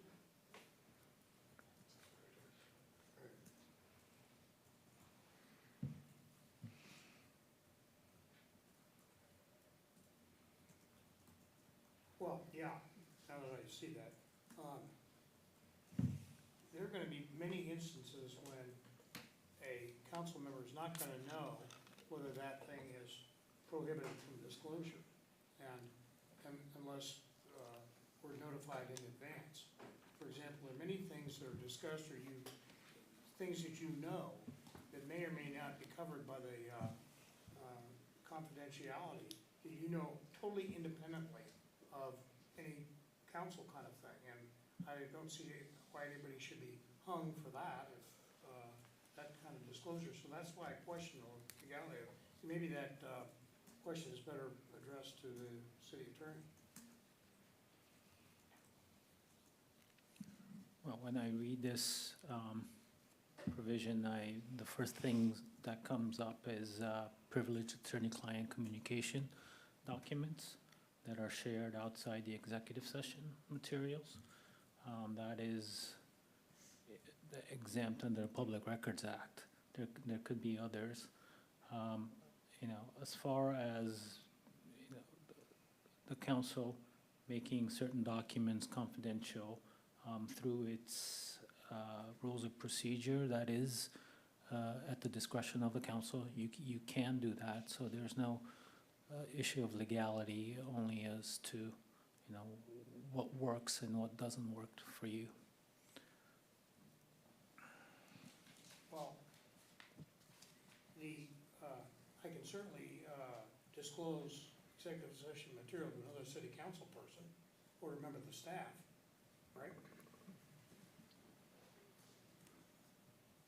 That's correct. Well, with another staff party members- seems to preclude that. And that's whether, to any person not a party to the executive session. And so there are certain executive sessions where not all members of the staff are there, but certain members are. Councilmember Jackson, we're talking about the sentence before that. The last sentence. No, the second to last sentence. The sentence that says confidentiality also includes information provided to council members outside of executive sessions when the information is considered exempt from production under the Public Records Act, Chapter 42.56 RCW. Right, but I can certainly discuss that with another member of the city council or a member of the staff who was present, right? Yeah, your question in the document that you provided me, you had a note after that sentence that said, question the legality of this stricture. It hasn't, your question didn't have anything to do with the next sentence. Well, mine has to do with the last sentence that you just read. Which we already adopted as part of, Okay, well, fine. I don't know what we're talking about. Okay, moving on. Item 17, Councilmember Reynolds. Is this one you want to move? In rereading this one, I'm going to retract it. I think it's adequately covered elsewhere. Okay, staff has item number 20. Anybody want to move this one? So moved. Okay, I'll second it. Ally, you want to speak to this one? yes. Okay, so time to time, we get other elected officials or groups relating to municipal activities asking to speak to the council a little bit outside of appearances where they want a little bit more time. And what we are asking is that they provide us their presentation materials in advance of the meeting so that we know what they are speaking about and we can include them in the packet. Deputy Mayor Rosenbaum. I feel like what happens if they don't, and the must here implies that there would be some consequence. If not, should we change must to should? Or That is shall? up to you. Well, I'm curious if we're gonna have, are we gonna deny someone the opportunity if they don't? I'll let the mayor speak. Yeah, I mean, so we're offering the council's time, the public's time, all of the structure, the pulpit. If they can't prepare some cursory materials, we're putting them on the agenda. It feels appropriate that the public have something in the record as to what they were here for, what they said. It just sets the stage for the forum. I don't disagree. What I'm saying is, are we going, if someone doesn't do, if it is not submitted as it must be, Then we just postpone their okay. appearance until it is. It just sets the stage, the expectation that somebody that's going to appear is going to. Yeah, I agree that we should have the expectation, but then if we're gonna not allow someone because of this, we should probably put it in there. It's not public speakers, it's, other presenters. I know. Yeah.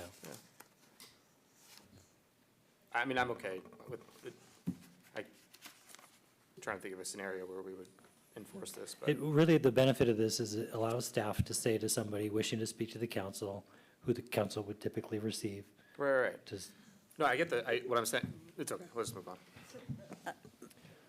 So for example, Claudia Balducci, crazy schedule, she wants to show up just to drop in for 5 minutes and she doesn't have a packet or presentation, she just wants to give us an update. Would we require her to give us a PowerPoint or just let her show up and talk for 5 minutes? As the language states, she would need to give us materials.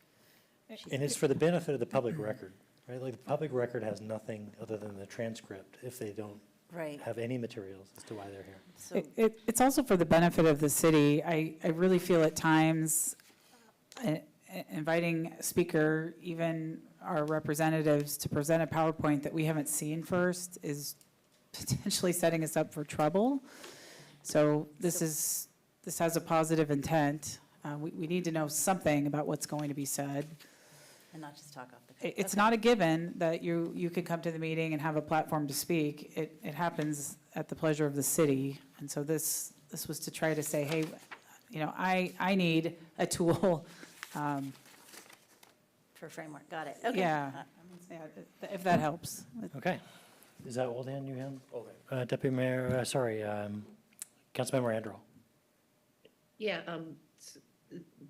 all of a sudden I have a little proofreader gene that woke up in me where it says 2:00 PM. I think if we have lowercase, there needs to be a period after each one, or they need to be uppercase. Oh, my goodness. The PM. I will make that change consistent with the rest of the document once I figure out what that is. Thank you. That's what I was going to suggest. Wonderful. Okay. Yours is Old Hand. City Clerk, please call the roll. Thank you, Mr. Mayor. Mayor Neese. Aye. Councilmember Weicker. Aye. Deputy Mayor Rosenbaum. Aye. Councilmember Reynolds. Aye. Councilmember Andral. Aye. Councilmember Weinberg. Aye. And Councilmember Jacobson. All right, Thank you, Mr. Mayor. 20 passes. We're on to yours. Councilmember Reynolds, you withdrawing or keeping 31? I'd like to keep that one. Okay. Moved by Reynolds, seconded by Neese. Sure. Okay, you want to speak to it? Yeah, I don't know what everybody else's practice is on these things, but I often review agenda materials over the weekend and with the goal of getting out comments and questions to staff on Monday morning. And so a 48-hour deadline effectively means I need to finish by dinner time on Sunday, and I'd just rather have till bedtime so that everybody has it when they wake up in the morning, Monday morning. Hence my request to reduce it to 36 hours from 48. Okay. Councilmember Weinberg. So I'm noticing on the first line, the change from should to shall on this rule. Did we already vote on that? No, those are all comprehensive, so. the There's council- another motion later in the thing that's changing all shoulds to shalls. So don't worry, this vote is not that. Okay. We'll get to that vote. Okay. But you might consider it if you think it would pass. Do you want 36 or 48? Because that's what the motion on the floor is. I understand. Let me think about that. Is there someone else that has their hand raised? No. If I could just add Yeah, one Councilmember more Reynolds. brief comment, I was just going to say, I think functionally, from the point of view of the readers, most people are not going to care if I send it out at 6 PM Sunday night versus 11 PM Sunday night, because most people are not going to look at it till Monday anyway. But it does make my life easier to comply with the rules, and perhaps others who are also in the habit of reviewing things Sunday night.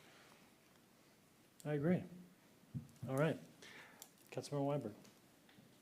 I guess I'm in support of the motion of reducing this. I'll also add comment that frankly, I think paragraph 5.5 should be cut entirely. I'm not making that motion though, but it seems like on many occasions over the last 2 years, there has been far too little time to read through the lengthy agenda packets and get questions to the staff in time to get answers from the staff, then to decide whether we want to make a motion before hitting the no surprise deadline.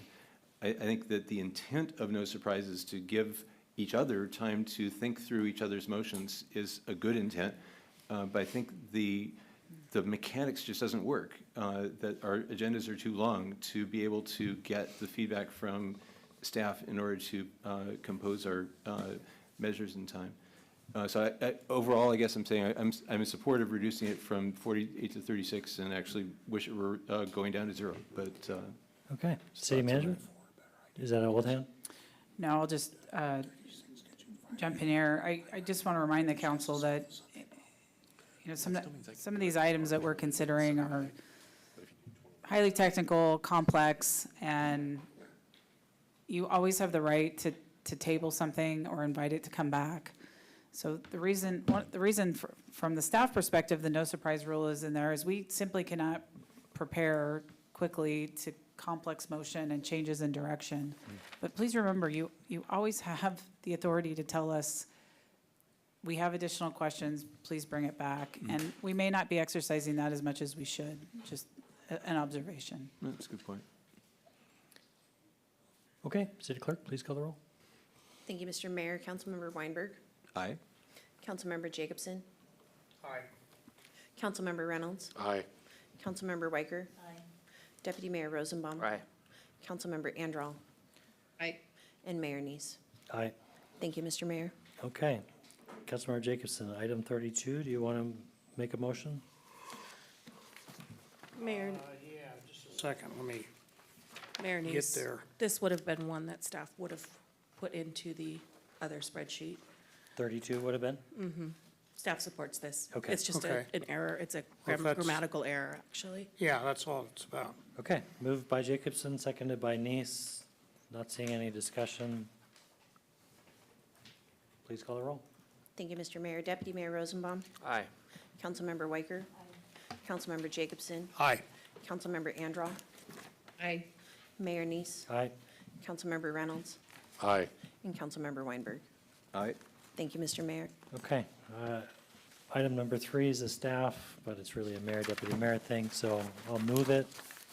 Deputy Mayor Rosenbaum will second it. Second. Staff will speak to it. 33. Okay, so as you know, over the last couple of years, there have been incidents and events in the world and in our area that have been, that need a response or that the city desires to respond to. Only having council meetings twice a month makes it very difficult for us to issue timely statements. And so what this new section would do would allow the mayor and deputy mayor to issue statements on recent events or issues. And then if there's not sufficient time to bring the statement to the next regular city council meeting. Okay, council, any questions? Councilmember Reynolds.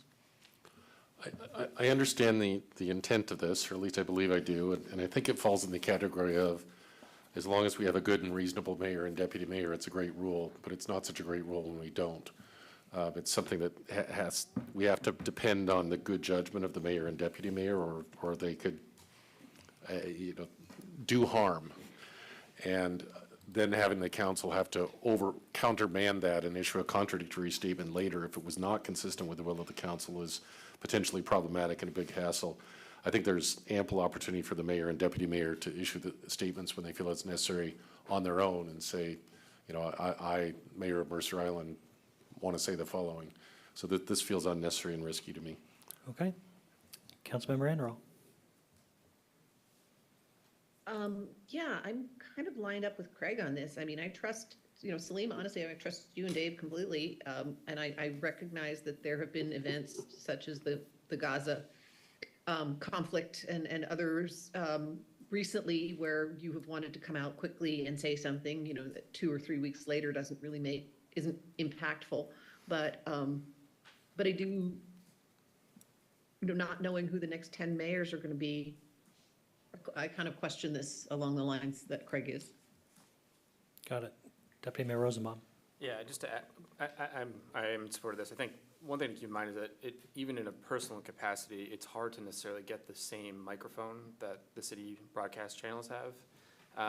So from a communications perspective, it's important to be able to broadcast these messages, these type of messages. And I would just note that the mayor and deputy mayor are elected twice. First in a citywide election, second by the council. So I do think there's a couple of checks and balances there to make sure that you're not getting a radical in those positions. At least I'd hope. Councilmember Jacobson. I think this is an important thing to have, and I think it is because the views on things, particularly in the legislative area, are sometimes less than 12 hours. And certainly what our mayor and deputy mayor have done is to really advantage that, and that's one of the things where we lift above our weight. And it seems to me that I wouldn't vote for somebody for mayor or deputy mayor in whom I didn't have confidence. And many of the issues that they express themselves on, in my experience, are things that I don't know are particularly controversial or cannot be addressed a week or two later. So I'm in favor of this amendment, and I think it keeps us in a new and different world in a stronger position. City Manager Bond? I just want to make sure everybody caught the distinction that the deputy mayor was making. None of the council members as individuals have the authority to use any of our communications platforms to make individual statements. So if Councilmember Weicker wants to make a statement about the weather, it cannot go out on city channels without approval of the majority of the council. That's partially what's hanging this up. The mayor and deputy mayor in previous circumstances, due to urgencies, issued personal statements on their own platforms, but we were not authorized to reissue them on city platforms until you told us it was okay to do that. And so that's, I think that's a pretty important standard to uphold. And so this would allow us to use good discretion when something is timely to push it out. Now, whenever possible, communications items will always come to the city council. And I think often, if we do something like that, they should be affirmed. You know, we should bring them back in the packet after the fact, just, you know, for the record. But I wanted to make sure you understood, part of it is the tools we use and the authority that you have as individuals, if that helps. Councilmember Weicker? So in this previous document, we had those check-ins with another council member. Would there be a way to add sort of a third? Having been here a little while, I recognize we have some great leadership now, not having always been in agreement with previous ones. It's tough to just leave this so open-ended. So I'm struggling with this one, and I wonder if we could add sort of a third wheel, if it's timely, or is that too complicated? I think you'd probably add someone that you think would agree with you. And therein is the problem, right? Right. No, I'm talking about those Monday check-ins when there's a rotating council member, like. We can phone one friend, but when we phone more than one friend, we end up with A an serial OPMA meeting, violation, right. so. And I'm struggling with content here, because emerging issues, yes, I get the whole, you know, terrorism thing, but you could easily say that on a number of issues that some other leadership might consider urgency that other council members don't. So I'm worried about the wide open nature of this versus, you know, truly what happened previously in the last year makes a lot of sense, but I worry some future leadership might decide to get on the bandwagon for whatever, anytime, any place that dyad decides they're going to drag the rest of the council along on whatever other urgent issue they think versus the rest of the council might not. So I'm worried about this getting away. One thing I might ask you to consider is we somewhat painfully review these every year. Meant with the biggest heart and spirit of support I can convey. This council, it appears, has trust in your current leadership, and this would probably be an okay rule change for this council. A future council may wish to make a change, and we could defer to them to make that change if they need to do so, just as a suggestion. I think I'd also say that I think that having this actually does add another check to the process, because you do have two people that agree on it as opposed to just one person. I mean, if the mayor were to call up the Mercer Island Reporter and say, here's my statement on this, you're probably not going to get a distinction that's going to be covered in the publication that's going to say, but wasn't speaking on behalf of the council. I think it would become a distinction, a difference to the broader public.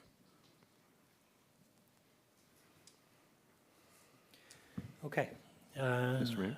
Councilmember Weinberg? Yeah, so I think the words "on behalf of the council," we need to respect the meaning of that, which means a majority vote of the council.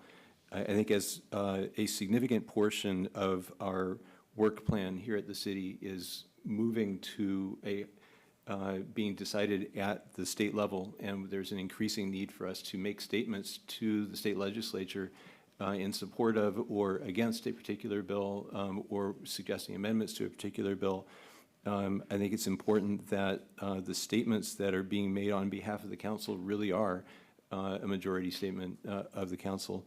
I realize that the timing of that is quite challenging, and that requiring that we get a majority vote on each of those would limit our ability to make some of those statements in a timely manner. But I think that we risk, if we adopt this, we risk essentially statements being made on behalf of the council to our legislators that some council members, and perhaps even majority of the council members, don't agree with.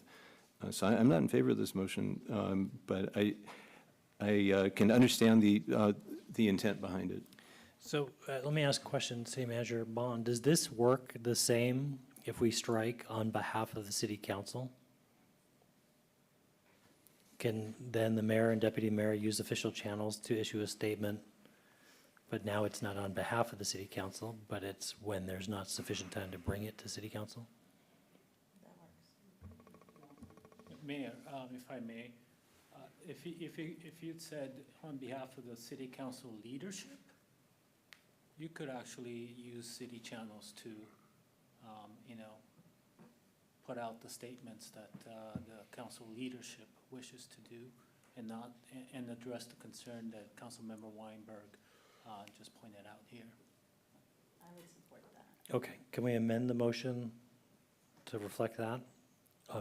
Because we just adopted the change that recognizes what city council leadership is. Exactly. Right, we have that language now.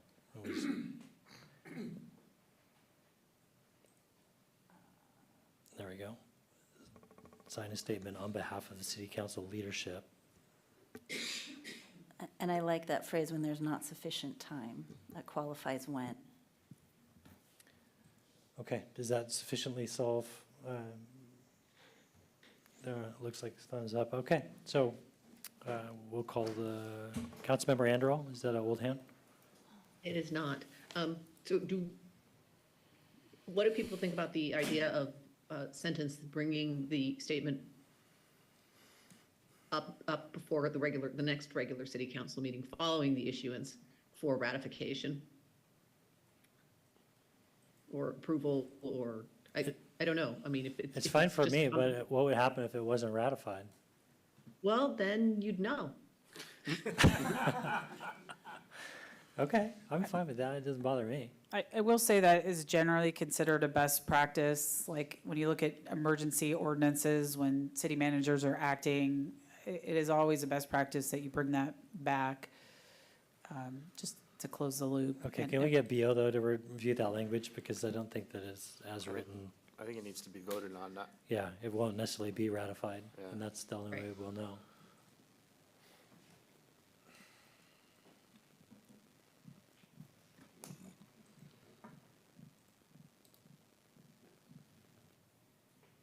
Ratified or denied. It's really being brought to council for ratification is what we're saying.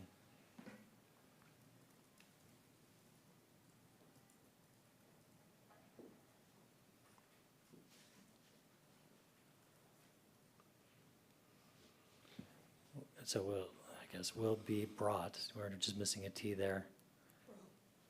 Will be bro. Just kidding. At the next rate. Okay, does that, Councilmember Randall, does that meet your satisfaction there? Yeah, I think it addresses concerns that the statement does not represent the majority view, and the majority will have an opportunity to make that clear. I think that's important.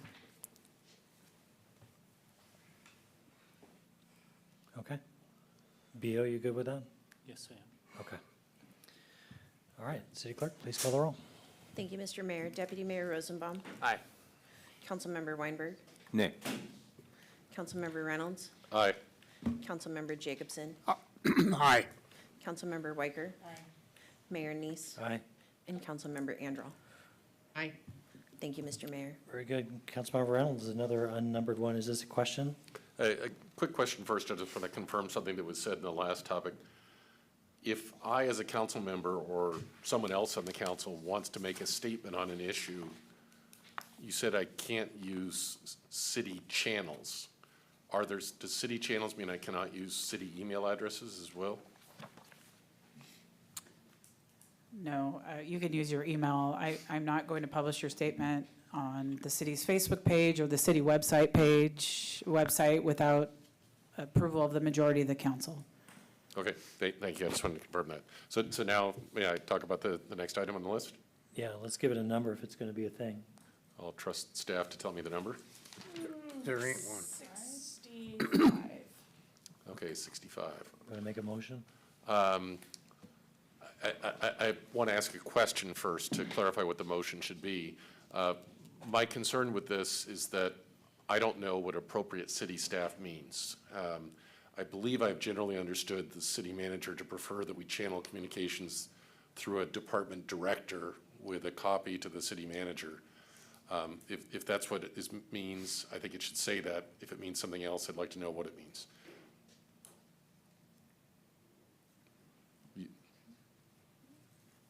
I think what you just described is my preferred practice, that Okay, so if I would move to amend 7A to strike the last three words, or last two words, I'm sorry.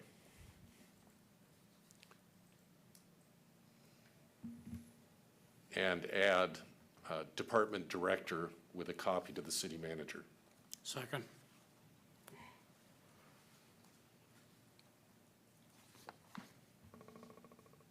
Was that Councilmember Jacobson as the second? Yes.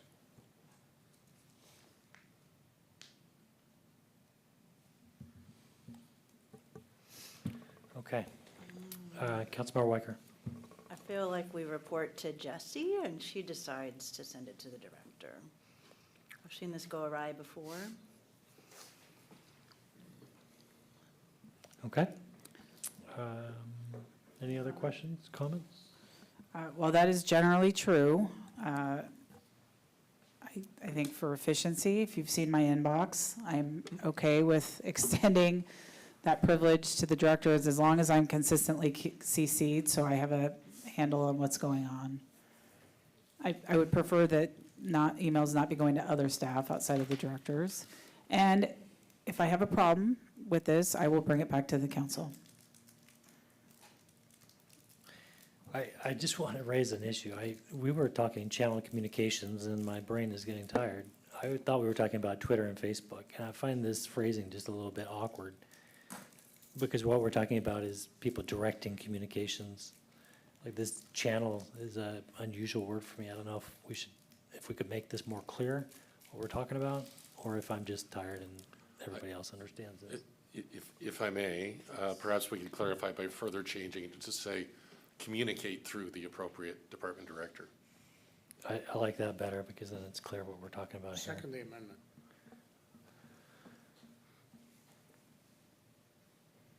Okay.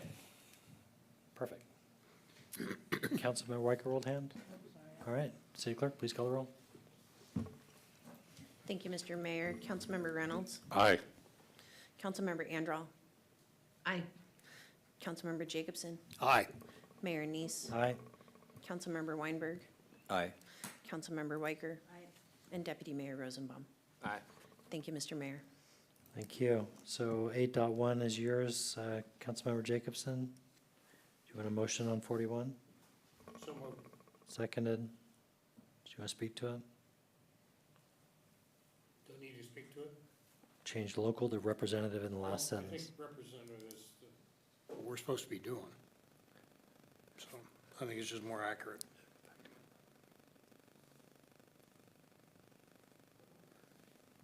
Okay.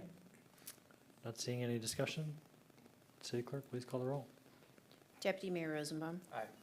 Councilmember Weicker? Councilmember Weinberg? Aye. Mayor Neese? Aye. Councilmember Andral? Aye. Councilmember Reynolds? Aye. And Councilmember Jacobson. Aye. Thank you. Okay. This one is to you, Ally, 45. Why didn't it end up on the other list? Did we forget it? Staff initiated stuff. Yeah, this is just that, if boards and commission members do not complete the Code of Ethics presentation within 45 days of appointment, the member will be referred to the city council leadership for removal. Okay. I'll move it. You gonna second it? Seconded by Deputy Mayor Rosenbaum, 45. Any questions? Not seeing any. Please call the roll. I have one. Oh, hold on. Councilmember Reynolds and Andral. I just want to I need a reminder of policy.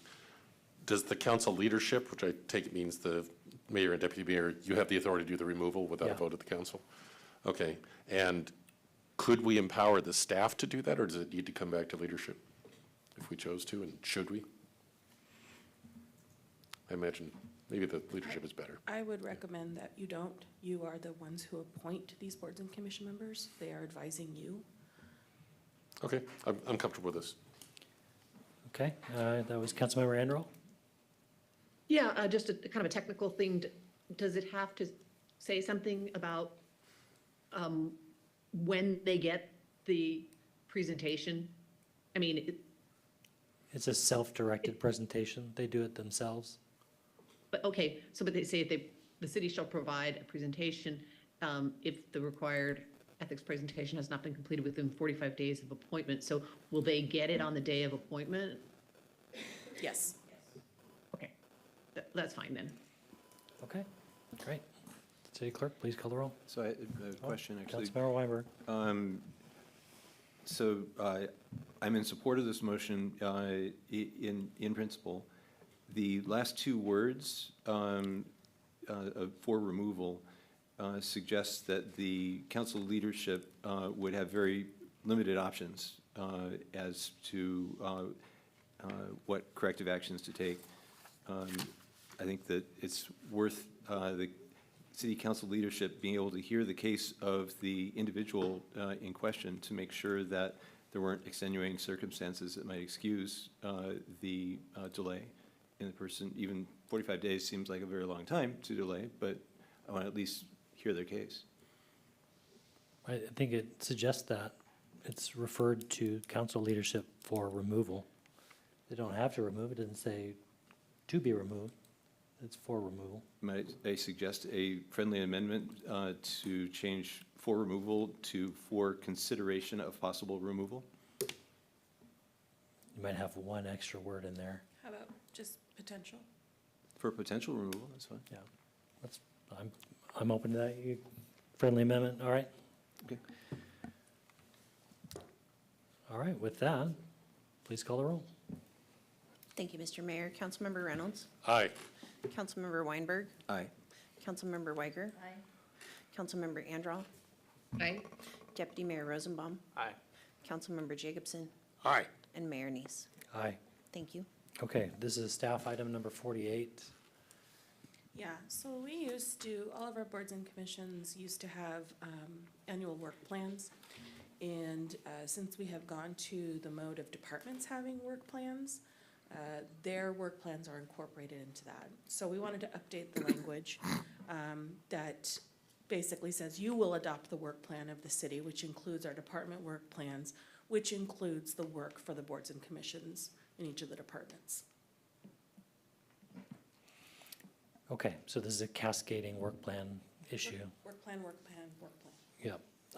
I'll move 48. You want a second? Seconded by Deputy Mayor Rosenbaum. Any questions? So I have a question Hold about on, how I got a this. question over here Oh, first. sorry, go ahead. Councilmember Jacobson. Should the word adopts be shall?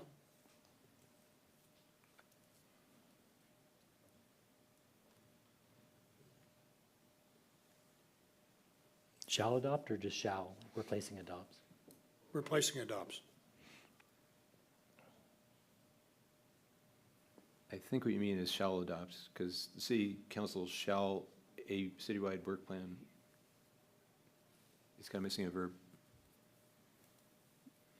Or maybe you're looking at the wrong sentence. Are you the 8.11 first row, Jake? Yeah, Is your wording, city council shall adopt? yeah. Okay. Okay, I'm sorry, I didn't say that, but that's what I meant. yeah, Good inference. all right. If we might, could we? Yes, never mind.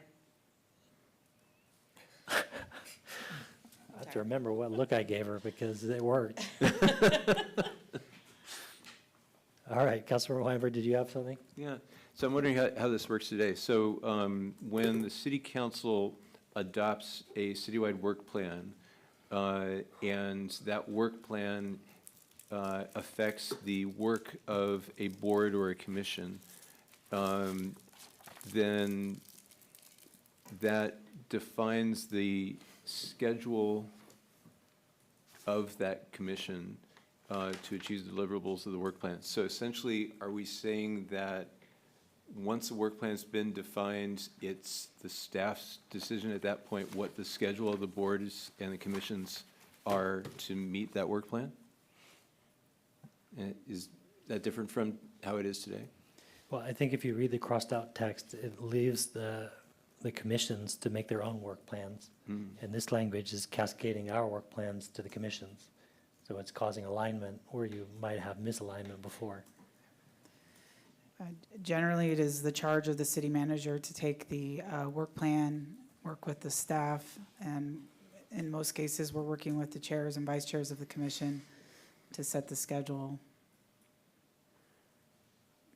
I guess I'm trying to get a feel for how much agency we want to give to our boards and commissions, and how much we want their work plan and their schedule of meetings to be prescribed by the council. And my understanding is that we currently give them more agency than this change is suggesting. So do we feel that there's a need to give them less agency and for the council to essentially prescribe to them, you know, this is what you're going to be doing and when you're going to be meeting? Councilmember Weidenberg, if I may, what's in front of you now is what is currently happening in practice.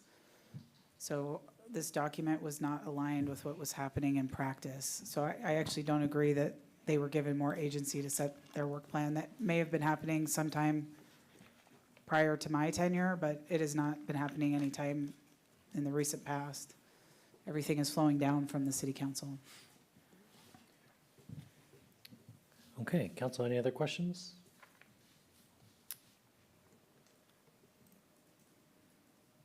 Not seeing any.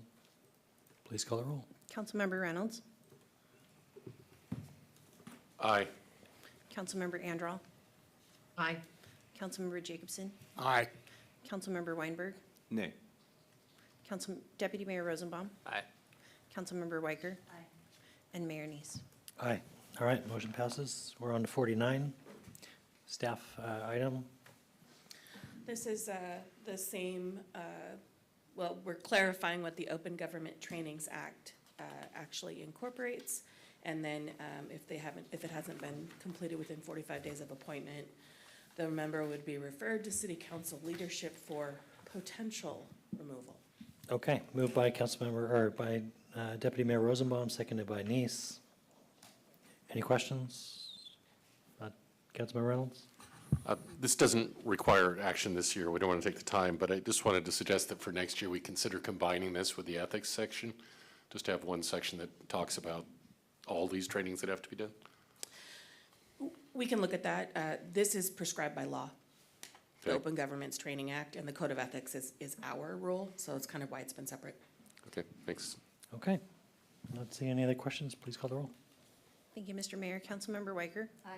Councilmember Weinberg, Aye. Mayor Neese, Aye. Councilmember Jacobson, Aye.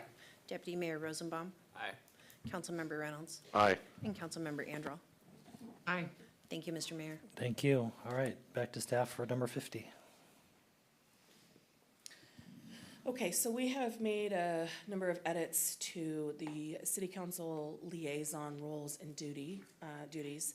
This is just to clarify current practice and more refine what the city council liaison's purpose is to join boards and commission meetings. Okay, I'll move this. Is there a second? Second. Seconded by Deputy Mayor Rosenbaum.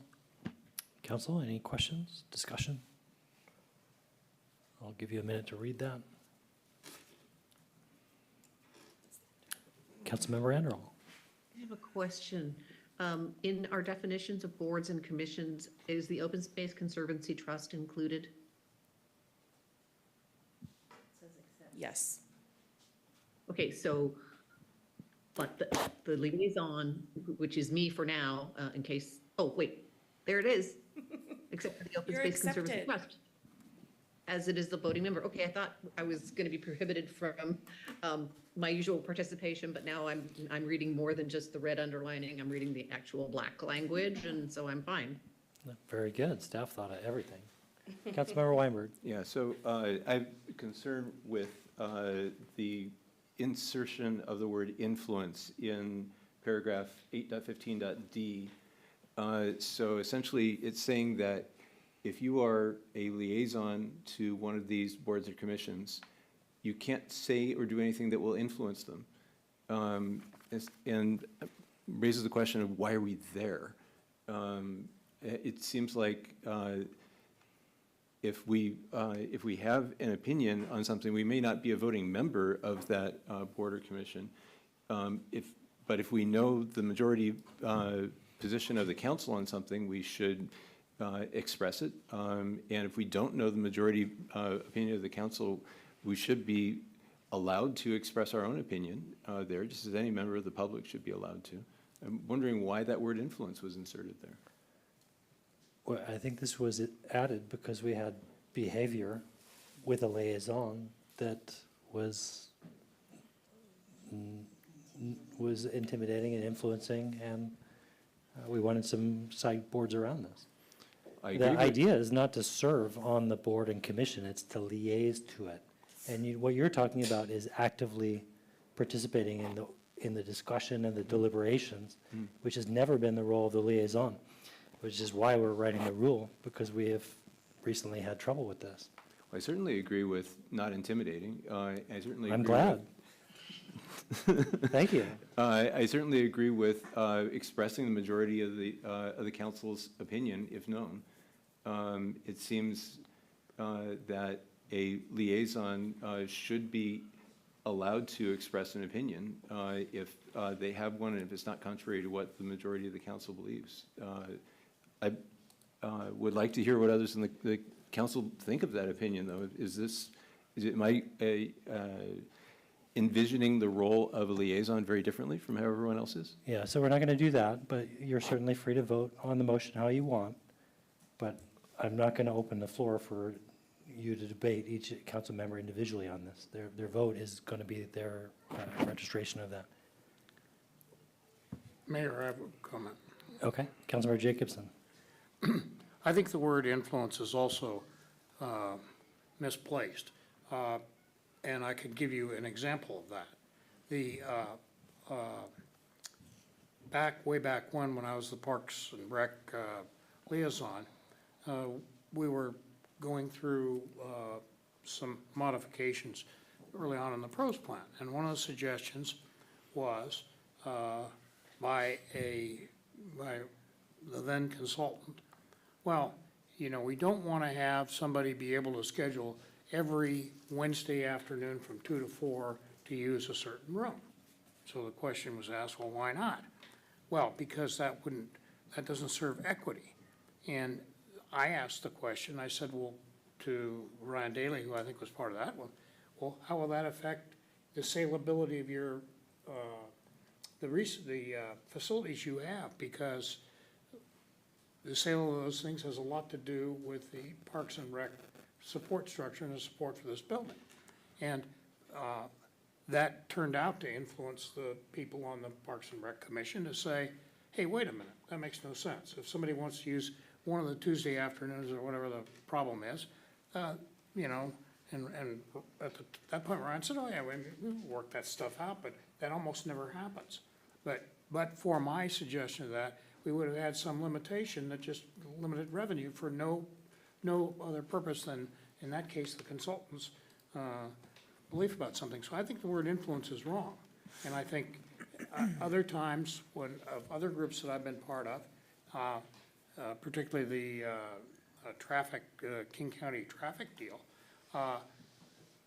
there haven't been any, certain ideas haven't been considered. So I've suggested, for example, when you're talking about the cause of accidents, have you considered the impact of congestion on that? And the purpose in that was to influence and have that added as a factor. So I don't think we're just supposed to sit there and nod our heads. If so, why are we bothered to do the liaison stuff? And I know I worked on the Parks and Rec thing, I'd say work closely, that is to say, I attended every meeting, I answered questions people had of me, you know, how's this affect the financing? So I think influence is really a bad thing. I think intimidation is fine. That, hey, you know, if somebody says, well, if you don't do this, by God, you know, we're gonna make you guys meet every week. And, you know, so I object to the word influence. I think it's a bad deal. And I think it opens the door for a lot of second guessing that really doesn't need to be done. Okay. Councilmember Reynolds. I also have concerns with the use of the word influence, both in subparagraph D and subparagraph B. You know, in serving on the Parks Commission, I resist the urge that is sometimes strong to participate in the debate, but occasionally I felt comfortable just saying to the group, an issue you may wish to consider is blank, and just list something out for them to talk about and take the pros and cons of that issue they may not have considered. That to me is influencing. And furthermore, reporting the will of the council is potentially influencing as well. And so those statements are a little bit contradictory. So I think I'd be comfortable if it would say unduly or inappropriately influence or something like that. But I think we have, it's appropriate for some level of information sharing to occur, which may have an influence. Okay, City Manager Bond. What you just said, Councilmember Reynolds, information sharing is the staff understanding of the role of the liaison.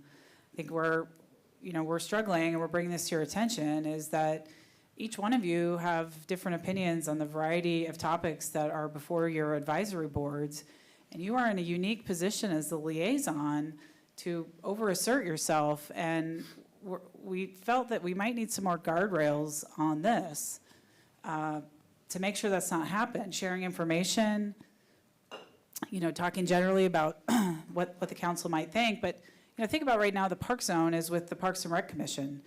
If you feel strongly, Councilmember Reynolds, about impervious surface all over the parks, that was a joke, you could unduly influence that discussion they're about to commence. And so I'm just looking for some assistance. I feel like this is putting me in a really difficult situation. And I do think there needs to be tighter guardrails so that we all, the staff, you and the boards and commissions, understand what the expectation is of the liaison. If this language isn't quite right, I would ask for us to keep working on it. Yeah, and I think that's, may I respond? Yeah, but let me just quickly add that you have an exception, which is to convey the majority position of the council. And the example that you gave, Jake, it might have been that you could have tied that room rental back to a policy that was the majority position of the council. I don't know, I wasn't there. But to Jesse's point, we're trying to allow these boards and commissions to have their deliberations in and among themselves, where you liaise to the council, not participate in their meeting. So, Councilmember Reynolds. Yeah, thank you. I understand the intent there, and I agree that's appropriate. My goal, or any liaison's role, should not be to coerce or even to convince. I'm a little uncomfortable with language that is self-contradictory, saying, report the will of the council, but don't influence. Reporting the will of the council will influence. And furthermore, I think it's appropriate just to raise issues and say, you're talking about option X, be it, let's take the city manager's example, an impervious surface rule. If the commission has not considered a possible implication of that, it seems like it would be appropriate to say, keep in mind, if you do this, it may have the following impact. It might mean we can't build any more bathrooms in the park or something like that if they haven't thought about that. I'm not going to make a stand as to whether or not banning more bathrooms in the park is a good idea, but make sure they understand the implications of a particular decision feels like it's a helpful role to take. Okay, Councilmember Anderl. Thanks. Yeah, so the innocuous thing is if this amendment is adopted, the subsection B, there is a reference to a board or commission where the initial letter is not capitalized. But I think I would be comfortable with if we modified the word influence with unduly. Because, I think even the Open Space Conservancy Trust Liaison isn't exempt from supposedly influencing. And I think I have done that with the trust. I have recommended that we do further research before decisions are made about use of chemicals or other things in Pioneer Park. And I think that kind of influence has been good because it's made for, a tighter presentation to the public about why we're doing what and when. So just that example, I don't think I was doing anything wrong there. Is that a friendly amendment that you're offering? Unduly influence? Yes, unduly in front of Do you want to accept each. that? Second. Okay, we'll accept that. We won't have to formalize it, we'll just accept it. Mr. Mayor, I just want to make sure it's understood. Councilmember Anderl's role on the Open Space Trust is different than the liaison role to the other boards and commissions. Councilmember Anderl is a voting member of the trust, and what you just described as, the way you participate on that board is appropriate. You are a voting board member in that case. Understood, and I think there's other council members that have concern with that too. Councilmember Jacobson? Well, in my experience, very infrequently has there been a council position on the things being discussed because the progression of things goes through a board or commission. And so they're discussing, should we do this, should we do that? And they get a staff report, and the staff may or may not have a perspective on it, often does. And so unduly is as far as I would go on that. But I think it's important that the perspectives of the liaison get presented. If it is, have you thought about X? Have you thought about Y? Which is generally speaking the way I try to operate with the things I've been assigned to. And so, at any event, that's as far as I'll go, is with the unduly.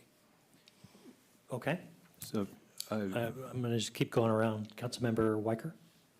I'll just say we have staff that's following council deliberations and knows what items we're talking about, and I really want to strongly support Jesse in our role as liaisons is to sort of observe and report back to council what we've heard and what we've seen and inform by asking those questions. Have you thought about this? Have you considered that? Without saying, I think we need to ban all impervious surface in the parks, right? So there's the way that you are sitting in that room and you're already having influence just by virtue of being a council member. So I think we do need to provide some guardrails around, different perspectives on whatever issues are before our boards and commissions, being very careful not to be influencing and supporting staff when maybe they might ask us not to speak in a certain way or bring items up a certain way. So unduly is the least of which I do, because I think boards and commissions get served up to council. So I think we definitely need guardrails, and I support making really clear that you should not be bringing your own personal agenda to that body before it gets to this one. Councilmember Weinberg? yeah, so first of all, this has been an excellent discussion, and I think it makes it very clear to all of us what the expectations are.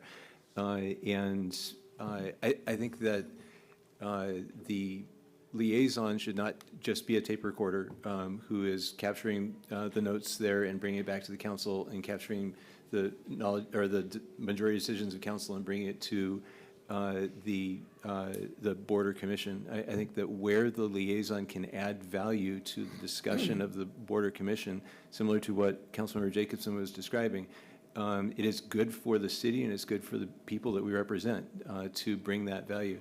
I do think that as we are currently wording it with unduly influence, provides good guidance to us as to don't go too far. And that's why I think this is a very good discussion, and I'm now in support of this. Okay, not seeing any other discussion. Real quick, Deputy Mayor Rosenbaum. I think I think this is a good addition unduly, but I do think it's important to keep in mind that, when we're sitting on these boards, if the board is working on something that's going to come back to council, and I think this is what Wendy was getting at a little bit, I think it's sort of unfair to try to influence it at that early in the process. If you're steer the ship that's going to come to council, you have that bite at the apple when it comes to council. I don't think we should be engaging. I think it actually is right to be kind of a tape recorder in those sessions, because I think you should be listening into the folks that we've selected to advise us on this, not advising them earlier in the process. But I do think it's a challenge. I think what Jake was saying is right too, where if you sit on, a not a board, if you sit in a group that's outside of the city, we are looking to have influence in those places. So I do think this is a good qualification, because I do think it is a challenge to get this exactly right. But I think we need to be very cognizant of our work in city boards as to how that might influence the outcome. Okay. Councilmember Weinberg. So I think if the majority of the council is in support of the idea of us being essentially a tape recorder to bring back the decisions that were made and to deliver to the Border Commission the majority rulings of the council, that can be done with minutes. I don't think we need to be taking up the time of council members being there to record things that we already have staff doing. But I don't think that it makes sense for us to be a potted plant. I think it makes sense to have us be there to add value where we can. And I think that this language of unduly influence helps prevent someone going too far. So again, I'm supportive of this, but I want to make sure that people feel they have the right to speak up in these meetings if they believe they can add value. Okay. It just dawned on me, the point about the non-city boards and commissions is very clear, right? If you're in SCA, if you're on ETP, if you're on GMPC, these are the non-city boards where you have a vote, where none of these rules apply. I don't have a vote, but hearing, at least one that I've been assigned to. And let's be candid about it. This is all about parks. And the opinions of the community are very, very strong about that, and they are not necessarily represented by the staff. And that's not a knock on the staff, it's just that people come from different perspectives, not the least of which is living here a long time and seeing incursions on the parks. That gets people wired up. It's the third rail of Mercer Island politics. So asking questions and being sure that as you ask the questions, what you're seeking to achieve is to look at a flip side of a coin or another aspect of it that may or may not have been seen by the staff, may or may not have been seen by the groups. And I think I've been on three city things now, and the problem I don't think occurred on any apart from the Parks Commission, but the Parks Commission were, particularly as they went through the PROS plan and that, that was a very, very thorough or very intense, and there were many aspects of it, and there were many unforeseen consequences that weren't necessarily foreseen by the Parks and Rec Commission. And I think it's a waste of time and everything else if they come and say that, yeah, we should pave all the parks, and then it comes up and we say, no, we don't want to do that. What have we accomplished? Anyway. Okay. City Clerk, please call the roll. Point of order? Councilmember Reynolds. Yeah, sorry, I had my hand up. I think you missed me. Mr. Mayor, you made a very important point a minute ago about this applying only to city boards and commissions. That was my understanding because of the section it was in. Is that wrong? Well, I think that's what our intent is, but I don't think it says that anywhere, and it probably should. Okay, so it's in section 8. Boards and commissions. Okay, so the section header implies it. Okay, good. Thank you. Yeah, glad you asked. Okay, any other discussion? All right, go ahead and call the roll. Councilmember Jacobson? Is unduly in here or not? Yes. Aye. Before both of the word times influence is used, unduly is there. Councilmember Weicker? Aye. Councilmember Reynolds? Aye. Mayor Neese? Aye. Councilmember Weinberg? Aye. Deputy Mayor Rosenbaum? Aye. And Councilmember Andral. Aye. Mayor Neese, we need a break. We'll take a break. How long do you need? 5 to 10. Not that Okay. long. Thanks. Council will be in recess for 10 minutes, starting at 3:26. We're so close.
Okay, the time is 3:26. We return to the Mercer Island City Council Annual Planning Meeting, and we are continuing with AB 6416, Review of City Council Rules of Procedure. And we have now reached log item 51. This is yours, Councilmember Jacobson. Number 51? That's correct. Is that, So we're on 9.5. It's on the screen and adding the word experience after interests. okay. For city council committees, I'd suggested adding the word experience, because those committees are particularly, those committees benefit by people who have had experience on some of those kinds of things, and I think that's a factor that should be considered when appointing. I think we have we have a housing group, we have a finance group, and so I think that would be a good addition. Okay, would you like to make the motion? So moved. Move 51, seconded by Mayor Neese. Okay, council, any questions? All right, Councilmember Reynolds. That's an old hand, I apologize if I Okay. have an old hand Not up. seeing any questions. City Clerk, please call the roll. Thank you, Mr. Mayor. Mayor Neese. Aye. Councilmember Weicker. Aye. Councilmember Jacobson. Aye. Deputy Mayor Rosenbaum. Aye. Councilmember Andral. Aye. Councilmember Weinberg. Aye. And Councilmember Reynolds. Aye. Thank you, Mr. Mayor. Okay, the next one is 54, is from Councilmember Jacobson.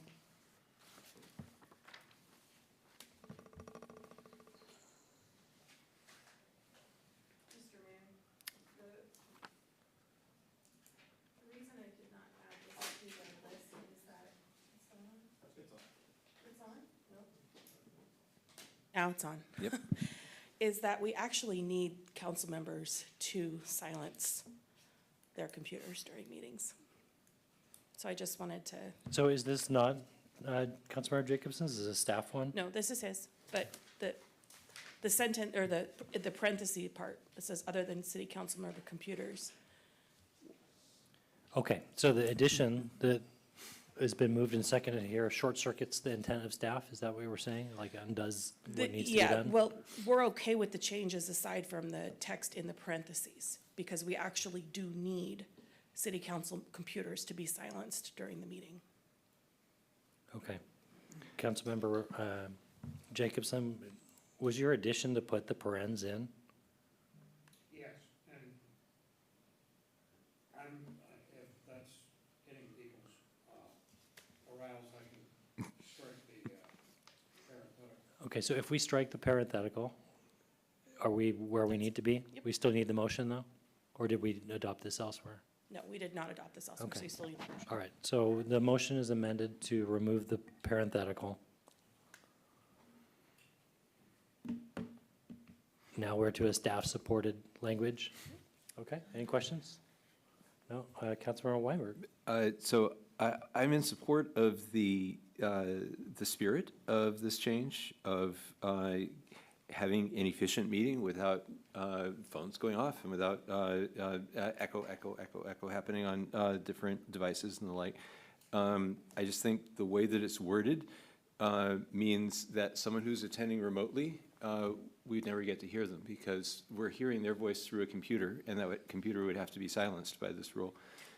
So I want to make sure that we're not excluding remote testimony from the public or remote testimony from another council member by saying everything has to be silenced. Councilmember Weinberg, these are the rules for conduct in the council chambers.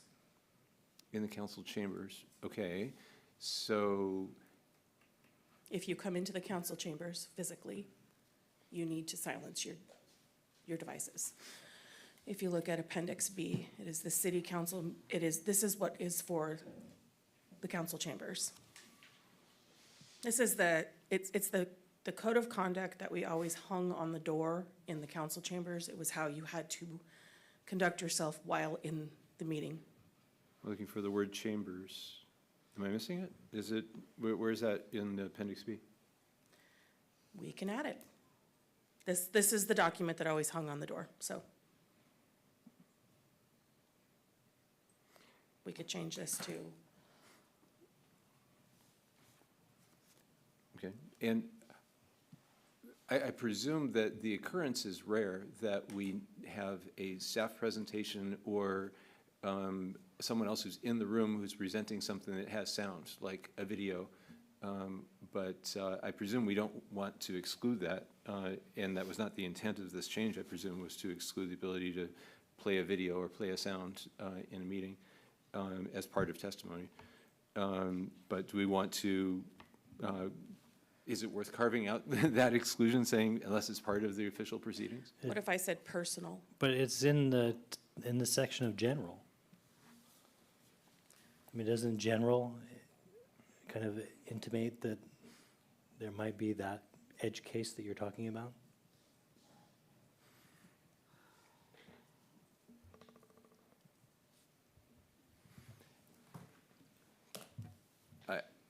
I'm just trying to make sure that we don't accidentally create something that disallows somebody to play a video, but I don't know. If anyone else has concerns on this, we might want to consider amending it, but. We're open to amendments if you have language, but I can't.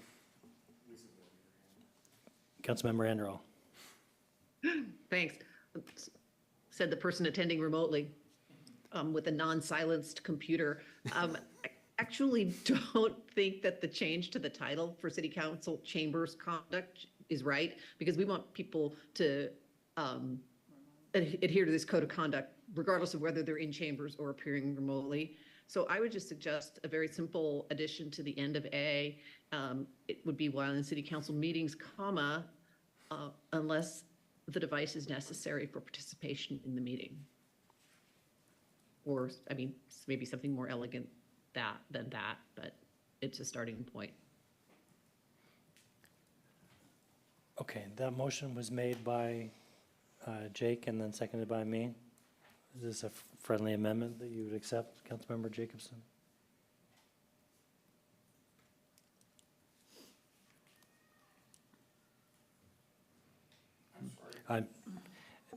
Councilmember Anderall's addition of unless the device is necessary for participation in the meeting, would you accept that friendly amendment? Yes. Okay, I'll accept that as well, so. All right, anything else? We've got Councilmember Weinberg with his hand up. Oh, I'm sorry, old hand. Okay. Not seeing anything else. Are we good with this language? We good with this title? Yeah. Okay. City Clerk, please call the roll. Thank you, Mr. Mayor. Deputy Mayor Rosenbaum. Aye. Councilmember Jacobson. Aye. Councilmember Weicker. Aye. Councilmember Weinberg. Aye. Mayor Neese. Aye. Councilmember Anderall. Aye. And Councilmember Reynolds. Aye. Thank you, Mr. Mayor. Okay, last one is maybe a question, Craig? Yes, if we could bring David up there. I was concerned by the last sentence here. All correspondence should be copied to all members of the city council. As written, I worry that what that means is if a constituent writes to me and I respond, that I need to copy all members of the city council. And I don't think that's what is meant. I think it means that if staff respond to a constituent, that they will copy all members of the city council. Am I correct? If not, I've been violating this rule left, right, and center, and I think most of us have.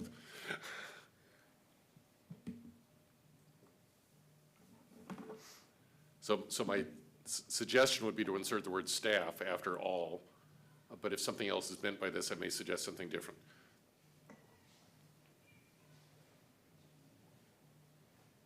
All staff responses? Yeah.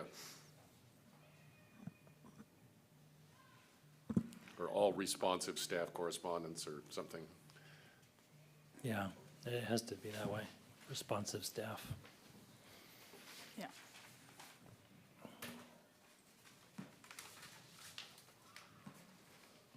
So that, as shown, that would be my motion. I so move. Okay, I'll second that. We don't have a number, so should we give it a number? 66. 66. All right, any discussion? Not seeing any. Please call the roll. Thank you, Mr. Mayor. Councilmember Jacobson. Aye. Deputy Mayor Rosenbaum. Aye. Councilmember Weicker. Aye. Councilmember Andral. Aye. Aye. Councilmember Reynolds. Aye. Councilmember Weinberg. Aye. And Mayor Neese. Aye. Thank you, Mr. Mayor. Welcome. All right, there are 3 items left. I don't know if we want to put these on the screen and Should be coming up in a second. let, the first one is all references to they and their should be changed to he, she, his, her throughout the document. Somebody that wants to make this motion? This is to make a gender-specific document out of this. Is this your motion? I'm sorry, where are you? I'm on page 2 of the agenda packet, under additional items for council consideration on item number 1. Yeah, I so moved. Okay, so moved by Councilmember Jacobson. Is there a second? I'll second it. Okay, seconded by Councilmember Anderall. Do you want to speak to the motion, Jake? I just think it's proper usage. Okay, any questions, any discussion? Deputy Mayor Rosenbaum? I'm gonna oppose this. You know, I think if you look at our priorities we just passed this morning, you know, focus efforts and actions to be an environmentally and fiscally sustainable, connected, and diverse community. I'm concerned that making this change would hamper those efforts. I think if someone chooses to use different pronouns, we should be respectful of that. And I don't want to assign them these pronouns. Okay, Councilmember Weinberg? +1 on those comments. I think we need to be inclusive. Okay, Councilmember Reynolds? In general, a +1, and I think I'll just make the further observation that language evolves. It took me a while to get used to the singular they, but I think it's generally accepted now, and we've got to roll with that. Took me a long time to stop putting 2 spaces after a period. I'm still fighting that battle. Oh, no, that's right. 2 spaces after a period is still correct. Okay. Any other questions? Not seeing anything? City Clerk, please call the roll. Thank you, Mr. Mayor. Deputy Mayor Rosenbaum. No. Councilmember Weinberg. Nay. Councilmember Weicker. Nay. Councilmember Andral. No. Mayor Neese. Nay. Councilmember Jacobson. Yay. And Councilmember Reynolds. Nay. Okay, we move on. That one fails. Number 2 is change most actions to shall throughout the rules. Will to shall, may to shall, should to shall, is, are to shall be. Anybody want to make this motion? Moved by Councilmember Jacobson. Is there a second?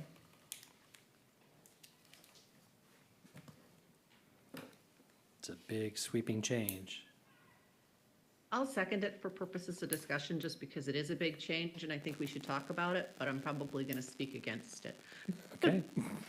Councilmember Jacobson, do you want to speak to the Maybe motion? Jake doesn't want my second. Funny second.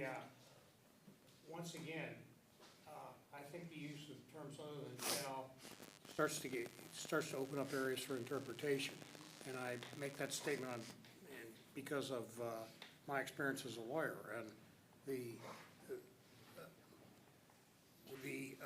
things like should are certainly not mandatory. And if I should do something but I don't, that's by no stretch of interpretation.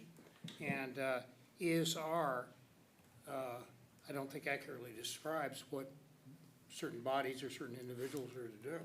I think it's simply more accurate, and it makes it not subject to any later interpretation. Say, well, it's, maybe it should, can we hold this body or this individual to a should?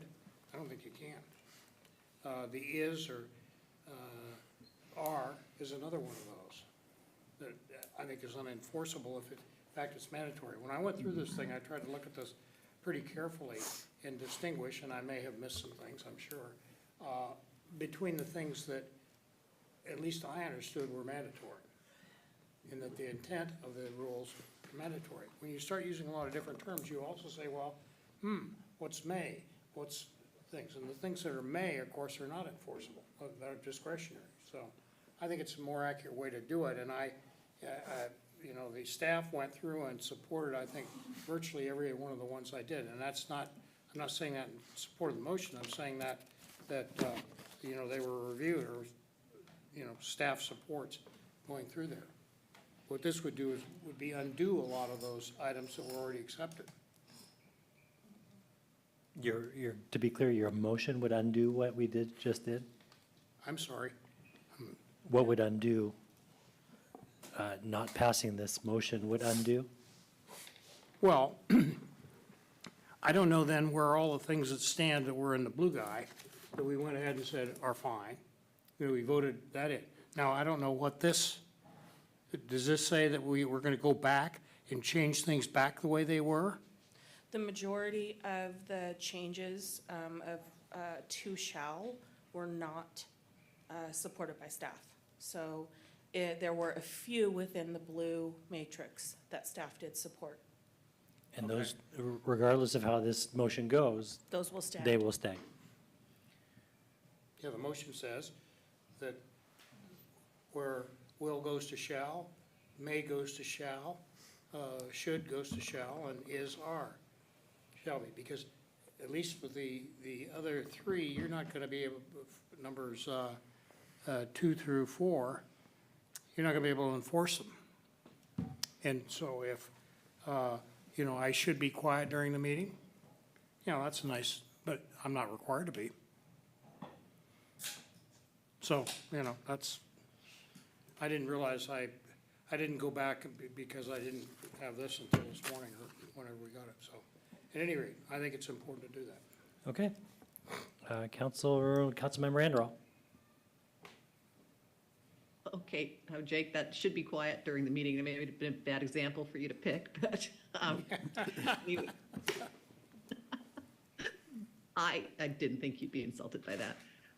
So the reason why I oppose this is I do agree that will and shall are both mandatories. And I think that often the sentence reads better with will than shall.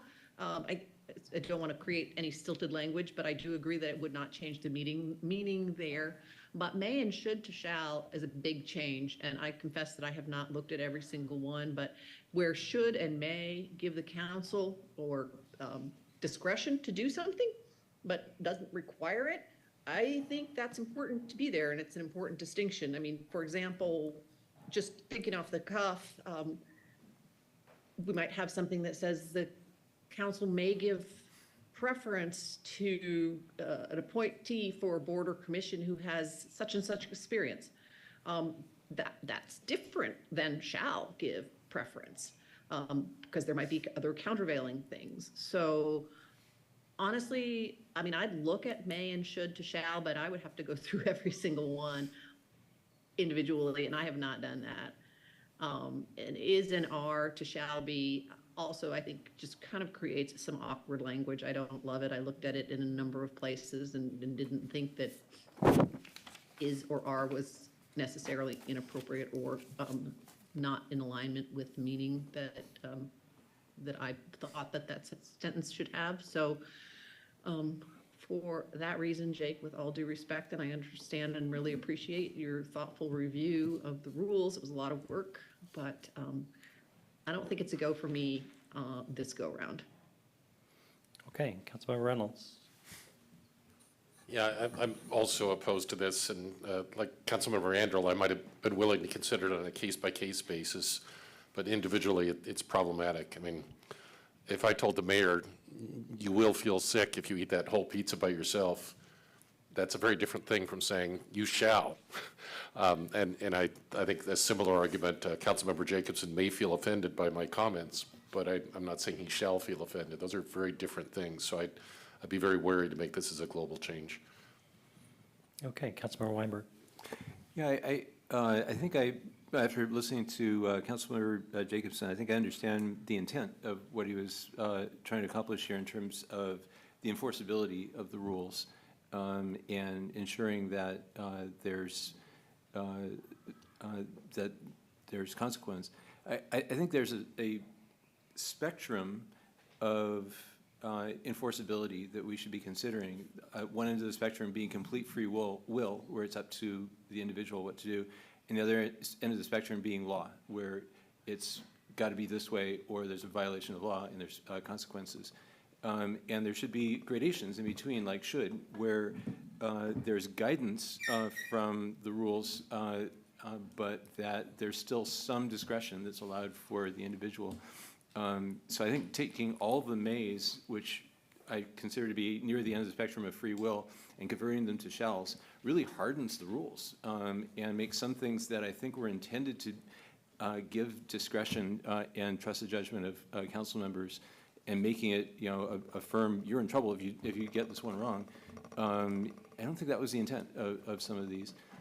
So, I mean, if we want to go through them case by case and consider all the 66 changes from either may, will, or shall, or may, will, or should to shall, we can do that. But I like Councilmember Anderl would oppose doing it all in one block. Very good. All right, City Clerk, please call the roll. Thank you, Mr. Mayor. Please put hands down if they're up. Councilmember Reynolds, Nay. Mayor Neese, Nay? Councilmember Weinberg, Nay. Councilmember Andral, Nay. Councilmember Weicker, Nay. Deputy Mayor Rosenbaum, No. and Councilmember Jacobson. Aye. Okay, motion doesn't pass. The third one, who's the genesis of this, staff or a council member? Which council member? Is it Anderl? Councilmember Jacobson. So I'll just get you up to speed. Capitalize boards, commissions, committee throughout the rules, where boards, commissions, and committees currently not capitalized in the rules. The text does not address the boards, commissions, or committees as proper noun. Boards, commission, and committees are only capitalized when referring to them as a proper noun. Would you like to make this motion, Jake? So moved. Okay, I'll second it. Would you like to speak to the motion? Do I want to speak to it? Yeah.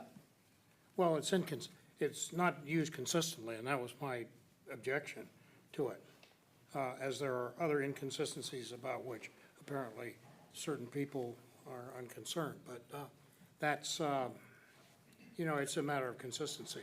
And when you're saying such and such board, that should be capitalized, Parks and Rec Board, or, you know, you name it. And I believe I faithfully tried to go through there and get what the intent is of it, but, you know, perhaps not. Okay, any questions? Councilmember Reynolds? Yeah, I just want to confirm my impression. I think everything after the first sentence is staff's response to the motion. Is that correct? Okay. Because I believe I agree with the response, that if you're referring to the Parks and Recreation Commission, it should be capitalized, but if you talk about boards and commissions generically, or city boards and commissions, it should not. So I trust staff that they'll go through and make sure the proper nouns are fixed if they're not already.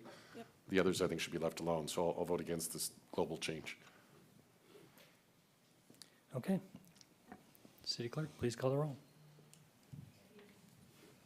Deputy Mayor Rosenbaum, No. Councilmember Reynolds, Nay. Councilmember Weinberg, Nay. Mayor Neese, Nay? Councilmember Jacobson, Aye. Councilmember Andral, Aye. and Councilmember Weicker. Nay. Thank you, Mr. Mayor. Okay, does that get us to the end? All right, Ellie, I am not going to read this to see if it's in here, but is there a rule in the council rules of procedure on the frequency in which the council can update these rules? I'd like to propose an amendment to the rules that we only change them every 50 years. Yeah. Okay, so I'd like to move that we do it weekly, please. I'm going to. No, I'm going to. How do I resign? I'm going to make one motion that the council review the rules of procedure in even years at its council planning meeting, whatever this is. Even years. So that would be Leap year? every- Oh, yeah, leap every years. year. Yesterday, every 4 years. Okay, is there a second? Second. Okay. Can the city Mayor Neese, attorney who was just the read? second? Sorry, Who the was second the- was Deputy Mayor Rosenbaum. Can we just make sure that the language is allowing us to do that every other, in even years, right? Yeah. Like, There's a section in here, we can add that too. okay. Council, any questions? I can't do this every year. I'm just going to presume that if something came up, that circumstances changed such that a change was appropriate, we could go to the. It sounds try like to get on we the can agenda. just waive our rules of procedure. Yeah. Should we waive our rules to change our rules? Yes. Okay. Should we make it even years or odd years? Because, No, we just did it in an even year. I know, but. I don't want to do it next year. Well, we could skip it next year. But if we do, because what I'm saying is if you have new folks that are elected, you're asking them to change rules for a board that, for the council they never sat on. Hey, if you want to give me a 2-year reprieve and go to the That's beginning in, so if we do, so what are you saying? 27. 2027? All right, so it'll be in odd years beginning 2027? Yeah. I like it. Mr. Mayor, so would that make the motion, council will review the rules of procedures in odd years at its council planning session beginning in 2027? Correct. All right. Any other discussion? I think, Mayor Neese, that could mean two things, yeah, we need to say we are not reviewing it until then. because otherwise you got to do it every year until 2027. Okay, we have a city attorney here. Make it rock solid. Can't crack the rule. How about the city council will review the rules of procedure at the planning session in 2027 and every odd year thereafter, unless warranted by a necessary change. Supermajority of the council? 7-0 vote only. Public vote. Ally, unless warranted. By a necessity or a necessary change. Okay. All right. That was painful. As the maker and hopefully the seconder of that motion, we will give you the benefit of the time between now and when it comes back to council to make that even better, if it comes to you. 50 years. Okay. All right. Council, any discussion? City clerk, please call the roll. Thank you, Mr. Mayor. Councilmember Jacobson. Yay. Deputy Mayor Rosenbaum. Yes. Councilmember Reynolds. Aye. Councilmember Weicker. Aye. Councilmember Andral. Aye. Councilmember Weinberg. Aye. And Mayor Neese. Aye. Thank you, Mr. Mayor. All right. Thank you.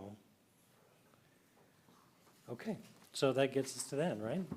So the next hybrid meeting of the city council is scheduled for Tuesday, March 5th, 2024 at 5 p.m. The time is now 4:04 p.m. As a reminder, city council, please stay seated until the city staff has terminated the broadcast. Good afternoon, and thank you for joining us today.